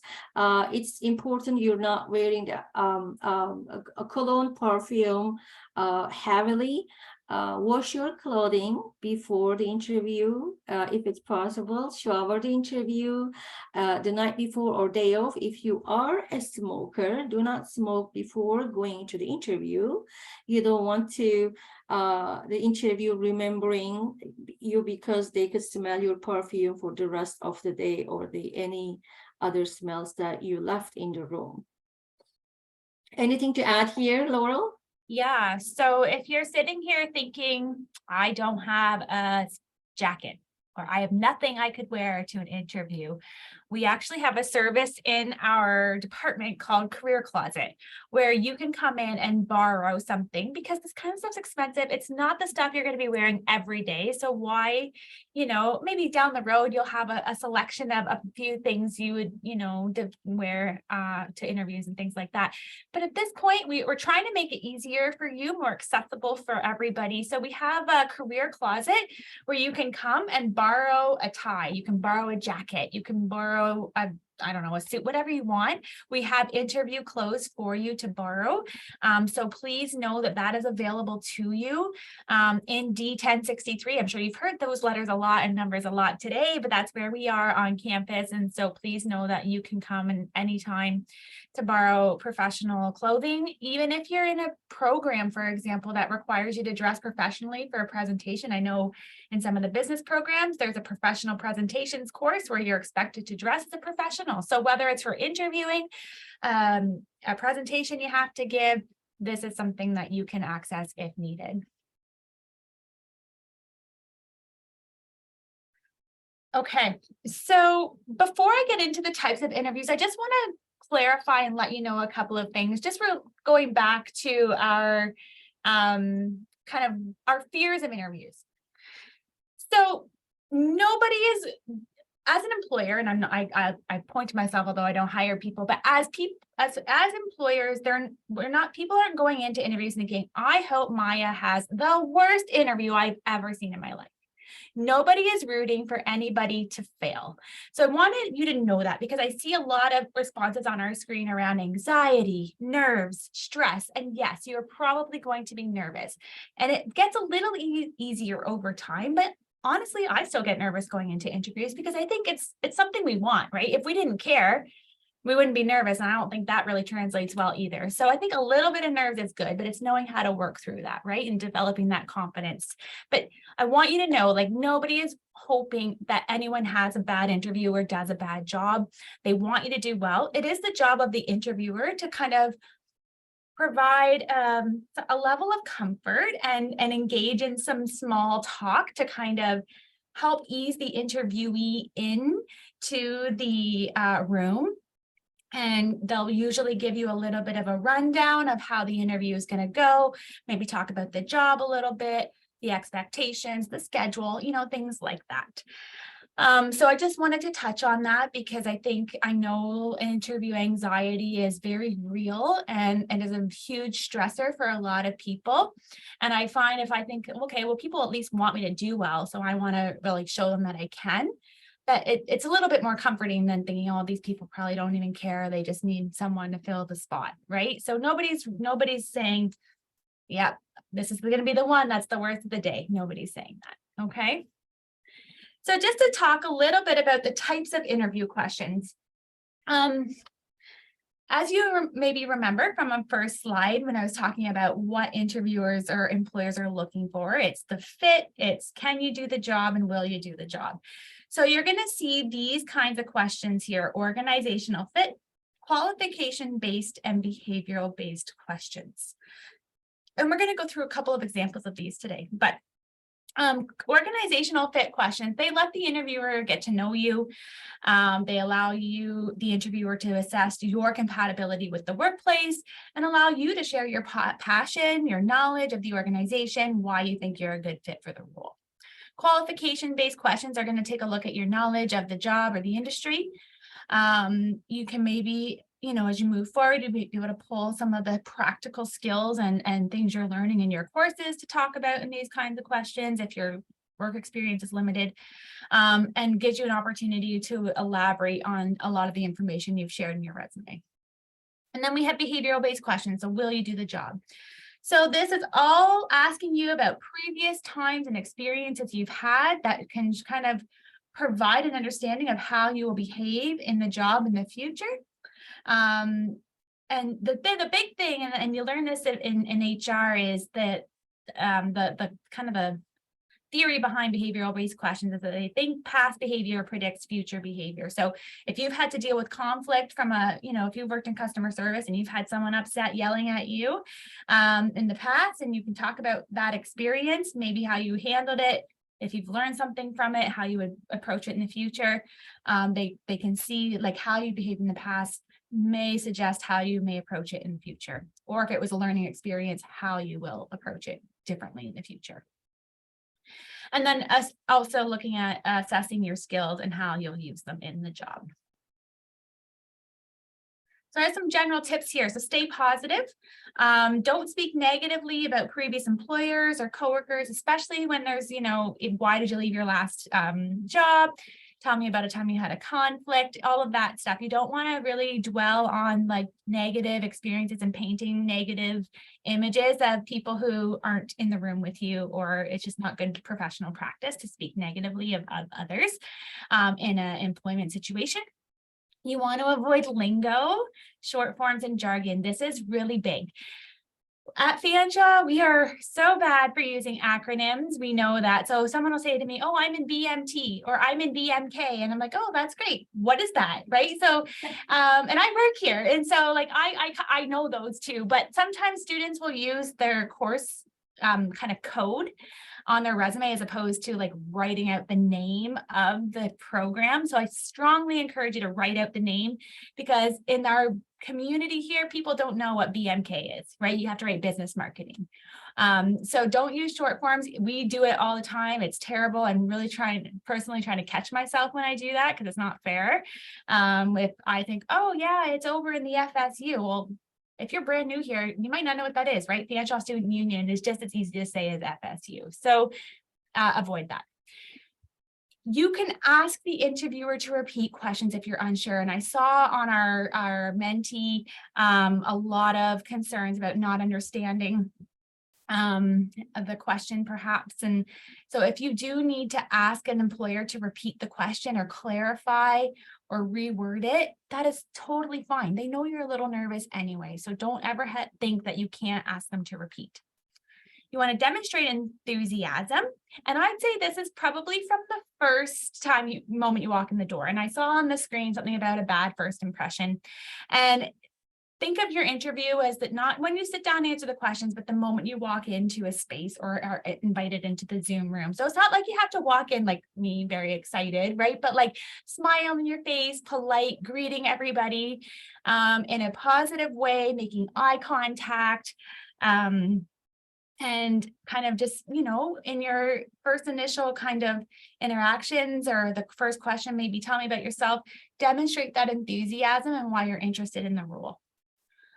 And use every question as a way to show you have skills and experience asked for in the posting. And so that might be highlighting some transferable skills. It doesn't necessarily always have to be something that's directly related. But if you are a student and you've managed multiple projects and met deadlines before, and they're asking you about time management in your interview, you can use that experience. It doesn't have to be something you did necessarily in a paid work experience. Okay. So we're going to kind of use this scenario as we move forward. So we have some things to think back to in your some things we can refer to as we talk about possible responses to interview questions. So we're going to use this example. So imagine you're applying for a job in customer service. Usually a job posting is going to give you some really good hints as to what employers are going to ask you in an interview. If you see constant clues around working in a team, problem solving, communication, customer service, they're probably going to ask you questions around those things. So maybe this particular employer wants you to create an amazing customer experience at the checkout or the counter. You're going to respond to questions and share your product knowledge, ensure store signage is accurate and boxes are marked appropriately, ensuring shelves and displays are well stocked and organized, and completing closing and opening tasks. They're looking for qualities including enthusiasm to assist customers, flexibility to adapt to dynamic situations in fast-paced environments, and a commitment to maintaining a safe and fun working environment.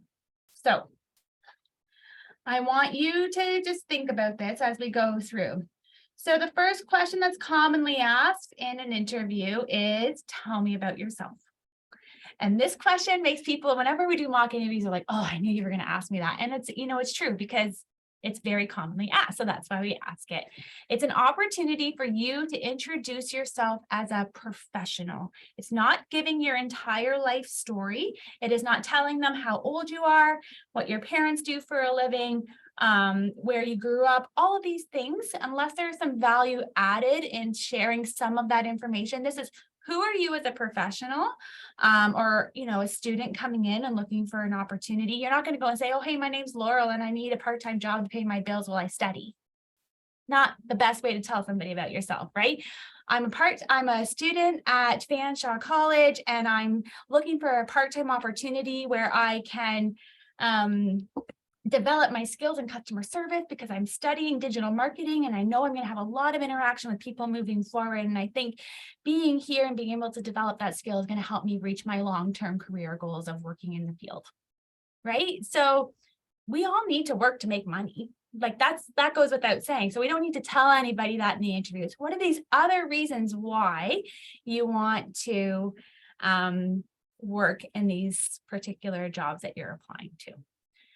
So you're going to focus on, education, previous employment, and other experiences, whether it be volunteer, engagement in your other school activities, maybe sports or, extracurriculars and different skills and accomplishments. But you're going to avoid telling them again how old you are, if you're married or single, or if you have kids, or anything like that, other family information, health problems, any irrelevant hobbies. And it's really important to think about this. And the reason why we tell you to avoid these things in particular is because in Ontario, employers can't make their decisions based on this information. It's illegal for them to ask you any questions around these particular topics. So just keep that in mind. If you are ever asked, like, oh, how old are you? They can't really ask you that. They can't ask you if you have children because they might worry if that would affect you being able to come on for a shift, right? So just so you are aware, this is this type of information that you should not be asked, but you should also think about not sharing it in the interview as well. Okay. Got my next little game of phones activity for you. So I'm going to make sure I can switch it on my other screen here. 1 second. And we've got a question for you here. If you want to go ahead. I don't know what's happening here. 1 second. Just go to the first questions. What is one fear you have about interviews with the... Okay, true or false for you? I must provide my age and family information when I'm telling an employer about myself.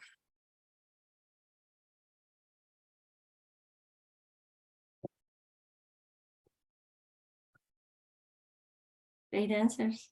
All right. So for those of you who could get in, you can see, and thank you for listening. False. right? You don't have to tell anybody any of that information. And also, I know Maya mentioned something about practicing. As your consultants, we're here to help you practice. So if you want to do a mock interview with a consultant and really develop this particular question, we can help you, because it's not just something you're going to use in an interview. It could be something you use in a networking situation. Maybe there's a person in front of you at the coffee line who happens to be looking for a part-time sales associate. You never know when a question like this can come in really handy. And so having it prepared is something we do encourage you to do. All right.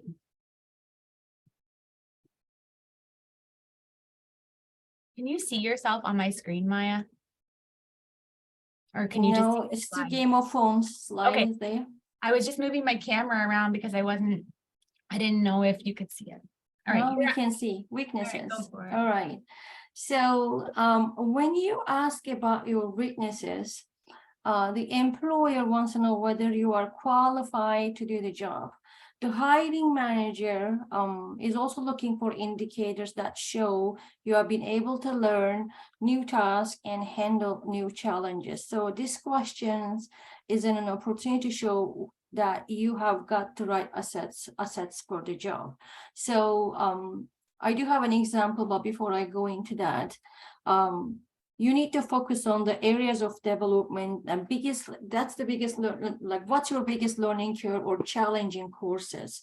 So point out the positive sides of your weaknesses. So anything you talk about at the interview, make sure that there is a positive outcome. There is no negativity at the interview, because you are the one there to make it everything energetic and positive. And explain steps that you take to compensate the weakness. So this shows how you work through the problems. That's when you say you have a problem-solving skills, then you must validate when they ask you the questions somehow related to your weaknesses. So please avoid saying a weaknesses that would be, crucial to the job, and make sure that you are not just talking about some weaknesses. That's the most important part of your job. So, and do not say that you have no weaknesses at all. We all have some weaknesses. My biggest weaknesses is I can't say no to anyone for anything, even the kids, students, my colleagues. Sometimes it affects my workload, but it just also helps me to be known as go to Maya. Maya can help you, right? So I'm just, measuring myself of what is good and bad in that weaknesses, but turning that into a positive to any interview that I've been invited. So everyone has things they are working on, and knowing your weaknesses shows that you are self-aware of yourself. So we do have one example that I can, say it as I'm very focused when completing tasks, and as a result, I find it difficult to multitask. I'm ultimately get everything done on time, but it can be stressful. I know this is a very important skill. So I took a time management seminar on LinkedIn Learning, which helped me learn some techniques to better balance multiple projects. For example, I make a to-do list each day, set priorities, schedule tasks in blocks of time, and group similar tasks together. These strategies have greatly helped me to successfully multitask with much less stress. So how about this, example to you too, when they ask you what's your weaknesses, that you're talking about your multitasking skills in a positive way. Anything to add? No. We're all here. You're good. All right. Good. Let's move on to the next one. Yeah, another commonly asked question could be, why did you apply here? So this is an opportunity to show you've done a little bit of research, you know what their values are, their mission is, perhaps the products or services they're selling or providing. It gives you an opportunity to share what maybe attracts you to the job, ways it might help you grow and develop in your skills or contribute some of the skills you already have, and gives you a chance to say why you'd be a great fit. You want to avoid not doing any research ahead of time. So going in prepared can also help with confidence and all of those other pieces that will lead to successful interviews. And you don't want to just focus on the what's in it for me. So I mean, yes, it's going to help you learn, but maybe you're bringing a new perspective. So how can you benefit them as an employee? You're reliable, you are flexible, you're adaptable. You want to learn because you're so interested in this industry or this field, or you can take initiative and try new tasks. So instead of them kind of having to oversee everything you're doing, you can go in and you can do the job and show them that you can take initiative, try and problem solve on your own, and provide, great customer service experiences or very knowledgeable, information to customers, whatever it might be. What can you do for them is what you want to think about here.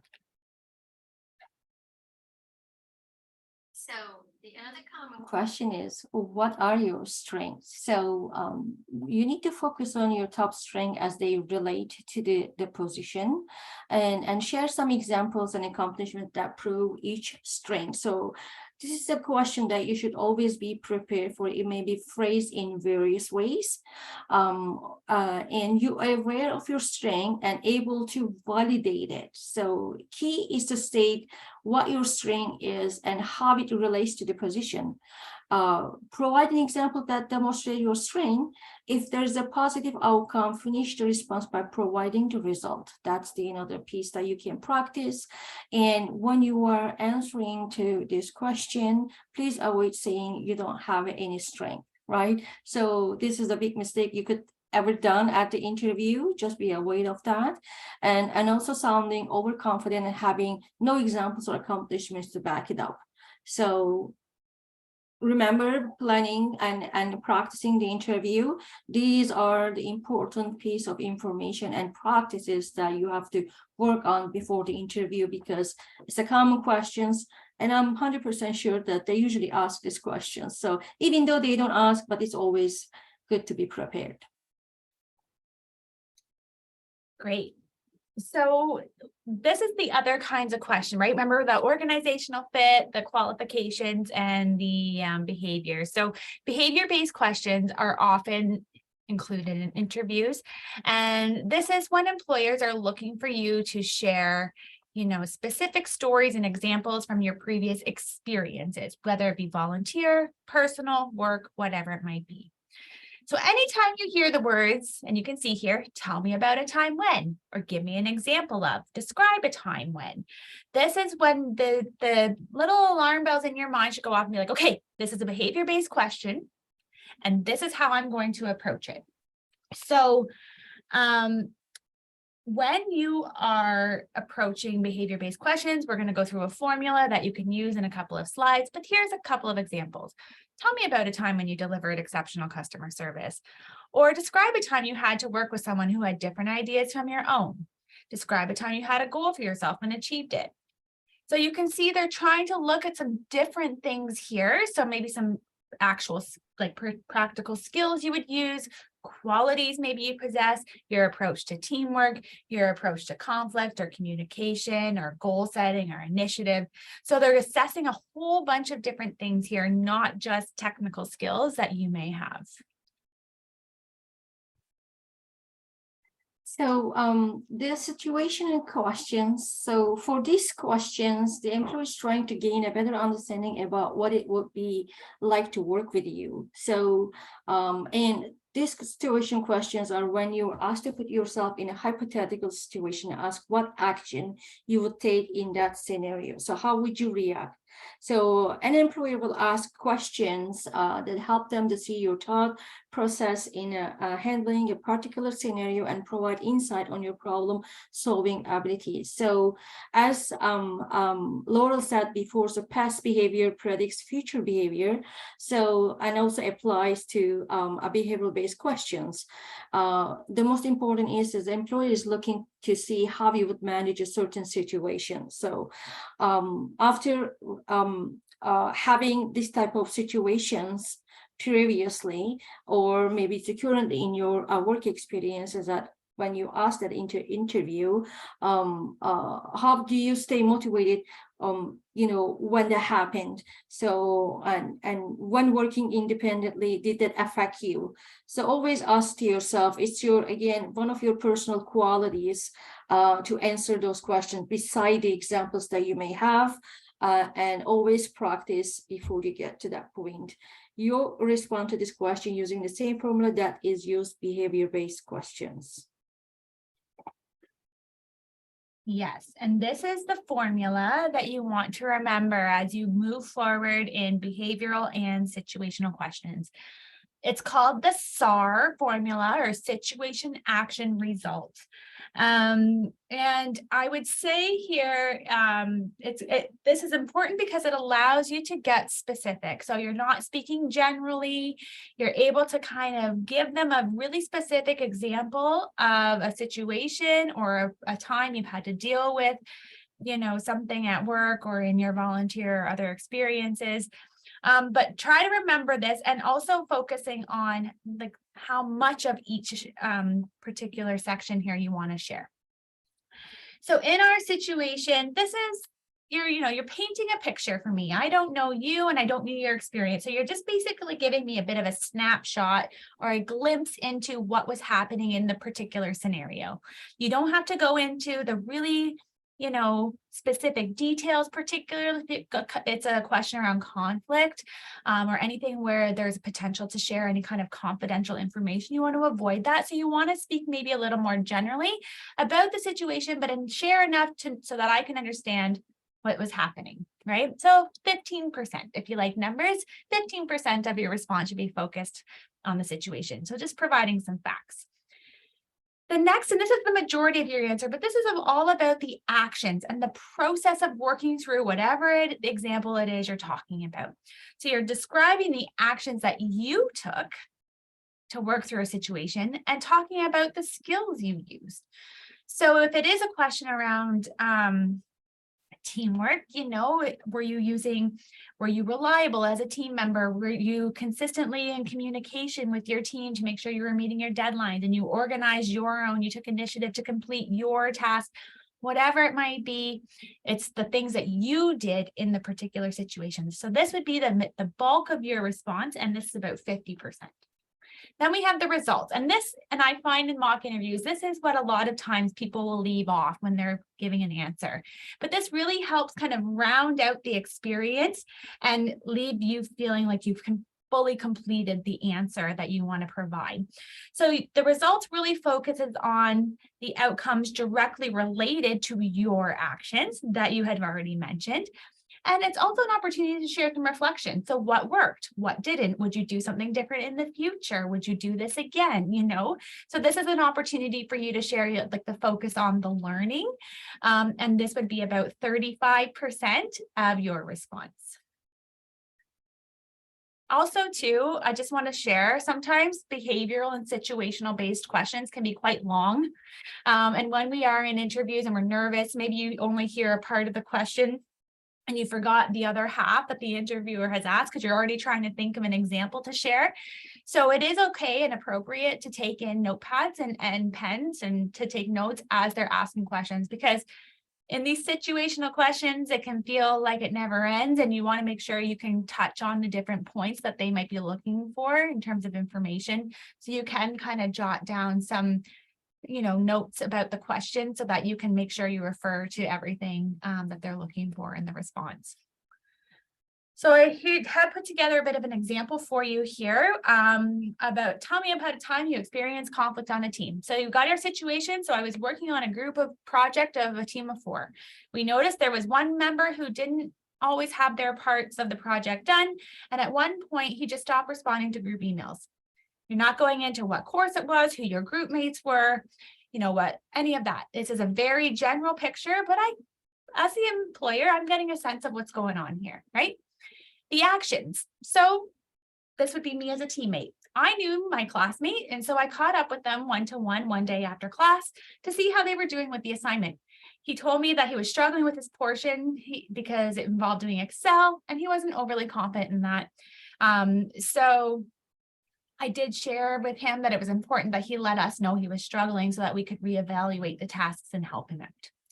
As a result of this, he did email the group and explain why he hadn't finished his work, and we were able to support him and make sure his portion was still completed.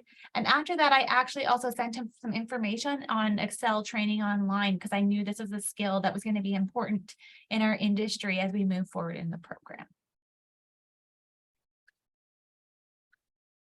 So common questions, continuous qualification-based questions. So every industry has some unique job-specific skills that are required, and research your industry and know about what specific technical skills or knowledge that you may be asked about. This is very important to understand the role and ensure that you have the job posting and or job description. Highlight how your skills align with the role. Focus on what you do have or what relates to the role. Do not focus on what you have done. Interested in learning and building on the skills that you have. So interview questions targeted at your qualification are the critical part of demonstrating that you not only possess the required education, training and experience, but also that you can apply them to the job, making you the ideal candidate and the best fit for the role. So the greatest way to answer qualification-based interview question is to prepare prior to the interview. Review the job posting again in detail and document all the requirements. Describe your qualification using concrete applicable examples, and you can have work on those examples more. Focus on how your skills and abilities benefited or brought success to the company. So, and the lastly and not least is prepare to explain how you have learned or demonstrate this knowledge. So when they ask you qualification-based questions, they may ask you something that how you have knowing the Excel will help you to working on that project. So somehow related with your knowledge, and that's what you qualified in, and you validated with your resume, and that is time to explain them. I'm just going to mention, Maya, we're running short on time now. Oh, yeah. So I'm going to skip like the mentee questions, and we'll just kind of make sure we cover what we got left to leave a couple minutes for questions. Okay. So at the end of an interview, it's very likely that they're going to say, those are all the questions we have for you. Do you have any questions for us? And you're always going to say yes. So you want to have a few questions prepared ahead of time. And I always say a few because you might have some questions written down that they address, when they're introducing you to the role in the company and things like that. So you want to have a couple backups. And you want to focus on questions that can get the employer kind of talking about the job, the company, the corporate culture.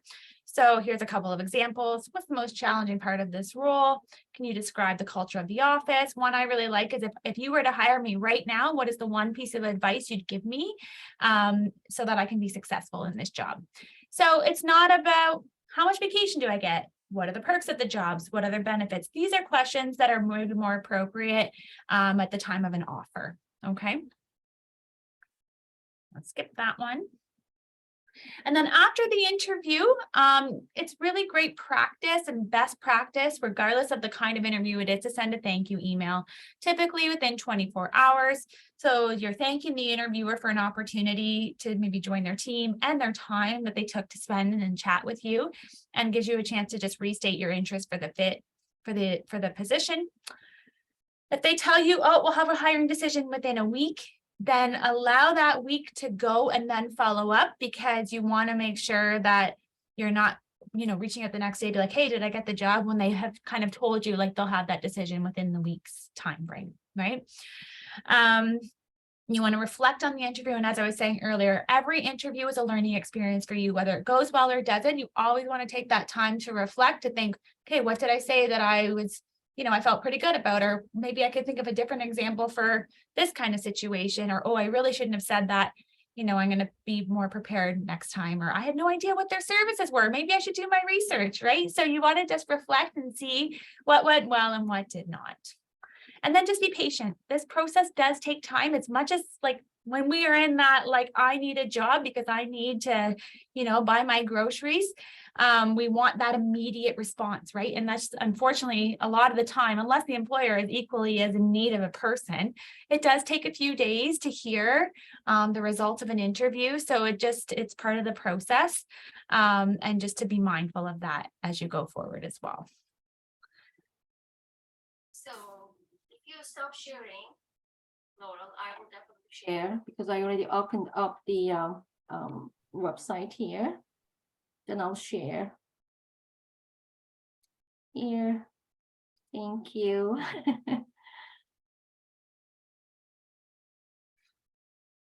Hi, everyone. Hello. We Just got a few second. minutes left. Oh my gosh. Sorry. There you go. I'm just going to take this website here to share with everyone. Everyone can see this page, right? Mhm. So this is interview prep app, which is on your My Fanshawe.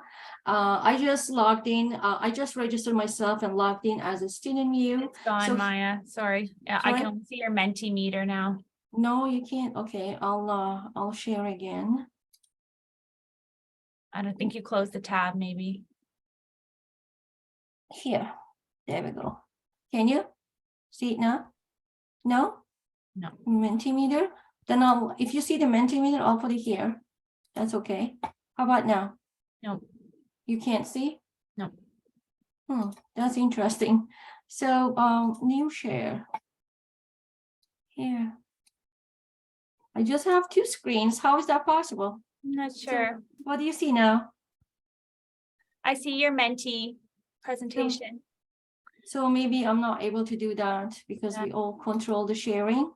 Yeah. So I'm just going to stop sharing maybe in the pause. There you Stop sharing. go. Oh, I just saw it. Oh, well. Oh, you got it. Sorry. That's okay. I don't know how that happens, but I wanted to say that there is an interview prep app at the Fanshawe College. Once you go to careers website, you will see that interview, a preparation handout. And once you click onto that one, it will take you to the page that you can definitely register and practice. When you log in with the student view, there's a interview pre-made, a part. You can definitely select the questions. You can record yourself and answer the question. It's been selected there based on what you are interviewing for. It's a great tool to practice. Besides, if you don't have any time to, virtually or in-person practicing and on your own time. So I highly recommend you to use it.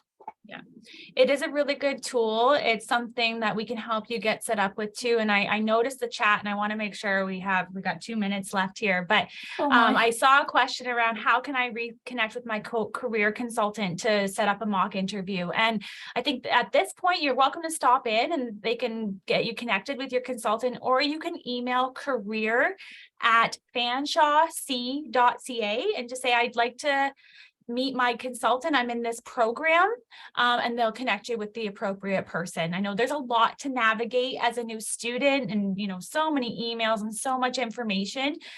So if you remember the one thing and emailing career@fanshawec.ca, they will ensure, and it's somebody in our office. So you know where the email is going. It is our department, and you'll get connected with a consultant who supports your program. Okay. So I would definitely suggest that. And I think that is kind of on all of our slides. And I know there's tons of questions. And Murillo, can you give us a sense of, do we have like 2 minutes to address some of these, or? Yeah, we should have like at least 5 minutes break, and we already have 2 employers here. Yeah. So maybe 5 minutes question, and then we have a short break.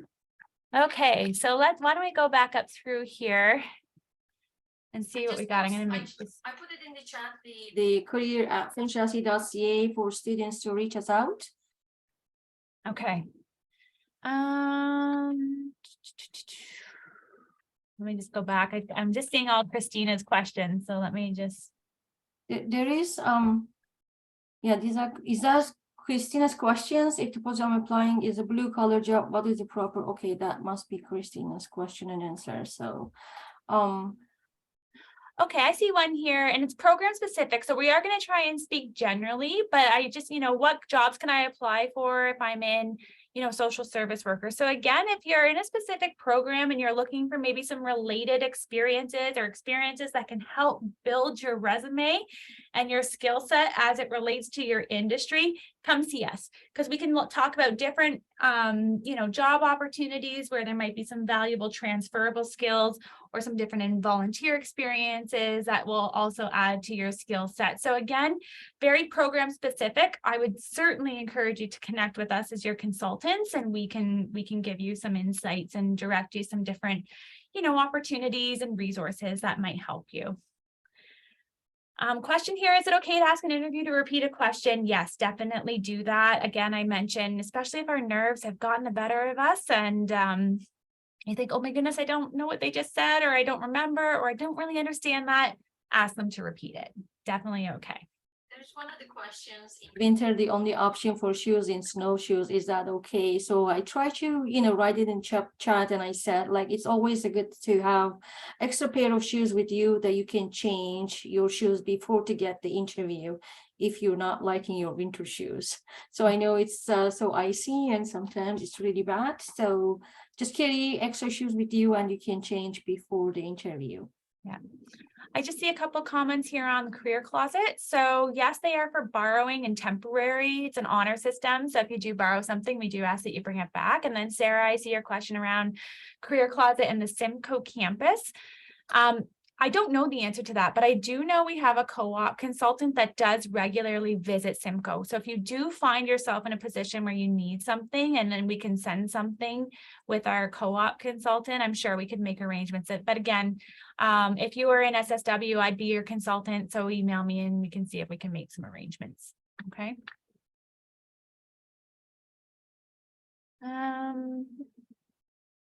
There's another one. Can one start with one's name and education background when talking about yourself? So you mentioned that, right? So we don't repeat our name at the when they ask you to tell them about yourself. They already know your name at the interview. You can touch base your educational background and just use this formula, as Laurel said, past, present, and the future. What have you done in the past? What you are doing present right now, and what's your goal in the future? So that really helps to, create your tell me about yourself. And there's nothing wrong with it touching base on your education background. Mm-hmm. And then I just see a couple comments here. It must have been when we were discussing legal interview questions around personal information. And so, yes, of course, you're going to at some point probably have to provide your birth date, for getting paid and all that stuff. But in an interview, they can't say, tell me what day, month, and year you were born in. Eventually, you're going to have to share that information, but they've already made that hiring decision and they can't reverse it and say, oh, look, I see you were born in 1972, so we can't hire you. Sorry, it's not the way it works. So eventually you'll have to provide it, but when it comes to making a decision around an interview and who they're going to hire, they can't consider your birth date as one of the deciding factors. Okay. I think we've got, and I think you've got access to the recordings once we're done. I believe that will be shared. And I see there's a question in the Q&A. Well, there's 2 spots to check here.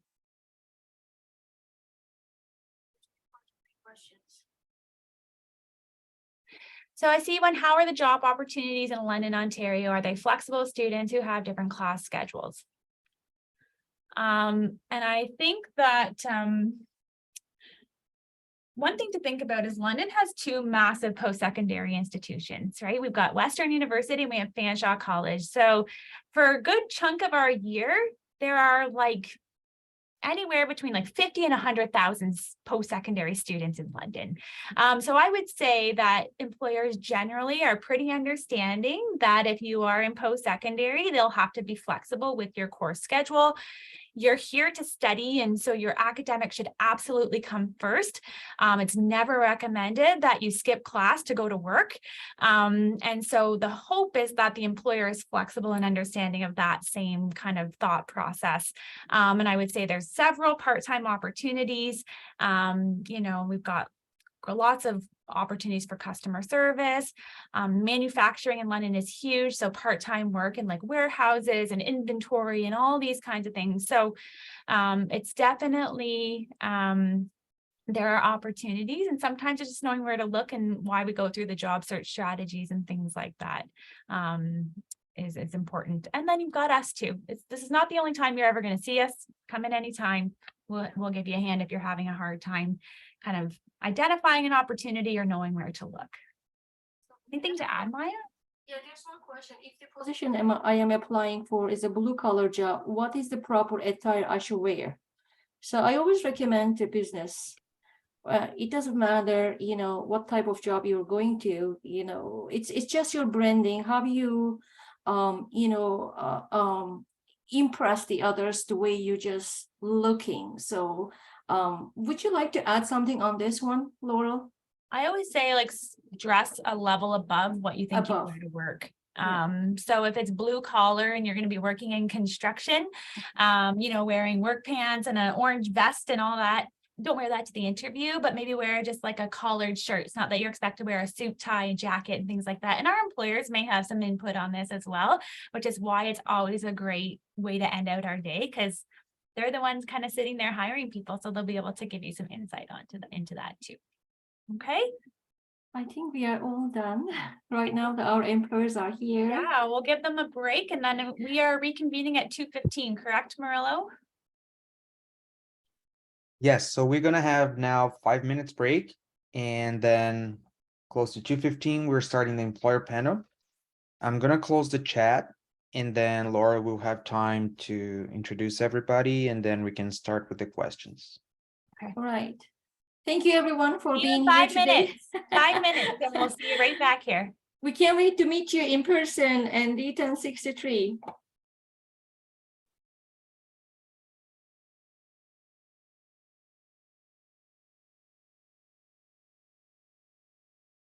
So are we turned off right now? Like, are we still visible to everyone?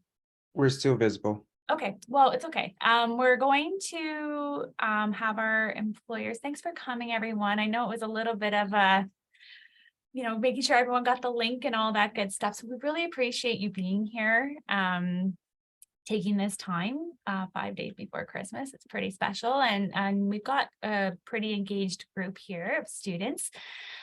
So basically what will happen is I'll introduce the panel and give you each an opportunity to introduce yourselves. That'll make sure your mics are working, all that good stuff. And we'll just try and monitor I don't know, is there a way, Marla, we can just use Q&A, or do both the chat and Q&A need to be open? I can keep the chat closed and then they use the Q&A. I feel like it's easier to kind of monitor, I think, instead of having two places to look. So that would be ideal. So I'm just going to delete all the 32 that we already have, and then you won't get lost. Okay. And I have a couple of questions just to get us started. And then we'll let the students and it's only Q&A. I thought because we're in this webinar setup, they can't turn their cameras on to ask the questions, but that's okay. So if it gets super program specific, we might encourage that to be an offline conversation, because we want to make sure the information is relevant to everyone who's here. But otherwise, we'll just answer the questions as they come. Does that sound okay? Okay. Good. And Laura, when you open the Q&A, if you already answered the question, you can just delete it yourself. So then you can control that. Yeah, I'll skip it or reiterate. So have you all done this before, or is this new for people? I've done this in different formats, yeah, for sure. Okay, awesome. Some in person and then some now virtually, which is good. Yeah. How many employers do you have, Laurel? We're supposed to have 5, I believe, but I think, well, maybe 4 businesses, but 5 people. So I don't know if David, there was maybe 2 from MNP, but I think maybe we just have David here today. So that's the other thing too, is you don't have to all respond unless you have something you really want to say. But just for, just to make sure we can get through as many questions. If you have a response that would be similar to someone else, we'll just move on. But I might ask 4 questions and give each person an opportunity to answer first, and then we'll hop into students' questions. So I'll use your names so that you know who I'm talking to, kind of thing. Sound good to everyone? Clear as mud, hopefully. Yeah, no, that's good. We'll help you. No worries. We'll get through Perfect. it. Yeah. Rebecca is usually our go-to for employer panel, but she started her vacation, which is great. So I was like, I'll do Nice. it. I'm like, okay. Well, hopefully she's somewhere warm, Rebecca. Just I think in the comfort of her home, but I think, sometimes that's just as nice. I was just going to say that's wonderful too. So that's good. Yeah.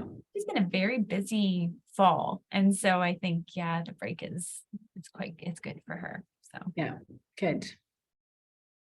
I think And Laurel, I was just going to say that you and Maya and everybody has shared such a great information and valuable information in the previous presentation.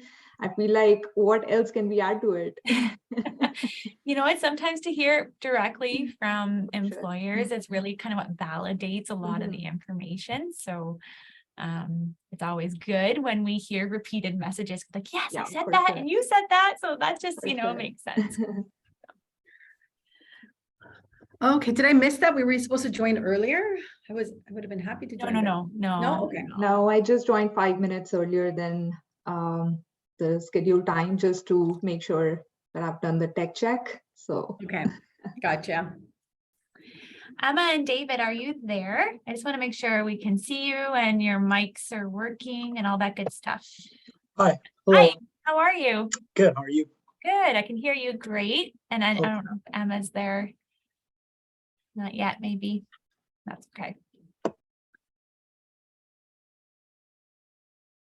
Laurel, I don't know if there's another employer coming or not, but they were coming with your name, I think, because of the link. I don't know.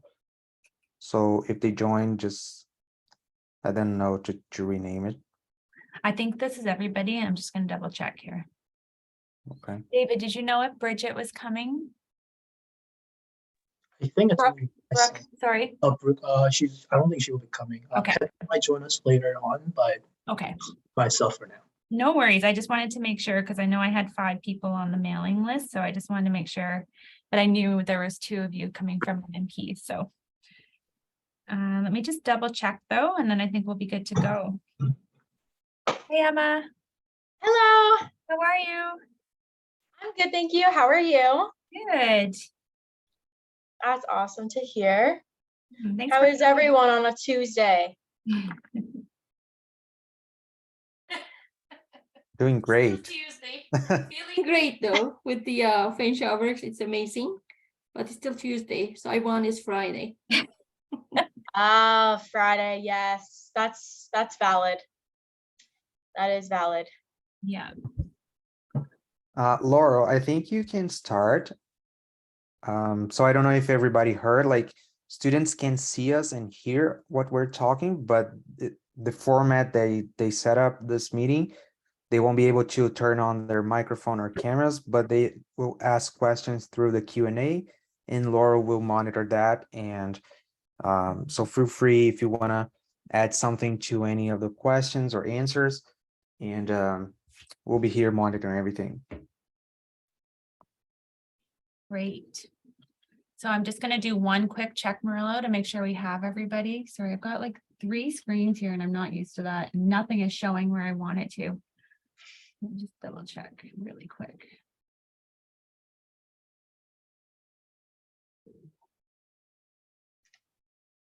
So I think it's just good to let the students know where to go for asking the questions. Yeah. Okay, perfect. All right, so welcome back. I know that was a quick break, but this is the last session we have for today. This is our employer panel, and we're so thankful to everyone that has agreed to join us this afternoon from different businesses and organizations in our community. So on behalf of everybody here, thank you to each of you for being here this afternoon. Just want to give you a little bit of housekeeping as we kind of go through this last session. You are going to have a chance to ask questions to our employer panel throughout our time together. I think we've disabled the chat and we're going to use the Q&A function. So if you do have a question, feel free to pop it into the Q&A and I will monitor that. And if you can, please try to keep the questions relevant to all who are here, okay? So if you do have specific industry-specific questions, maybe there's an opportunity to connect offline and ask those kinds of questions, but we want to make sure that everybody is getting as much out of this panel as possible. So we want to make sure the questions are relevant to all in attendance today. So I'm going to give each of our employers a chance to introduce themselves, and I'll just kind of follow my screen here and just call on you just to give a, like, who are you? Where do you work? Do you hire students? All those great things. So Laura, you're the first person I see, so I'll go ahead and start with you. Thanks for coming. Okay, good. I don't know if that's a good or bad thing that I'm first, but wonderful to meet everyone. My name is Laura DeFilippis. I work for a company called GD Americas, Glendimplex Americas. We're part of a global group. So our shareholders are actually, and owners are actually in Dublin, Ireland. So we're part of a global team of companies. Here in North America, so I oversee the North American group of individuals and employees. We have our North American headquarters in Cambridge, Ontario. And then we have 2 manufacturing facilities, one in Vancouver, Washington, and one in London, close to where I believe Fanshawe College is. So that's why we've connected.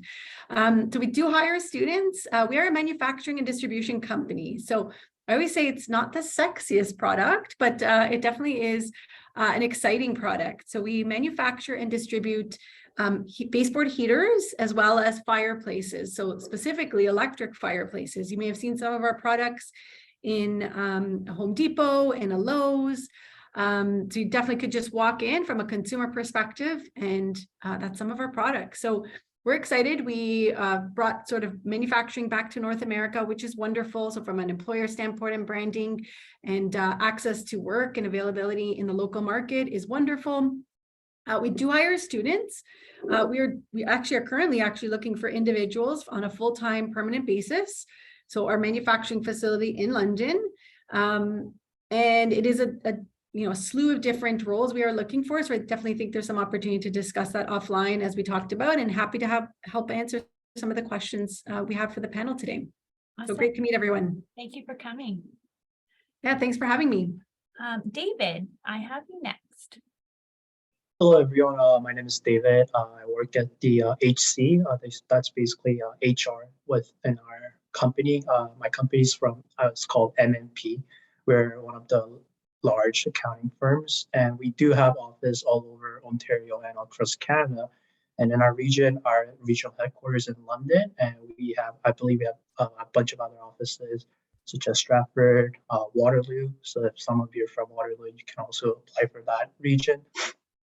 And I believe we do have a lot of co-op opportunities for a lot of accounting students through Fanshawe. So it's great to see all of you here, and glad to share what I can here today.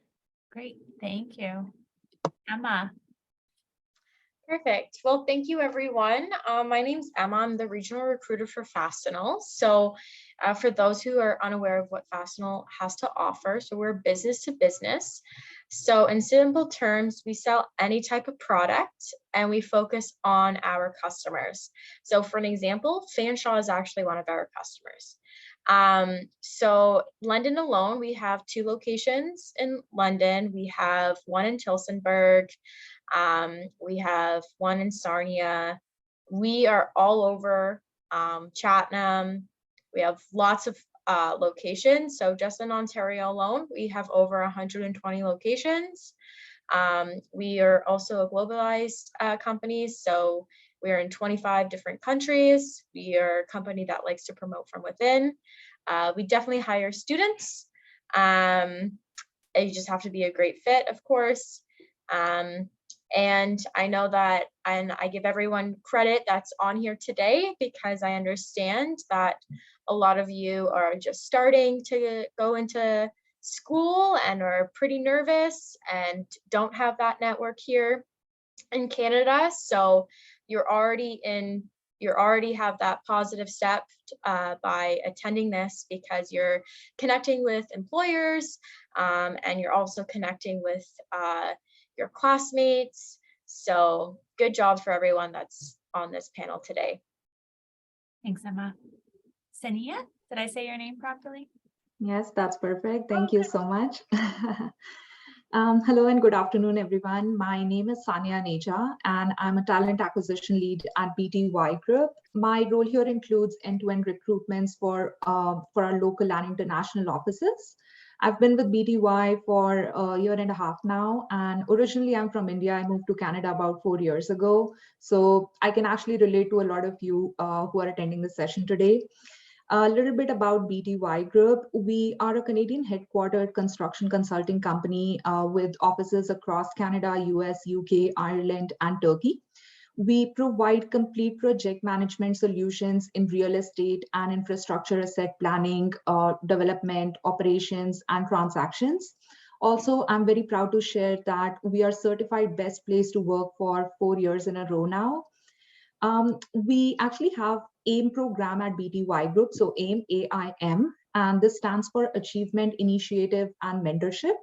AIM program is actually a student development program in which we offer co-op and new graduate positions across various service lines and various locations. We typically hire engineers, architects, quantity surveyors, and candidates from business or finance background. At the moment, we are still assessing the capacity for the new year, and you will see some interesting opportunities posted on our website in the new year. So if this is something of interest to you, so keep an eye out on our website. Thank you so much. Great, thank you. All right, so I'm going to give you some questions just to get us started here. And so I'm going to start with Laura, if that's okay. And we've spent the whole day kind of preparing students and preparing for work in Canada. So we've talked about resumes, cover letters, interviews, job searching, etc. So my first question is, tell us a little bit about how important a resume is to an employer, and what is the value in seeing a variety of different experiences, whether it be work, volunteer, extracurricular. What is the value of that to a resume? So it's kind of a two-part question. Yeah, no problem. So Laura, I think your first question was around the value of a resume. So I do think there is value in a resume. From an employer standpoint, well, what I will say is clear, concise, and to the point. As we all know, everyone is so busy nowadays. So the long gone are the days of, 3 to 4 page resumes. I try to keep it to 1 page, double-sided, if anything, too, if someone wanted to print it off. And the intent is for it to be short and sweet and quick, right? So you want to make sure your message gets across, it's punchy, it's delivered very quickly, and it's clear and concise about what your objective is and your skill set. So it'd be a quick read that me as an employer, I could take a look at it, run through it very quickly, and I'd have a clear understanding of chronologically your work experience or any of your other experience and where you want to go. So I would say there's still value in it. Personally, my own personal perspective is cover letters are probably a little bit long gone and are probably a little bit dated. I just find as employers nowadays, we just don't have the time to kind of sweep through cover letters. Although I do find that they're really important to sell yourself later in an interview, I personally don't see the value in them. With the perspective of secondary, again, the broad spectrum of your background, more so than just your experience, I think is really important. So the intent of an interview is to really sell yourself on all the great things you've done to date. And it doesn't necessarily have to be limited to your work experience. Broaden the scope from the perspective of your volunteer experience and what you've done, any sort of, community service, mentoring. I definitely make sure you capture all that as best you can. And I think it just shows a little bit of diversity and a robustness in your experience and background. As employers, what I believe is really, really important nowadays, more so than ever, is we are looking for true candidates that show leadership capabilities. And I don't necessarily mean someone stepping into a leadership role. I mean someone stepping up as a role model for our organization. So we're looking for people who are very well-rounded. It doesn't necessarily just have to be the technical aspects. I want to have a great understanding and grasp that the individuals I'm hiring are, great individuals that have a good code of ethics and values and have been just very diverse and robust in their experience. So don't underestimate the value of all the additional work experience you can bring to the table, not limited to professional work experience. Awesome. Does anyone have anything else to add to that?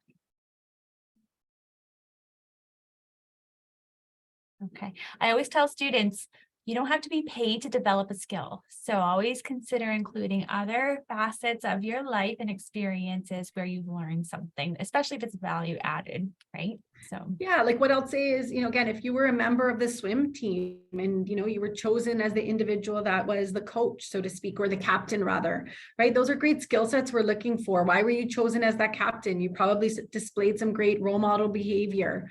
If you were given, the honor roll in school, that says a lot about you and your discipline, your commitment to school. Just again, don't underestimate some of those great things that don't fall just within the window of specific work, business experience. It really is about being well-rounded. Mm-hmm. I can also kind of like add to that just based off of my own personal experience.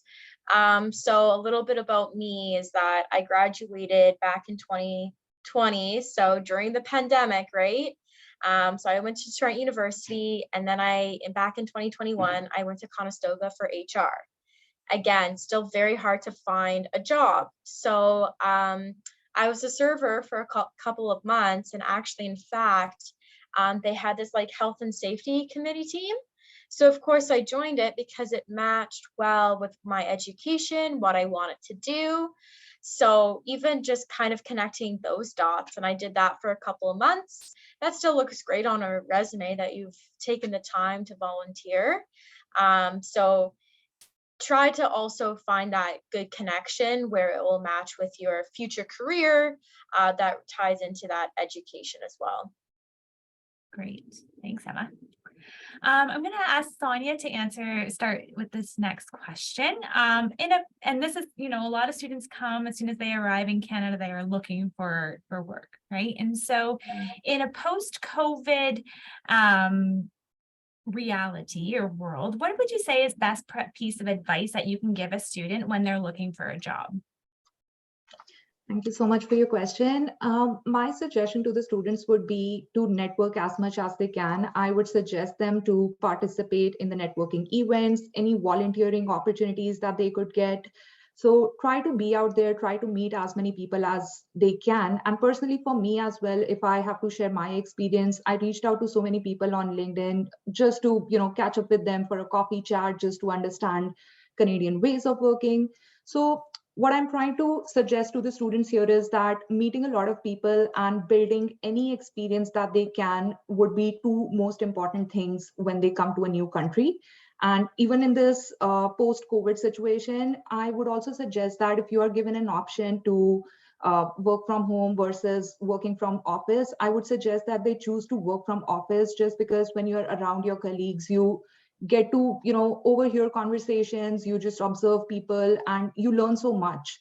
So just be around people and you will naturally start building your skills, is what I would suggest. Great. Any other thoughts on that one? I think I can build on that point too. Just like Sonia said, you could, I think making a network connection and network is very important earlier stage in your career and you're as a student, especially if you're not from Canada, you're an international student, you don't have that existing network that maybe your parents or your family could provide you at that moment. So even if you volunteer on really irrelevant field than what you want to go into, there are always people out there that's willing to help you as long as you put in the effort. So it's really important to get out there and put your face, your name out there, and then that way you can start building those connections as soon as you can. Mm-hmm. Just a quick follow-up. I know networking can cause a lot of, anxiety and nervousness in people in terms of reaching out on LinkedIn or going to a networking event. Do you have any tips on how to kind of start making those connections for students? And how they should go about, requesting a LinkedIn request or anything like that? Yeah, of course. So maybe they can just do some research or do a research on how they could approach the specific employers in the specific industries. But based on my experience, if you just push yourself a little bit and get some courage and reach out to people do help out, and they make you feel very comfortable when you actually go and meet them.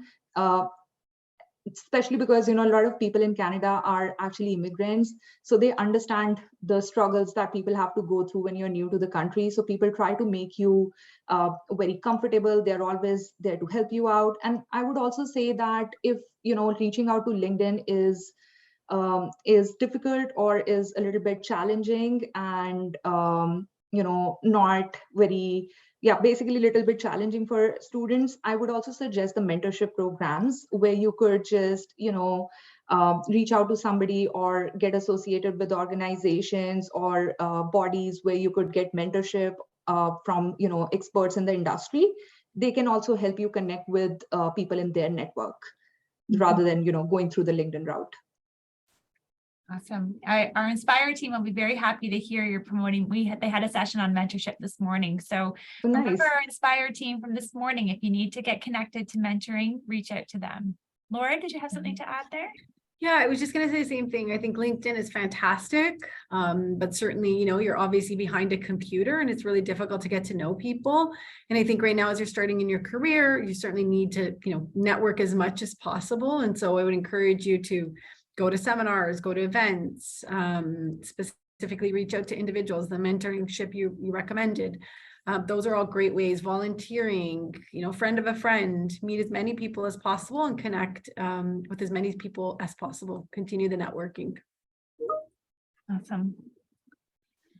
Something else I would say in regards to LinkedIn, though, be careful of who you connect with, right? So for an example, if someone wants to connect with me, well, it makes sense because I'm a regional recruiter.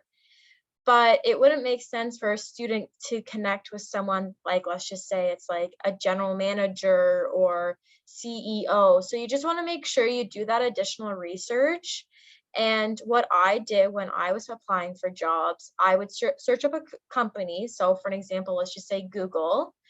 And on LinkedIn, it will provide you with the people that show that they work for that company.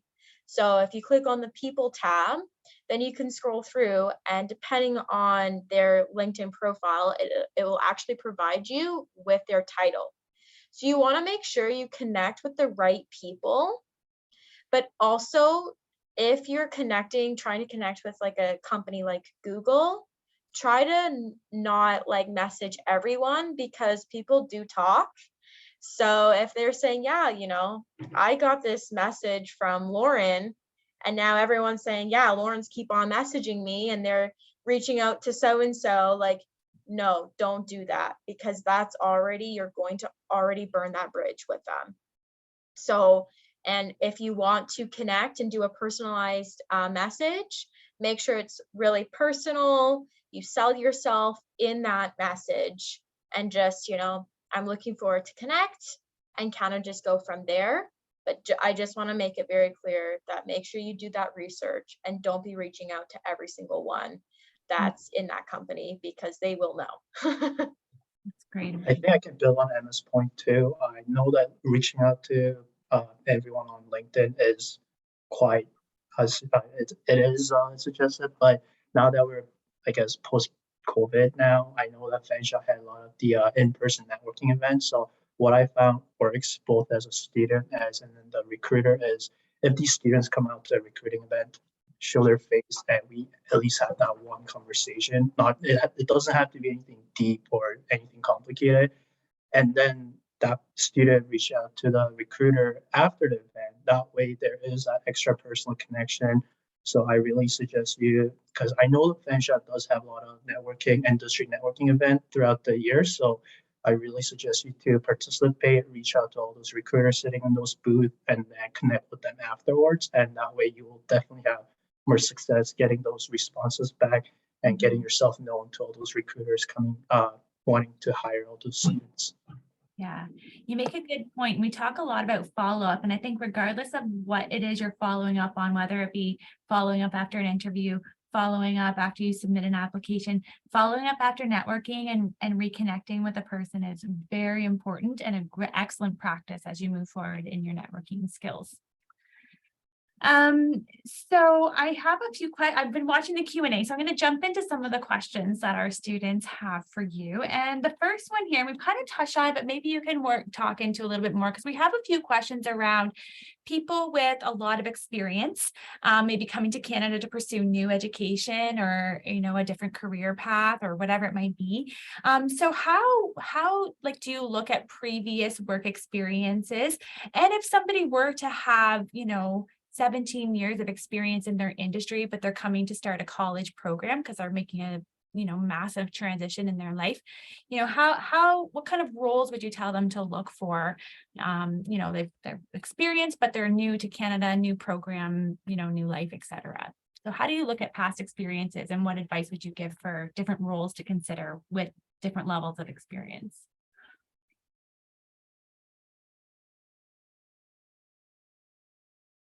I think I can answer this one first, and then maybe someone else can take it later. But I think if you're coming with a lot of experience from outside Canada, it's really important that you do have that experience. But the reality is a lot of the companies, a lot of industry won't really look at that throughout like entire credit or the experience you had.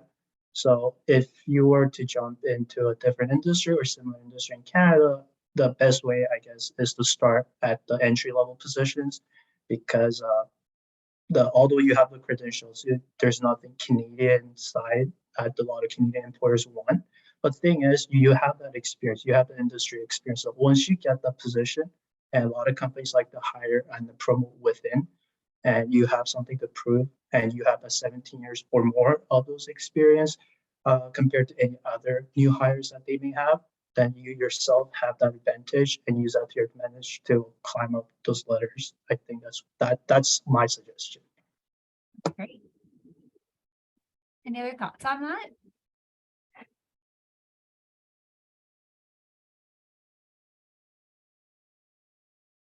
No, I'd probably just agree in the sense that it's worth a mention for sure. And I think depending on the role and the company and how they view it, it's one of those things you definitely don't want to lose sight of it, and ensure you keep it on there and speak to it. And again, address some of the challenges and talk about some of the transferable skills that you can take from working in another country to here. It may not be exactly the same, of course, because of either cultural differences or whatever it is, that's maybe a little bit different, but I do think there's always some transferable skills that you can take from from some of those experiences. So be sure to highlight them. Mm-hmm. Great. There's a question here, and I kind of combined a couple, but there is a question around how does age affect a final decision in hiring? And I'm just hoping you can comment on that in terms of best practices and what's ethical in that in hiring around age, because I know a lot of students have concerns with that. Yeah. So listen, I mean, age is not something an employer should be asking you in an interview. And I'd probably even say to you, do you want to be working for an employer if they were asking you what your age is? Mm-hmm. So I would hope that employers were very transparent around that not being part of their interview process.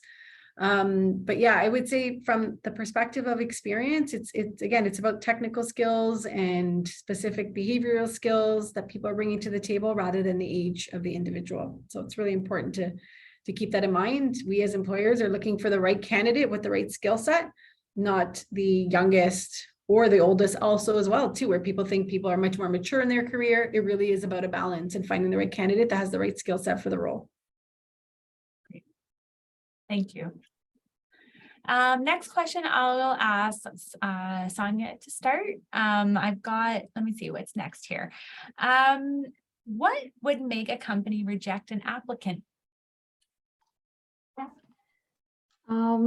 So I would say a few things. So how you present yourself to the company or to to the interview panel would make a lot of difference. So when you're appearing for an interview, I would suggest students to do a lot of research on the company, because that's going to make a difference. So if there are 5 students, and if you are somebody who hasn't done that much of research versus other students who've done, a lot of research on the company and the position and stuff like that, that could lead you to a rejection.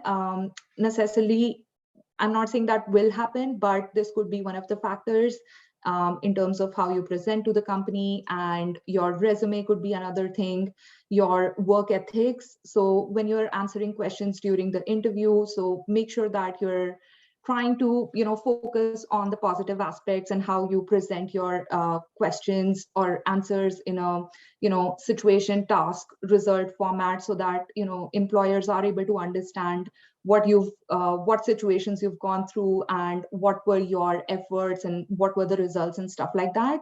So these are the few basic things that could, make a difference, I would say. Great. Yeah, I'll probably add on from the perspective of a resume, of course. Even before we even get to an interview, I would say, again, probably a lengthy resume, something that's way too long and run on. For me, would probably be one of those where I would probably not say that we want to continue to the next step. Also, too, again, it's really important that your sentences are clear, your grammar, spell check. They seem like small things, but we want to make sure the attention to detail has been put in, and the time and commitment to really spend a lot of time on how you're going to sell yourself is really going to be important. And then, similar to what Sonia said, situational and really descriptive examples of how you maybe handled certain situations, I think, are really important. It's really easy in an interview to kind of get caught up in buzzwords or things that you think an employer wants to hear. Be transparent and honest, highlight your skill set from a perspective of strengths. And also, I think it's important to be humble enough to really talk about some of the areas you're maybe not quite as strong at, but things you've done that you're trying to either improve upon or ways in which you can grow within. So it's okay to not be, completely perfect in all those aspects, nor do we expect anyone to, but really highlight some of the great points and some of the areas that you're working towards. That's great. Emma? It would be all right if I could just add something too.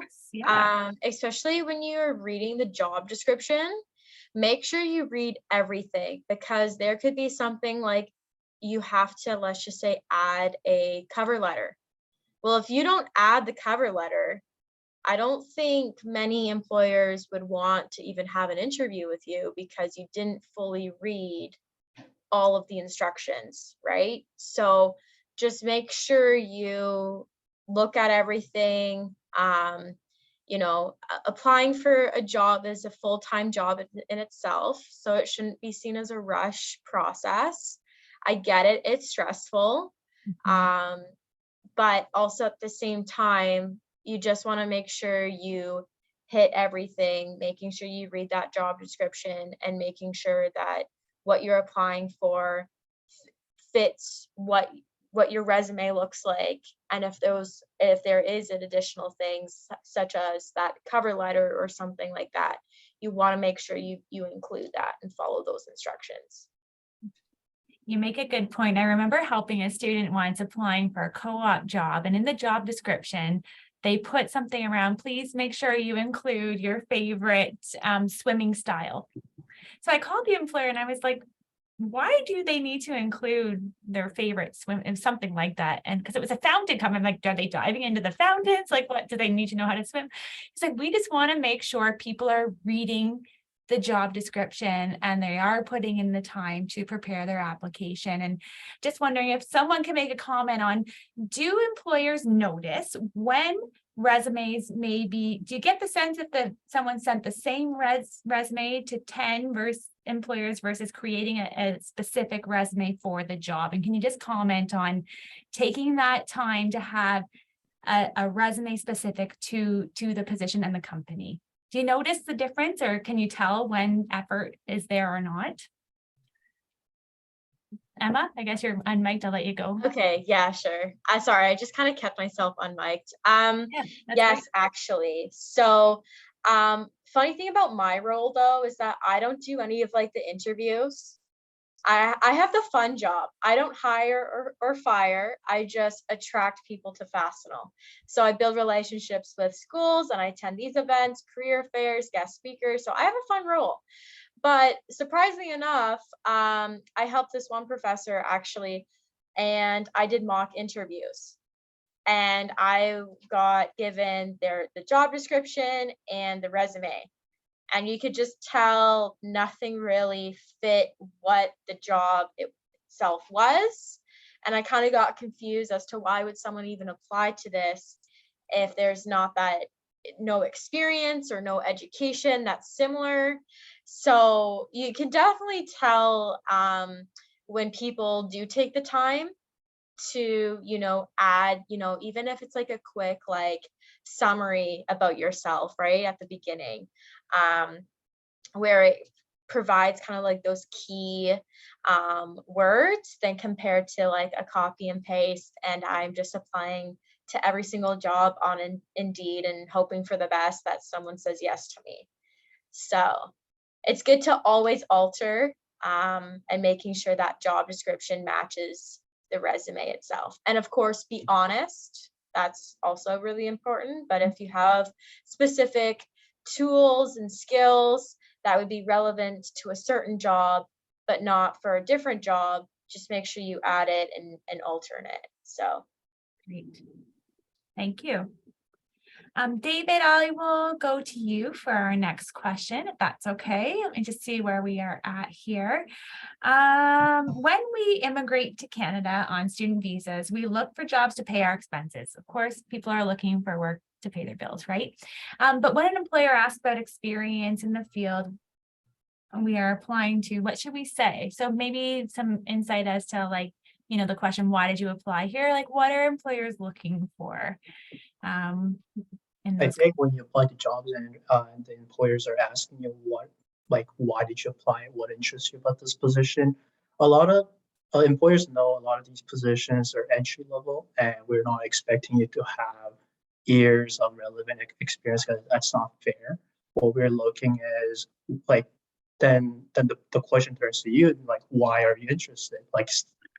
If we have multiple candidates for the same position, for entry position, we would like to hire a person that has interest in the company, show what they can do, and then if they even have an irrelevant work experience, but if someone else doesn't have any type of experience, we would rather have someone that has some of the just the Canadian work experience, and that way we know that that person, that student has been in the system, knows how things are done here, so it's better than not having any experience. So I think that's one thing that we like to look at and to see why you applied, right? Just like the other question where somebody can apply to multiple jobs, and if they happen to get an interview, that is the type of question that we use to filter out all these, I don't want to say this, but random job searchers just apply everywhere. And I'll be honest, I've been sitting in a lot of interviews where I ask, do you know what our company does? And people struggle to answer that. And I ask myself to wonder, how did they even get to this point, right? So that's one of the questions that I think employers ask to filter out those type of applicants. Mm-hmm. Great. I think I can add one more point to this. So I would say that we are also looking for how the candidates can use their transferable skills to, contribute to the job or the position that they are applying to. So we really want to see the skills that they have built and how they can use or utilize those skills in the job that they have applied to. So I think it is also important to include your transferable skills in if you do not have relevant experience for the role. Yes, transferable skills is critical to include. Yeah. Laura? Yeah, I'll piggyback a little bit off of what David said. I think a really important point is, why do you want to work for our company, right? So make sure you've done the work, the back end work. We really want people that are excited, engaged, and want to be part of our vision. And so you know a lot about the company. You're not applying just because it is another job.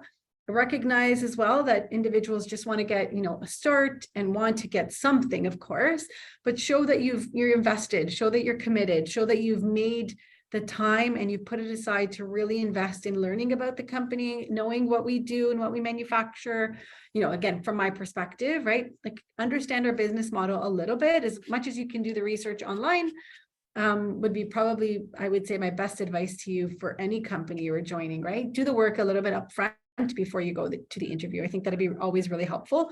And I think you'd be seen in a different light when you're against the other candidate who hasn't done the work and really can't say or explain why they're really interested in the company other than they want an opportunity. Great. The next question comes up a lot, and I'm hoping I might just leave this one open because I'm not sure who the best person to ask is. But there's a question here around, is it advisable to have WES accreditation, which stands for World Education Services, for degrees earned from abroad?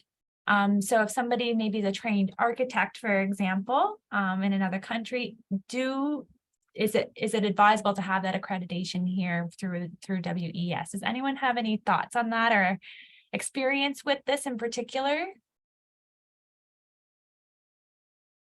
I think I can answer this one, but I'll be honest, I've never worked with WES credential, but I've worked with I had a lot of candidates and applicants and our current employees too, where they do have a degree from their home country, but here it's not recognized. And I believe we do have a similar system, and they go do their diploma in a local Canadian college, right? So I think it's a college's job to verify that WES standard, because in order to enroll them to post-degree programs, I believe that's on the educational institutions to verify that. But once we know that they have that degree and they have that relevant, so for example, post-graduate diploma, the Canadian version of it, we know the credentials are there, the work is there, and then the person had gone through multiple education period system for the same program. So not exactly with WES, but as long as you have a degree and then there is some Canadian institutional background verifying that information, then I think it's treated about the same as anyone else here. Any other thoughts on that? I know when we're sorry, go ahead, Sonia. Yeah, I think sometimes it's important for employers to know what is the equivalency of those degrees in Canada, just because I can specifically talk about BTY Group or the construction industry in general. So sometimes, we want our employees to be, PMP certified or RICS certified and stuff like that. And for pursuing those certifications and accreditations, you need to have certain level of degrees, diplomas, education and stuff like that. So I think for some of the industries or specifically for some of the employers, it is important to know what is the equivalency of their degree in Canada. Yes.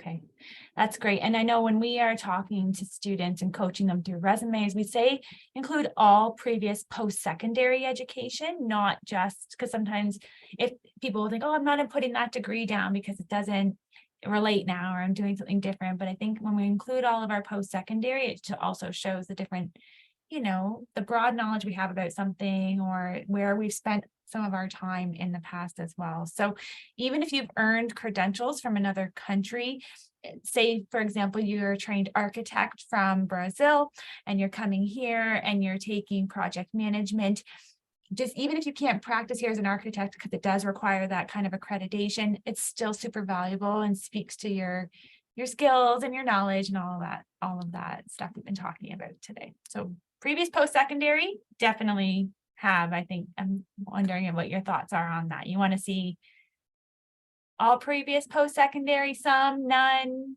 What are your thoughts on that? I would say, again, it's back to that keeping it clear and concise. So if the room, like it warrants it, meaning like on your resume, you're not, giving too much or more information than necessary. But I think if, you're trying to highlight something, so if it's specific to the industry you're looking to highlight, then I would definitely add it in. So use your judgment. I would think for the most part, I'd say yes, but use your judgment. If you're starting to add too much meat, so to speak, to the information, it can kind of get lost in the waters if your resume gets a little bit too muddy. Okay. Great question here. And I think maybe I'll give each of you a chance to answer this one because I think maybe everyone may have a different response, but where do you usually find candidates to fill open positions in your company? So Emma, do you want to start with this one? Okay. So like I said, like I have a really unique role. So people, and I always give them lots of credit. So students actually message me through LinkedIn and say, hey, I'm looking for a job. Something though to keep in mind, I've gotten messages where it's very unprofessional, like, hey, I'm looking for a job, and then leave it like that, thinking that like I'm going to be the one doing it all. It's like, no, like you have to explain to me what types of jobs you're interested in, because if Arsenal can't provide you with those jobs, then I can say, no, unfortunately, we have nothing available for you. So you just want to make sure that you're asking those questions and showing an interest, but don't be just requesting, oh, can you find me a job? It's no, you need to be the one doing the work for yourself. So just make sure you, ask certain questions that are appropriate and professional. So a lot of people through LinkedIn. I do post job postings through like the school boards. So Fanshawe, if there was a posting up in London. And then of course, attending career fairs if students are showing an interest. And it's not all just me, like since Fastenal is such a big company, yes, I'm the only recruiter for Central Canada, but there's lots of other ways to get exposed. But LinkedIn is definitely, I like to call it my baby because a lot of people reach out. So great. David. So our company, I think we mostly hire accountants, obviously, because we're an accounting firm. And we have two different spectrums. So new hires or new students, recent graduates, we like to hire through co-op programs most of the time. We do also hire just new grads that apply just as they graduate. But a lot of our existing, especially our junior accountants, are from Fanshawe and Western too. And a lot of them has went through a co-op program. So that's always just one way of we source our talent. Another one, I guess it's more senior roles. We do have a talent acquisition team that operates nationally, and they reach out to prospective candidates on LinkedIn to connect with them and see if they're available to change their jobs and maybe join MNP for their next step in their career. So I guess from this, you can tell that having a nice LinkedIn profile with all the relevant credentials will definitely get you noticed by those headhunters and the acquisition specialists.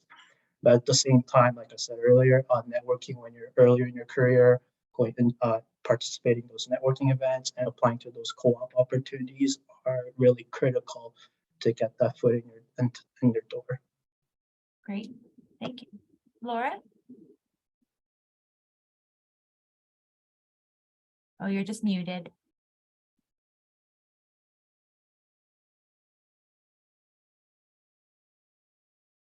I can skip to Sonia while you. Okay, no problem. For us, especially in the construction consulting or construction industry in general, a lot of great candidates actually come from Ireland and the UK in general, because we do hire a lot of quantity surveyors. So for us, LinkedIn has been one of the biggest sources for candidates. And also I would say employee referrals. So, a good combination of hiring from LinkedIn and employee referrals. So that's the reason I was suggesting that students should try to network as much as they can, because our employees, they refer, people from their network, and a big chunk of hiring actually happens through employee referrals and through LinkedIn. Awesome. Sorry, my line wasn't working there. Now I got it off. Perfect. Yes, I think we're very similar, right? So I would say for the most part, we do use LinkedIn quite a lot. We do advertise some of our jobs. We do probably use Indeed quite a bit for some of our manufacturing related roles. And we also have a very robust employee referral program. So within our area, we're always looking for, again, a friend of a friend or someone that knows someone. So again, it's really important for us. And then we've been trying to do a little bit more around colleges and universities as well. So our partnership here with Fanshawe. And so I would encourage you to probably get connected with a number of different sources and varieties within your area.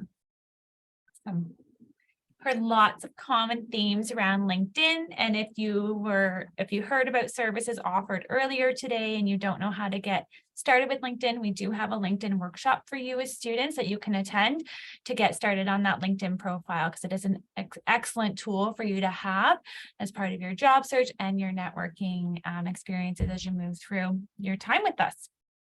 All right. Question here. How many rounds of interviews happen for part-time jobs? I have an online interview scheduled, and I guess I will be called for a face-to-face interview. Additionally, can I be flexible by letting them know that I can join on a particular date, or is the joining date immediate? So maybe just how to respond to interview invitations, if scheduling conflicts, and then just how many rounds of interviews are there usually? Laura, did you want to take this one?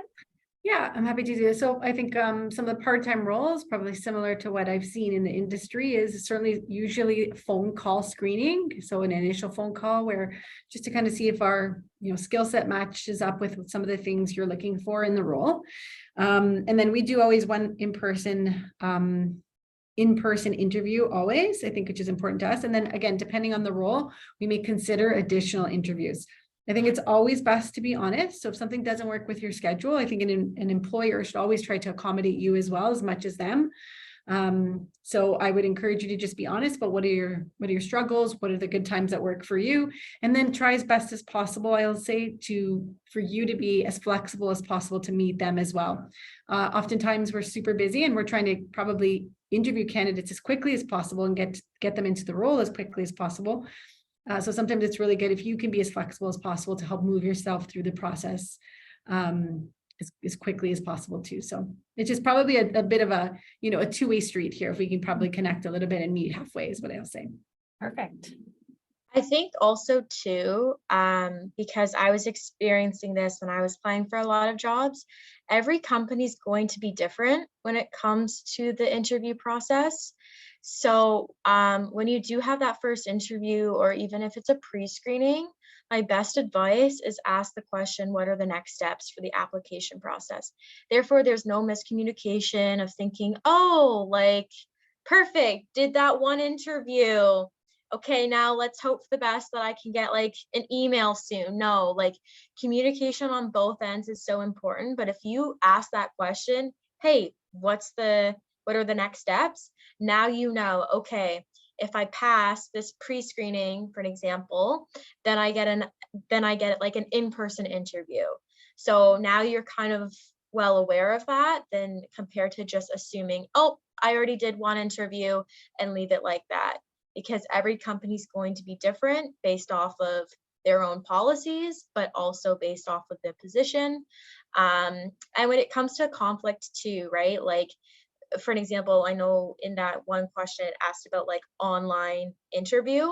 Maybe the reason why it's an online interview, it could be like a remote job, or there could be some conflicts too, right? Like you just never know about an employer's schedule as well, right? So kind of just be open-minded when it comes to online, but make sure you also have those skill sets when you do an online interview. But yeah. Awesome.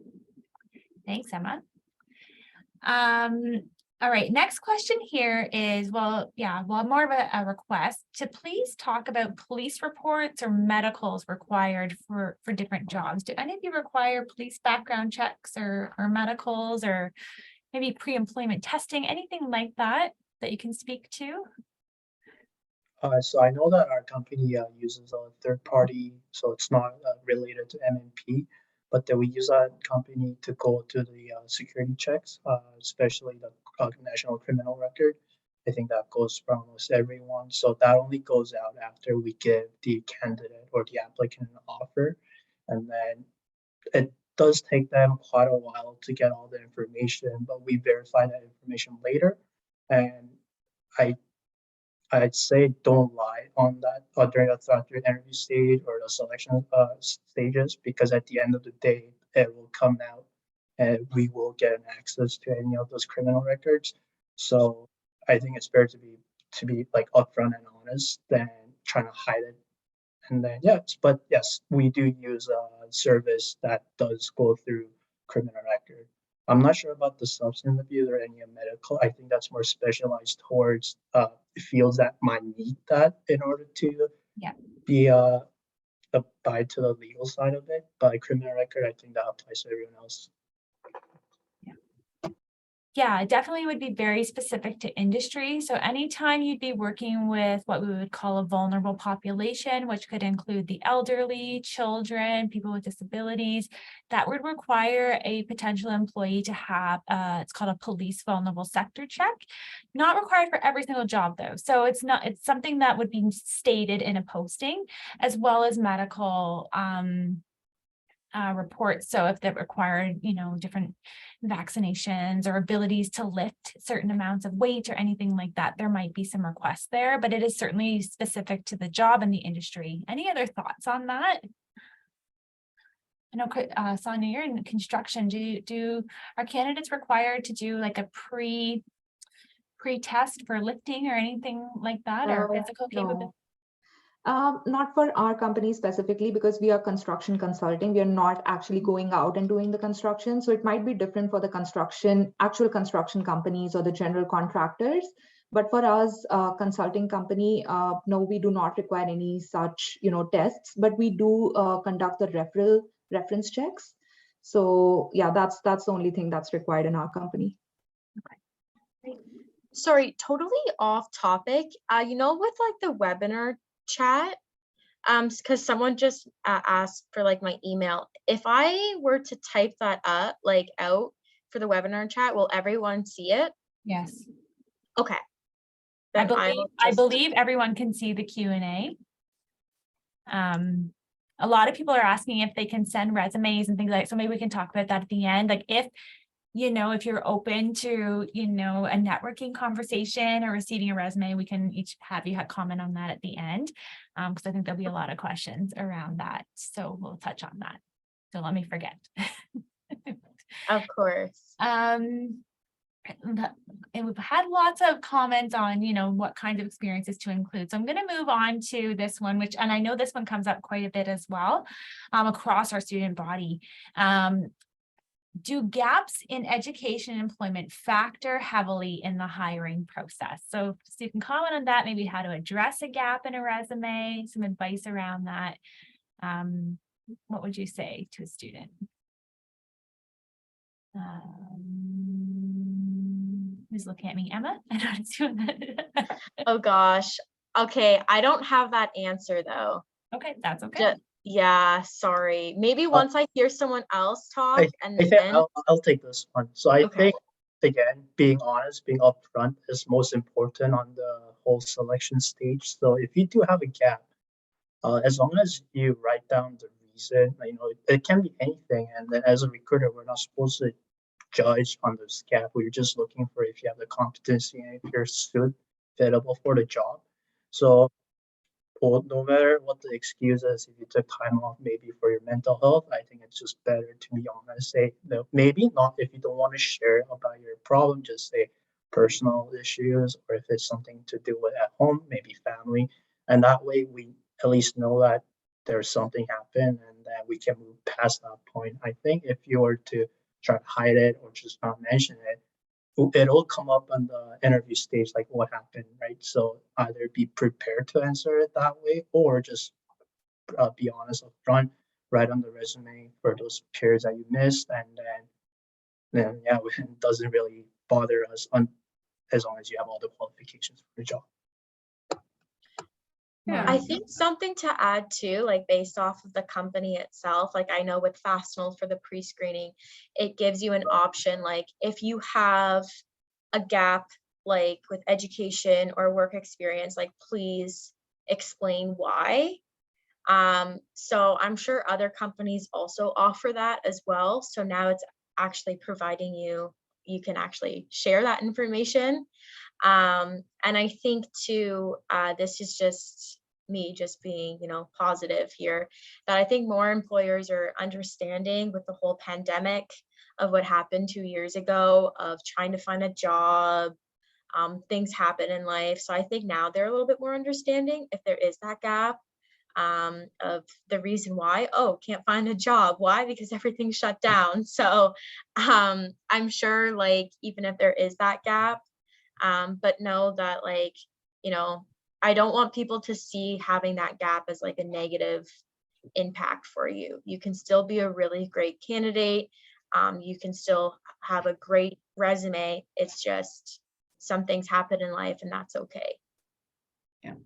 I think as long as you speak to it, right? The most important thing is talk to why there is that gap, right? So were you going back to school? Were you taking care of an ill family member? Or did you go backpacking across Europe? Like whatever the reason is, just be transparent about it. You will be asked about it. So be prepared, have an answer ready, and be able to speak to some of the changes in your employment. I would always say as well too, right? Why did you change from this employer to that employer?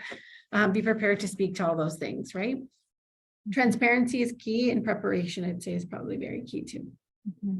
This can sometimes be where cover letters, if you are asked to submit one, can come in handy. Just say, you are going to notice a gap in my experience, and then even just give them a little bit of a snapshot as to why. Because then it's that transparency and being upfront from the beginning, because they will, like you say, they will notice, right? Awesome. Okay. Okay, this is fun. What do you like the least and the most of international students as workers? How about Sonia? I'll give you the floor to start. I think like the most. So maybe the different perspective that they bring to the table, and all the different ideas, different ways of working and stuff like that. So this is something usually I would say people like a lot. Not like so much. This is a little difficult to answer. It is very person or situation specific. So maybe I'll just skip that one. It's very individual, right? Yeah, exactly. It's difficult to generalize. Yeah. I would say international students are very hard workers. They're just amazing. Something though I would like to stress about, based off of my personal experience of interaction with international students, I'm very well aware, I'm up to date about like knock codes and stuff. However, though, in the past, I've had students specifically reach out to me and saying, hey, I need a knock B a code. It's like, okay, no, you do not ask that employer that. That's very unprofessional. There is entry, like there are positions that do work, there will be knock B codes, but you have to understand that might not be an entry level position. And I understand, yep, you're still in school, this worry about trying to find that knock B code.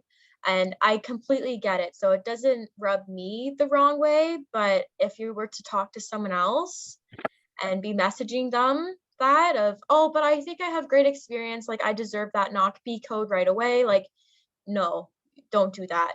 And I hope people don't view this as, oh, what are you saying? I hope I'm trying to help you guys. So please don't be messaging people on LinkedIn saying, hey, I'm looking for a knock B code, because at the end of the day, you should be looking at a career that you're passionate about, and know that there will be opportunities for you to get that knock B code. But don't be thinking that's what you're going to be getting for your first job. Because if you do ask, that's kind of seen as needy. And like I said, unprofessional. And now that employer might be thinking, great, like if they're already asking this, what else are they going to be asking, right? So just be careful with that. How could someone reframe that? Because that is a very important part of a student, more so after graduation when they're looking to get permanent residency, if that's their goal. So if they do require NOC B eventually, how could they reframe that? So like, you know, like what kinds of opportunities may lead to me pursuing Yeah, or like does Fastenal, like I'm just using my company for an example, does Fastenal offer any NOC B positions later? Once I show like my worth in the company, stuff like that, then of course I would say, yeah, we do. But in the past though, I've had people say, well, what are the job titles? I'm not giving you the job titles so that way, you know, you try to convince someone, oh, I deserve this position because of this NOC B. No, get in with the company, show them your worth. If they really like you, they're going to help you the best way possible and work with you. And then once when that time frame's coming up, right? Whether it's closer to the end of school, after school, say, hey, this is my situation. Is there any positions for me to get promoted to have that NOC B level job? But if you indicate in a message showing, hey, like I want to show my worth with the company, is there any way for me to, are there any NOC B positions later? Then you have that answer, right? Because if let's just say Fastenal doesn't have NOC B jobs, then I wouldn't be telling you guys to apply. I would say, unfortunately not, please look somewhere else, because I also don't want to be wasting your time either. So I hope that kind of helps there, but.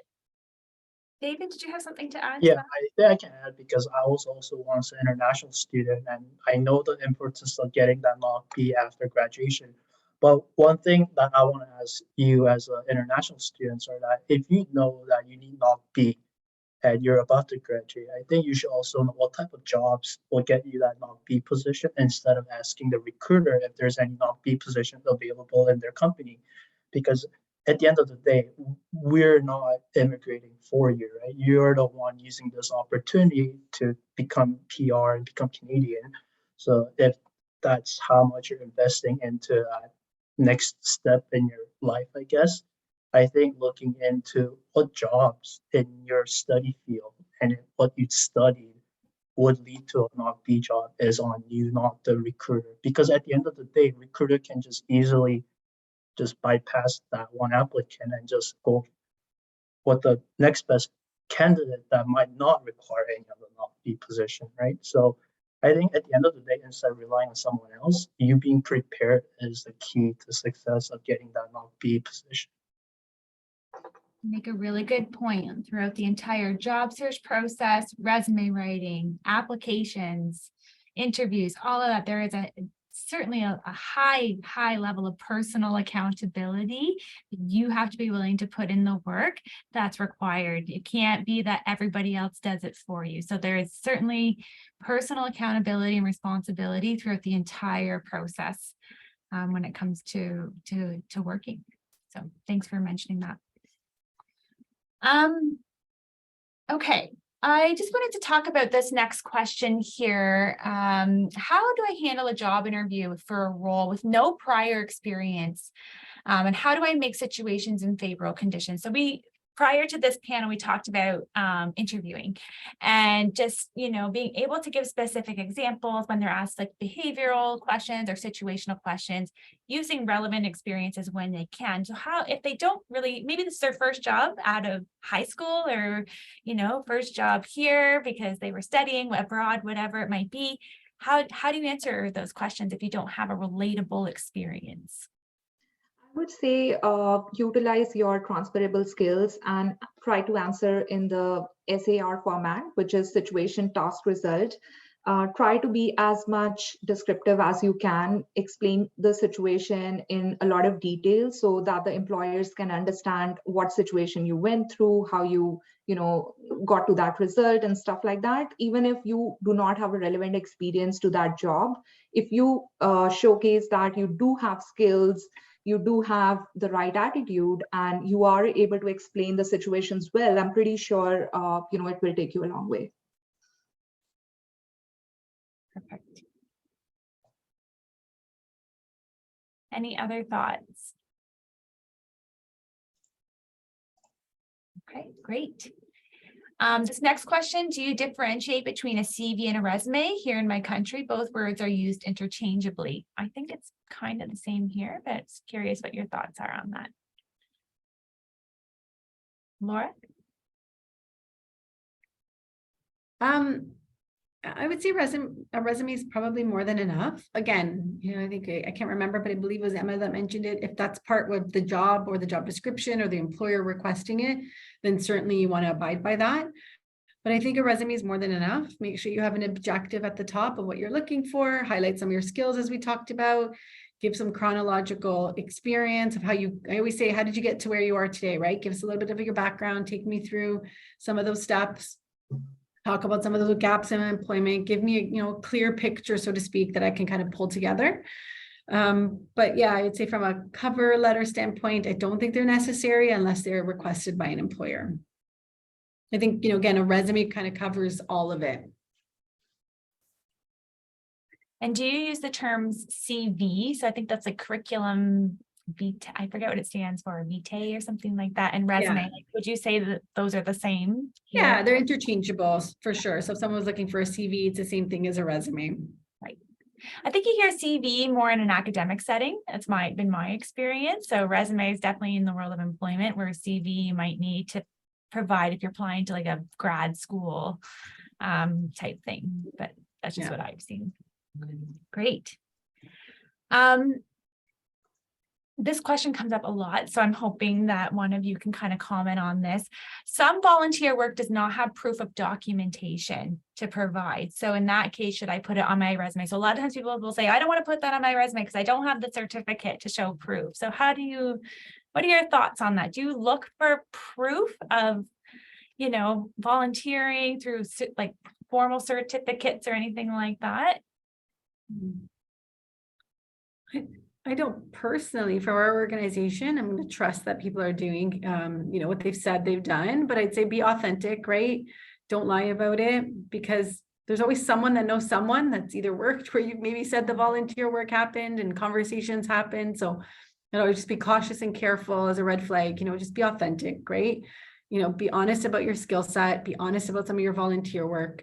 And I think it would depend on the role, whether or not there'd be that level of verification, so to speak, on some of the volunteer work you've done. So be careful of that too, because you don't want to be mentioning you've done something and then they do ask for it. So it really is going to be dependent on the employer, but certainly be honest about it and be prepared to provide it if they do ask. Right. I guess also, oh, sorry, David, you can go first. Oh, sorry. Yeah, so I think I can add to Laura's point.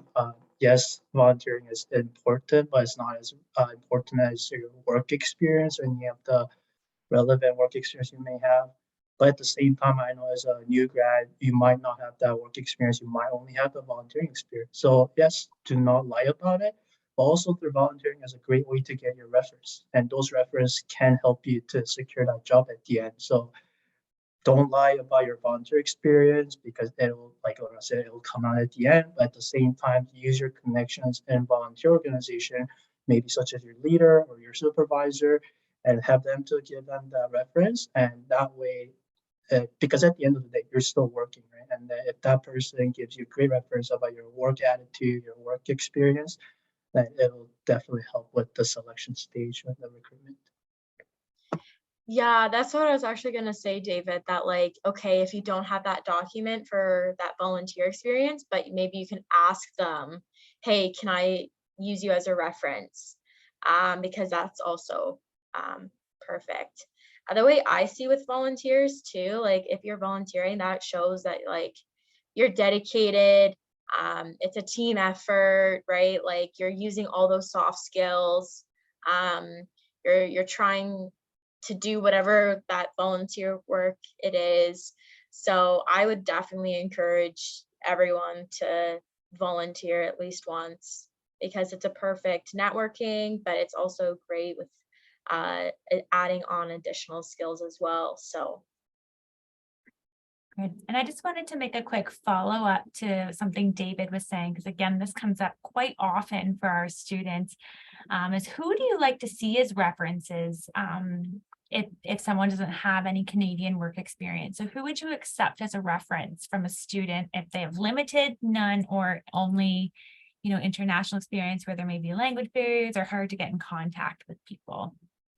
I'll answer this one because I think if you don't have any experience, it's fine. You might not have any connection, but if you're a student, you have your professors, right? You have your instructors, and some of them might be not your professors, but the TAs, right? The teaching assistant. So anyone that might look over your work habit or your work experience or your studying habit can give you those great references. And I think even employers know if you're international or if you're just a student, you're not going to have great references. So your next best option is to show your professors, your lecturers, your TAs that you are a great student, so that that same experience can translate into a great employee, and then they can speak on your behalf. And coming from those instructors, it's very credible too from the employer's point of view. So I think that's your number one target. I want to say target, but your number one reference choice going into that. I think too with professors, just want to make sure you ask them first before putting their name down as a reference. That way they're kind of prepared. What I normally do when I was looking for work, when I did ask for my references, making sure, of course, they're reliable, but also to keeping them updated, like, hey, I've applied to these positions. This is what I've applied for.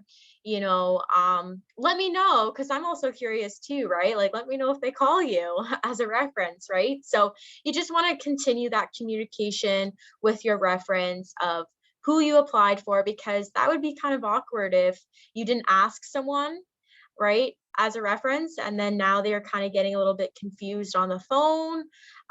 That could kind of be seen as a red flag, or not giving them that heads up of, hey, this company might be calling you. You don't want them to get confused, right? Because then the employer might get a little bit confused as well. Like, am I talking to, David, the right David, or is this just kind of someone's friend, right? So you just want to make sure that the communication is there. And of course, when you do end up finding that job, thanking all your references, and still to continue that relationship with them as well. Great. Sonia, I'll have you start with this next one. How long does the recruitment process usually take? It totally depends on the company and the industry, but generally speaking, I would say it could last anywhere from 3 weeks to 2 months in general. So one suggestion to the students would be that once you apply to a position and once you're done with the initial screening or the phone screening with the recruiter, just make sure to ask them about the timelines and when they are intending to get back to you, how much time the process is going to take, how many rounds and stuff like that. So we've already discussed about all of these good things, but yeah, just make sure to ask all of those questions, because this is very industry and company specific. And can you comment on the importance of following up in a recruitment process and from the candidate's perspective? And should they follow up? If they do, what should they say? Yeah, of course. I think it demonstrates your initiative. So you should definitely follow up, but make sure to follow up after the timeline they have given to you. So if they've told you that, for the next 2 weeks, we are just phone screening candidates. So just, follow up after those 2 weeks. So it is important to follow up and try to make it very short, concise, to the point, and definitely following up is a good idea. Great. Something to add too, when I was applying for jobs and I had interviews, I also made sure to do thank you emails, because in those emails, I thanked that employee for their time. But then I also kind of highlighted key things that, like, as to why I think I would be like the best fit for the job as well. Because not only you're thanking them, but now, you're highlighting and doing those touching points of what you guys talked about in the interview as well. So I typically do that as well. And I do that like the day, whenever I had that interview, I would send that thank you email, maybe wait like an hour and send it. that way, because you have to understand these employers are also taking their time to interview you as well. So Awesome. Great. We're coming to the end of our questions, I think. So we'll just get through these last couple here.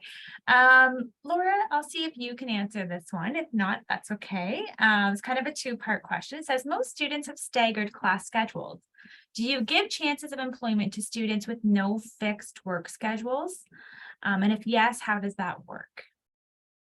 So sorry, the question is staggered classes, whether or not we'd work around their schedule. Yeah, like, so I guess maybe a fixed schedule would be like, 8 to 4 every night. Or Right. will you be flexible with different schedules, or generally, if they needed flexibility, how do they ask for that? Yeah, this is interesting. Again, I think this is one of those, it depends on the employer and the job itself. And we've actually been speaking about it because we do recognize that, over the last number of years, maybe the 9 to 5 sort of isn't the typical work day. So I would say it really depends, right? So for some of our production roles, it really is a set schedule. So I think we work 6:30 to 3:30, let's say.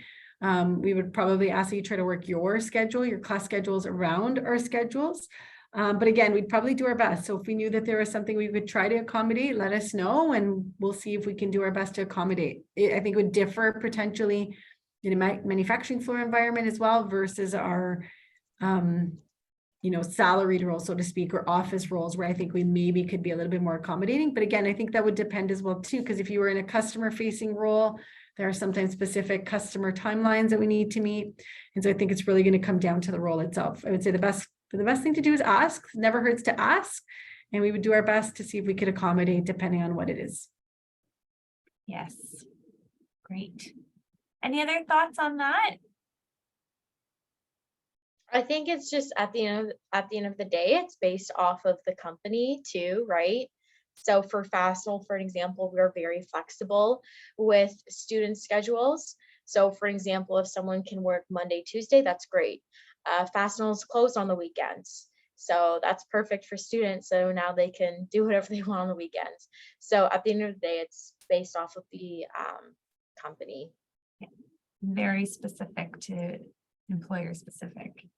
I always say to students, the only guarantee in job searching is if you don't apply, you're not going to get the job. Otherwise, it doesn't hurt to ask. It doesn't hurt to put your resume out there. It doesn't hurt to, make a connection request and say why you want to connect, because you never know how people are going to receive the information, but you can guarantee if you don't apply or ask for something, then you're not going to get it, right? So. Yeah, and sorry, I don't know how much longer this is, but I kind of just want to put this out there that tomorrow, if any student wants to have a Teams call, I can kind of just go over my old resume and kind of provide like an example of a thank you email. I was actually looking back at what I was doing not too long ago. So these are just real examples. And then we could kind of talk our, work through the process as to why I did this, why it's important. So if students are interested, the fun thing that tomorrow is my last day before the holiday break. So if a couple of you guys are interested, just let me know, because I'm more than happy to share my screen. That way you can kind of have that example of what a professional resume looks like, what not to do, what to do. So I'm more than happy to do that. It's a great way to network. Thanks, Emma. One more question, kind of going back to references, and it kind of mentioned it with volunteering, but this one is in regards to internships. So it says, when you are career transitioning and have already worked as an intern, as in the new career that you're transitioning into, can you use those? So would you accept someone who oversaw an internship, I think is what they're asking, or maybe an unpaid kind of work experience? Yeah, I would say for sure, right? If that was their only level of experience and something they can draw on, then definitely, right?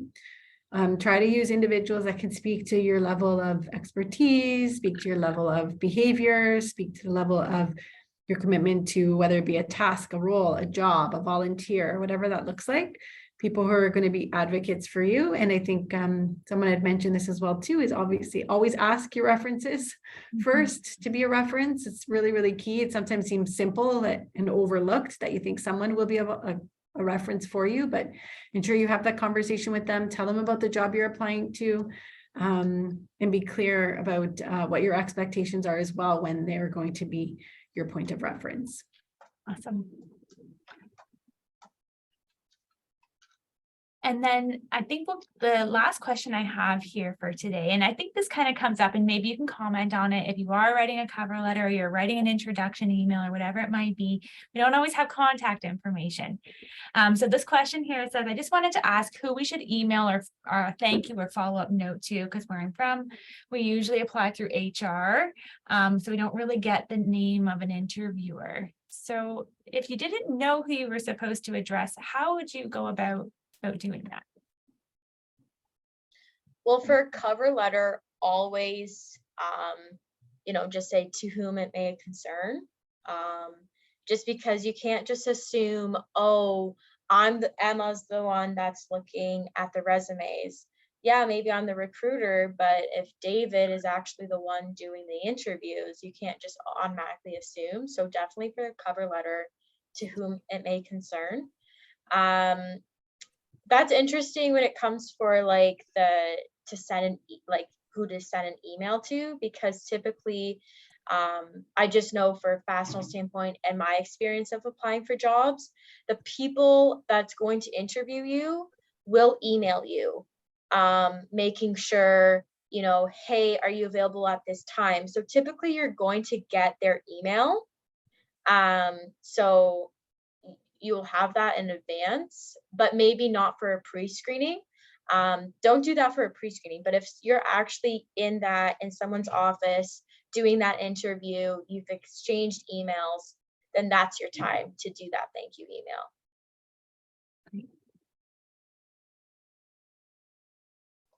And I did see some questions in the chat around work permits and hours and things like that. So I'm going to redirect you to speak with the International Center. If you have questions around, can you do part-time work and co-op and studies and things like that? Because they know the answers around the rules with your permits. And so that's a better question directed to our international team here on campus. So I'd like to take just a second here to say thank you to everyone for taking this time out of the last week before holidays to join us and share your advice and your insights on entering the world of employment here in Canada. It is so valuable to our students. And as someone who supports students, I always take something away from this. And hopefully we can all share our best practices and allowing students to be successful in their job search. And I hope if you took a couple of things away, there are certainly some best practices that you can implement as you move forward, regardless of the kind of work experience you're looking for. So modify your cover letter, resume, job applications to each role. Ask references for permission before putting them down. Follow up, say thank you, prepare for interviews. So all of these things were kind of touched on today. And I think if you can remember certain things, it's these best practices in job searching and job applications will hopefully make the process a little less painless, I guess. So thank you very, very much to each and every one of you for being here. I know we've got lots of questions around wanting to connect. So if you are willing to connect, maybe we can, I think it has to go into the Q&A because I can see the chat for us right now is just a host and panelist. So you can change that. So okay.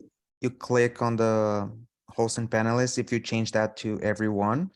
Oh, I see. I can do that. Great. Okay.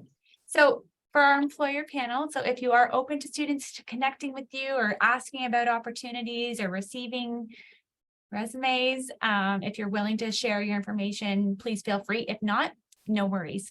But we did have some questions around that. So any final thoughts? Host and panelists though. So if you want me to share, I can send it to everyone. Okay. maybe just email myself or Murillo, or myself, because you got my contact. So just email me on your own and I'll pass that on to Murillo and he can send Oh, it. shit. Emma, work? do you want me to share this that you just sent, your email and LinkedIn? Yeah, the email and LinkedIn. Okay. Oh, I see it there. I see what you mean. Okay. Yeah. Any final thoughts from our panel here this afternoon?